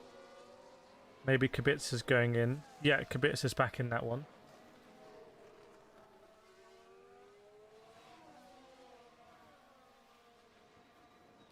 So we might see some more split strategies here on wet weather and dry tyres. Is that Nilsson going... Oh, well, the slow zone has helped. The slow zone has helped the cars out there on the dry tyres. But you'll know if it's a bad decision if you see the number 50. Oh, the United Autosports 95. McLaren's off into the gravel trap. It's going to keep going. It's going to get out of there. It looks like it's quite heavy rain now around the pits. And looking at the radar, looks like kind of intense showers that will move on. Yeah, debated they should have probably hold the Ferrari in there and just... even just for 20 seconds and just made sure it's going to be the right decision. But for example, the Toyota's in, either the 7 or the 8, I can't see, and they're going to go on to wet weather tyres. So Kubica's still in the lead. Well, Nilsson goes up now because Hirakawa's on the wet weather tyre. But let's keep an eye on that number 50. And see what happens. Where is it? It's gone around again.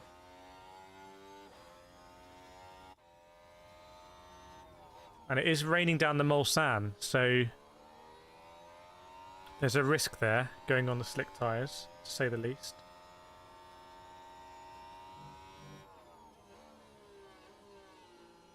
There are grooved Michelins there. Very similar to the Michelin Pilot Sport 4S I put on my car today. On my Peugeot. My Peugeot's doing better than the Peugeot 9X8. What happened with the United Autosports car? It was turn 1, turned in for turn 1, or really, sorry, turn 2. Yep, we've seen it happen before. It's a bit similar to the Ben Keating one.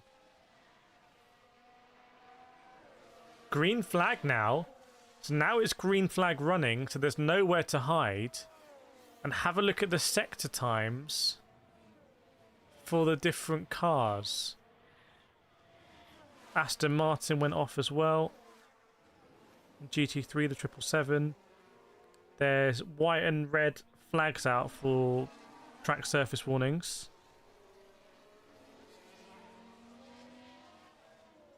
Big opportunities here. People like Dries Van Tor still on the lead lap somehow, I believe. If that's correct. Can maybe catch up. How much have dinner? No, not yet. Or was he?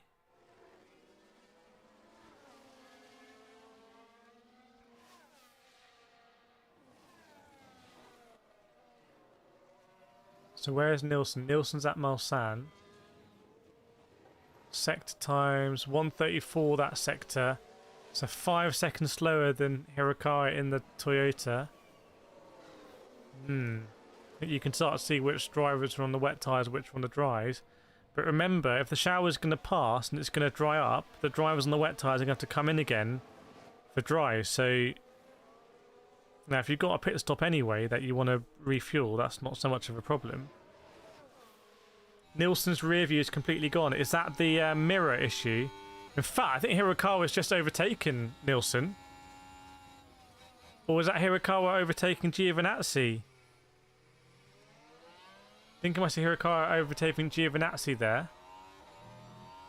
So the Toyotas have made a bold call. Remember, they made a bold call with the first bit of rain that we had. Yeah, disaster for that Porsche, by the way, because that hit the Iron Dames. Because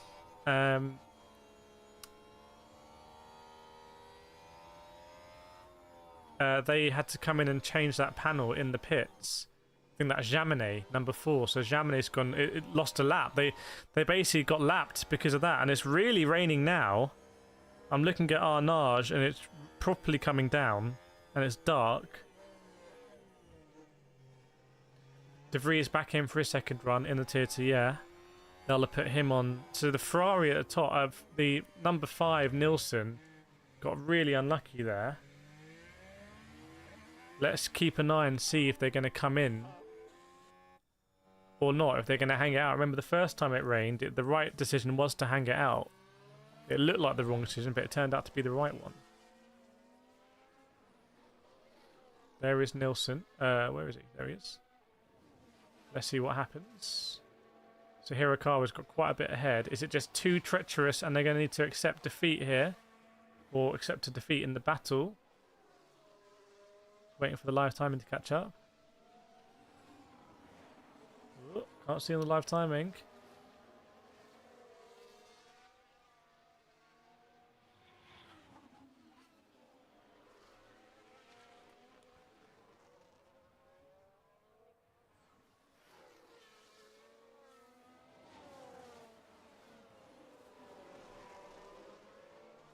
What's going on? We've lost the live timing here. He's staying out. Lewis is staying out. Okay, so Nielsen's decided to commit here, the Dane, with no rear view. I'm not sure if that's a safety issue or not. You think when they come to spec the cars, they need to. There we go. So Nielsen, see the gap between Nielsen. Are we sure? Yeah, Nielsen and Hirakawa. Sure, that's got to update that live timing. So Nielsen lost 15 seconds in the last sector alone. I'm on board with Giovinazzi. I'm not sure Giovinazzi's on the right tyre either, because he looks like he's really... Oh my goodness, in the Porsche curves, he's almost lost it. I wouldn't be surprised if Giovinazzi comes in, because that looks really not a lot of fun. So Ferrari might have really Ferrari'd this. Yeah, look, all of the onboards pretty much are up. So definitely recommend having a multi-view. I'm looking at the official Discovery feed. But it's scary being on... Giovinazzi's come in! Giovinazzi's come in! So surely Giovinazzi had also pitted and stayed on dry tyres, because they're going to lose a huge amount of time now. So Giovinazzi, those couldn't do it. So the question is, how is Nielsen still out? Nielsen's made it all the way to the Mulsanne. But the first sector, he's 7 seconds down. So I think Ferrari have made a very bad strategy decision here. Kubica's on the right tyre. The Porsche on the right tyre. So good news for Toyota. Looks pretty greasy from the M4 G3 on board. Is that the Valentino Rossi? And I just wonder, is someone going to get caught out here at the back that's going to end up being lapped? Because they got this wrong. Goodness me, Giovinazzi's all the way down there. Now Giovinazzi comes down to the pit. So Giovinazzi, they would have been right up there. And now they're, well, 3 minutes 46 behind in dry weather. The lap time's 3 minutes 30. Louis said Gio made the call himself. Ferrari wanted him to stay out. I was on board with him during the Porsche curves, and it did not look like a lot of fun. So comes out of the pits.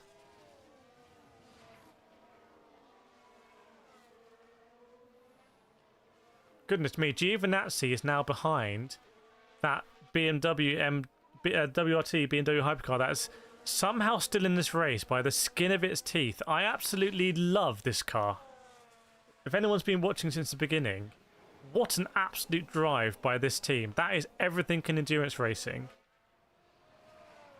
I mean, unbelievable. Love it. Boudoir is down here as well. And Giovinazzi's there, 349. Where's the leader? Goodness me. Oh my goodness me. Giovinazzi is 10 seconds away from being lapped by Kubica. Giovinazzi could be lapped here by Kubica.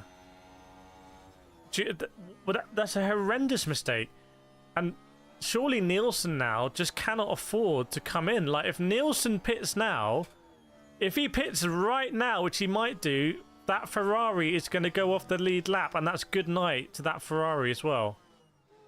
This is a huge moment in the race, everyone. If Nielsen pits now, they've affected. They have to gamble. They have to see the river, even though they've only got a 2 of hearts and a 5 of clubs. They've gone around again. They're losing 30 seconds a lap. They wanted 3 more laps from Gio. Well, the thing is, Nielsen's able to go around. Oh, someone spun! Who is it? It's one of the LMP2s, one of the green LMP2s. Got McDonald's sponsorship on it. Pretty cool. Makes me hungry. I've been told I've been eating too much McDonald's lately. Someone spun coming into the pits. The number 37 LMP2 spun coming into the pits, try and get wet tyres. Yellow flag is out.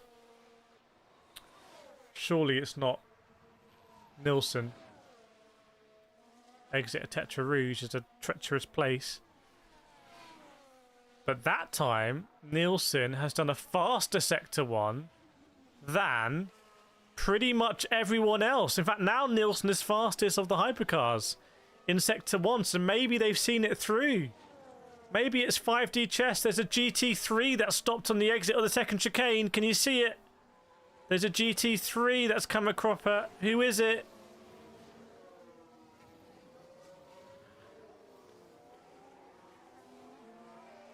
No, they're moving again now. They're moving again.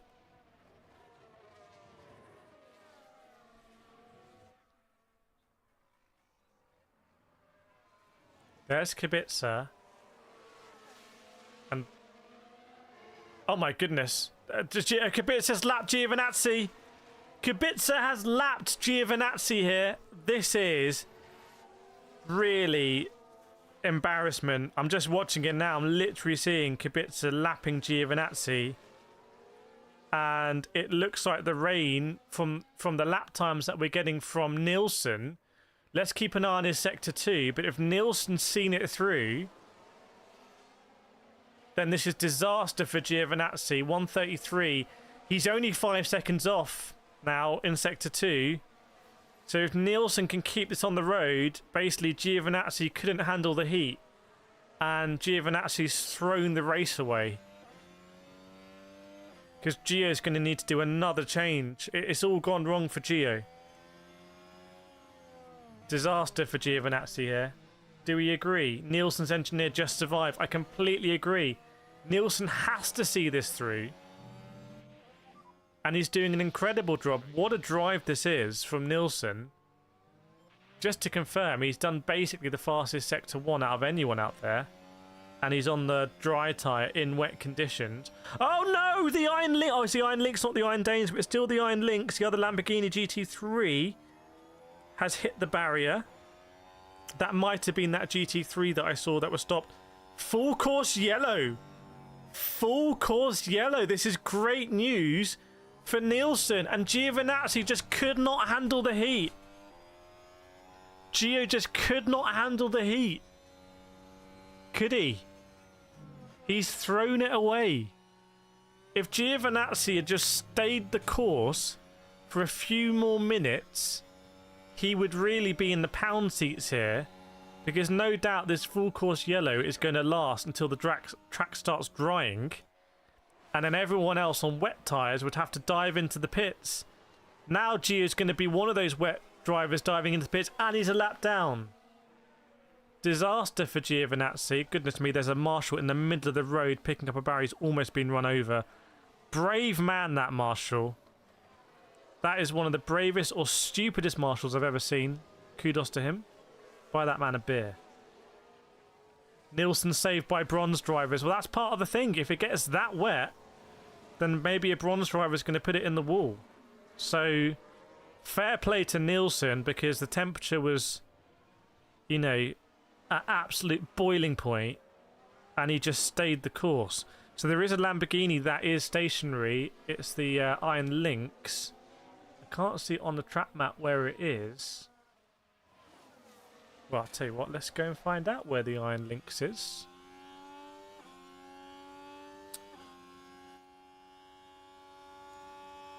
Schiavone. Ah, it's Schiavone, yes, on the exit of the second chicane on the Mulsanne straight. Sort of went into the wall backwards. Who am I rooting for? Not really rooting for anyone particular. But I like seeing cool moments, and you got to respect what Nielsen did there. And you got to say Giovinazzi, if it's true that he made the call, that might be a career-defining moment for Giovinazzi. Don't want to be too harsh about it, but that car could have won this race, and by that man of Bahrain, yeah, there's basically marshals ran into the middle of the track. There's traffic coming. It was pretty insane, to be honest. And LMP2 went off at Arnage as well, so it's all pretty mad. There's a full course yellow. I don't know why this Lamborghini can't get going again. Goodness me. And I wonder if Dries Van Tor was able to stay the course in the BMW as well. I don't know. But how Dries Van Tor in that BMW that was basically... Oh, the Lamborghini is turning around now. Doing a 3-point turn, I believe, or it just went forward. Can it not go backwards? Claudio Schiavone is 63 years old, by the way. Old Schiavones. But you can't find reverse gear. We've all been there. We've rented the car at the airport, and you're struggling to find reverse. You don't want to go back to the desk and say, I'm really sorry, but can you let me know how I actually reverse this thing? Because you feel like they're going to take your keys away. Well, Schiavone's having that moment on the Mulsanne.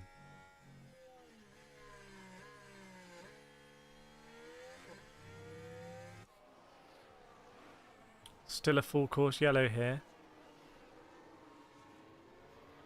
And Kubica is 1 minute 50 up. Obviously, this is at full course yellow speeds.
Still the full course yellow. Oh, green flag. I should tell a lie. It's green flag now because Lamborghini's underway. So, are we going to... Is it dry enough to see people dive into the pits? That's going to be a critical question.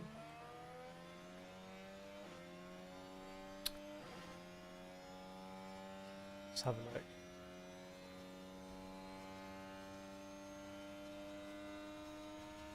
Oh, no, Hirakawa's there. Makovetsky's there. Kubica's there. Nielsen's there. Nielsen might inherit the lead of this. If all these three have to pit onto dries, Nielsen might inherit it. Obviously, they'll fill up with fuel as well. Very interesting situation here. And it shows you just how different it's been on the Ferrari front. And Giovinazzi's going to have to box as well. Wonder what tyres Dries Vantore is on in the BMW. But he's held the course. Let's see as he goes past the pit entry. We'll have a look. Is he going to stay out, or is it still sort of two mixed conditions? I mean, it was expected to be a shower passing. I looked at the radar. That shower has now passed.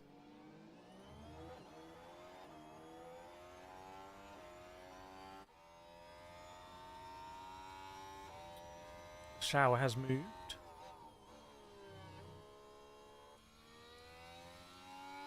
Giovinazzi had one hell of an oversteer. Oh my goodness me! You'd be stressing in that cockpit right now, wouldn't you? Knowing that you've made a bad decision, made a bad call. But we all make bad calls in life. That's life. But we're not all Ferrari factory hypercar drivers, so.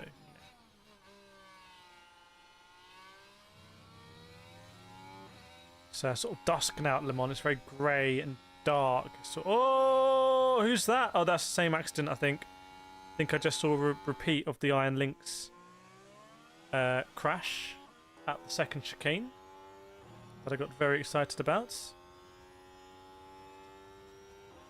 everyone going around still, even people on dry. Let's have a look at sector times. Because sector 1 should be pretty clear. So 37, Kubica's just gone through in a 37. It seems pretty good. Let's see what happens. 37. Well, I don't know. Some of these lads are on the... Well, we know Giovinazzi's on the wets, actually. What's Makawachi going to do? Sector 1. 37 to beat. 35.9. 1 second quicker. 36.3.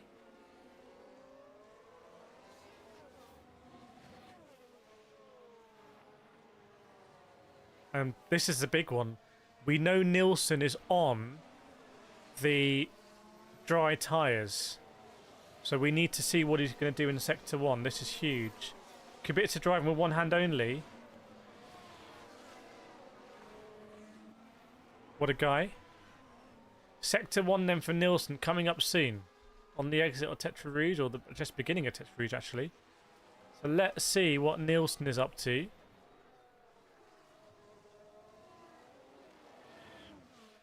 I'm excited.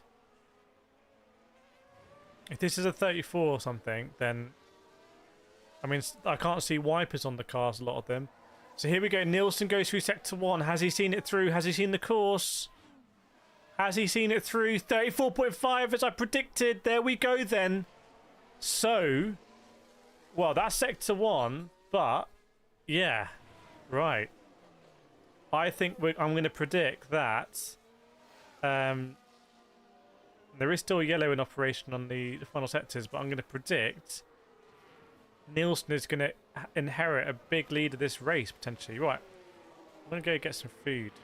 I'll keep this on, obviously. Oh, there's a very silly crash I've just seen under full course yellow. Involving Valentino Rossi's BMW. What a silly crash that is. Ooh, might be a penalty for that one. For Rossi's car. I think Rossi's car, 46, might get a penalty. Right.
works on the right ahead.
Right.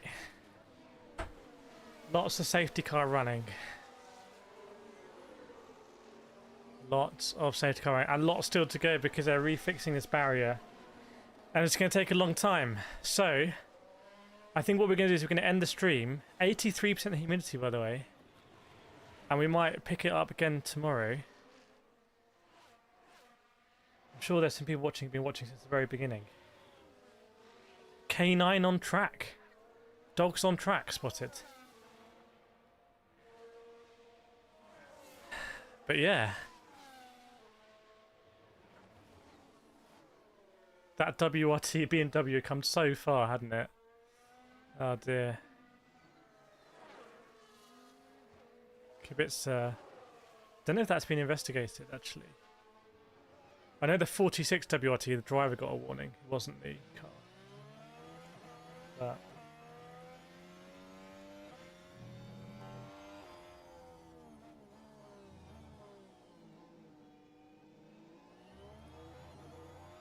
But yeah, I'm going to end the stream there. It's been fun because I need to use this computer to make some videos. So I need to do some Gran Turismo on the wheel myself. If I want some videos to come out next week. So yeah, I'll keep checking in. There's a Discord as well. Remember to join Discord if you're not in there already. Dedicated WEC channel.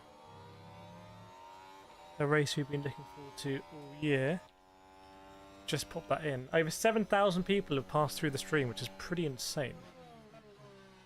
There's actually 4,000 people. Yeah, if you're popping back in and see this at the end, thank you so much for joining. It's been a fun one. And yeah, nice to get the stream up and working and everything, and follow the drama here at Le Mans, especially with the weather. It's been real. But cool, thanks so much, and we're going to end the stream here. Have a very nice Saturday, Sunday, and hope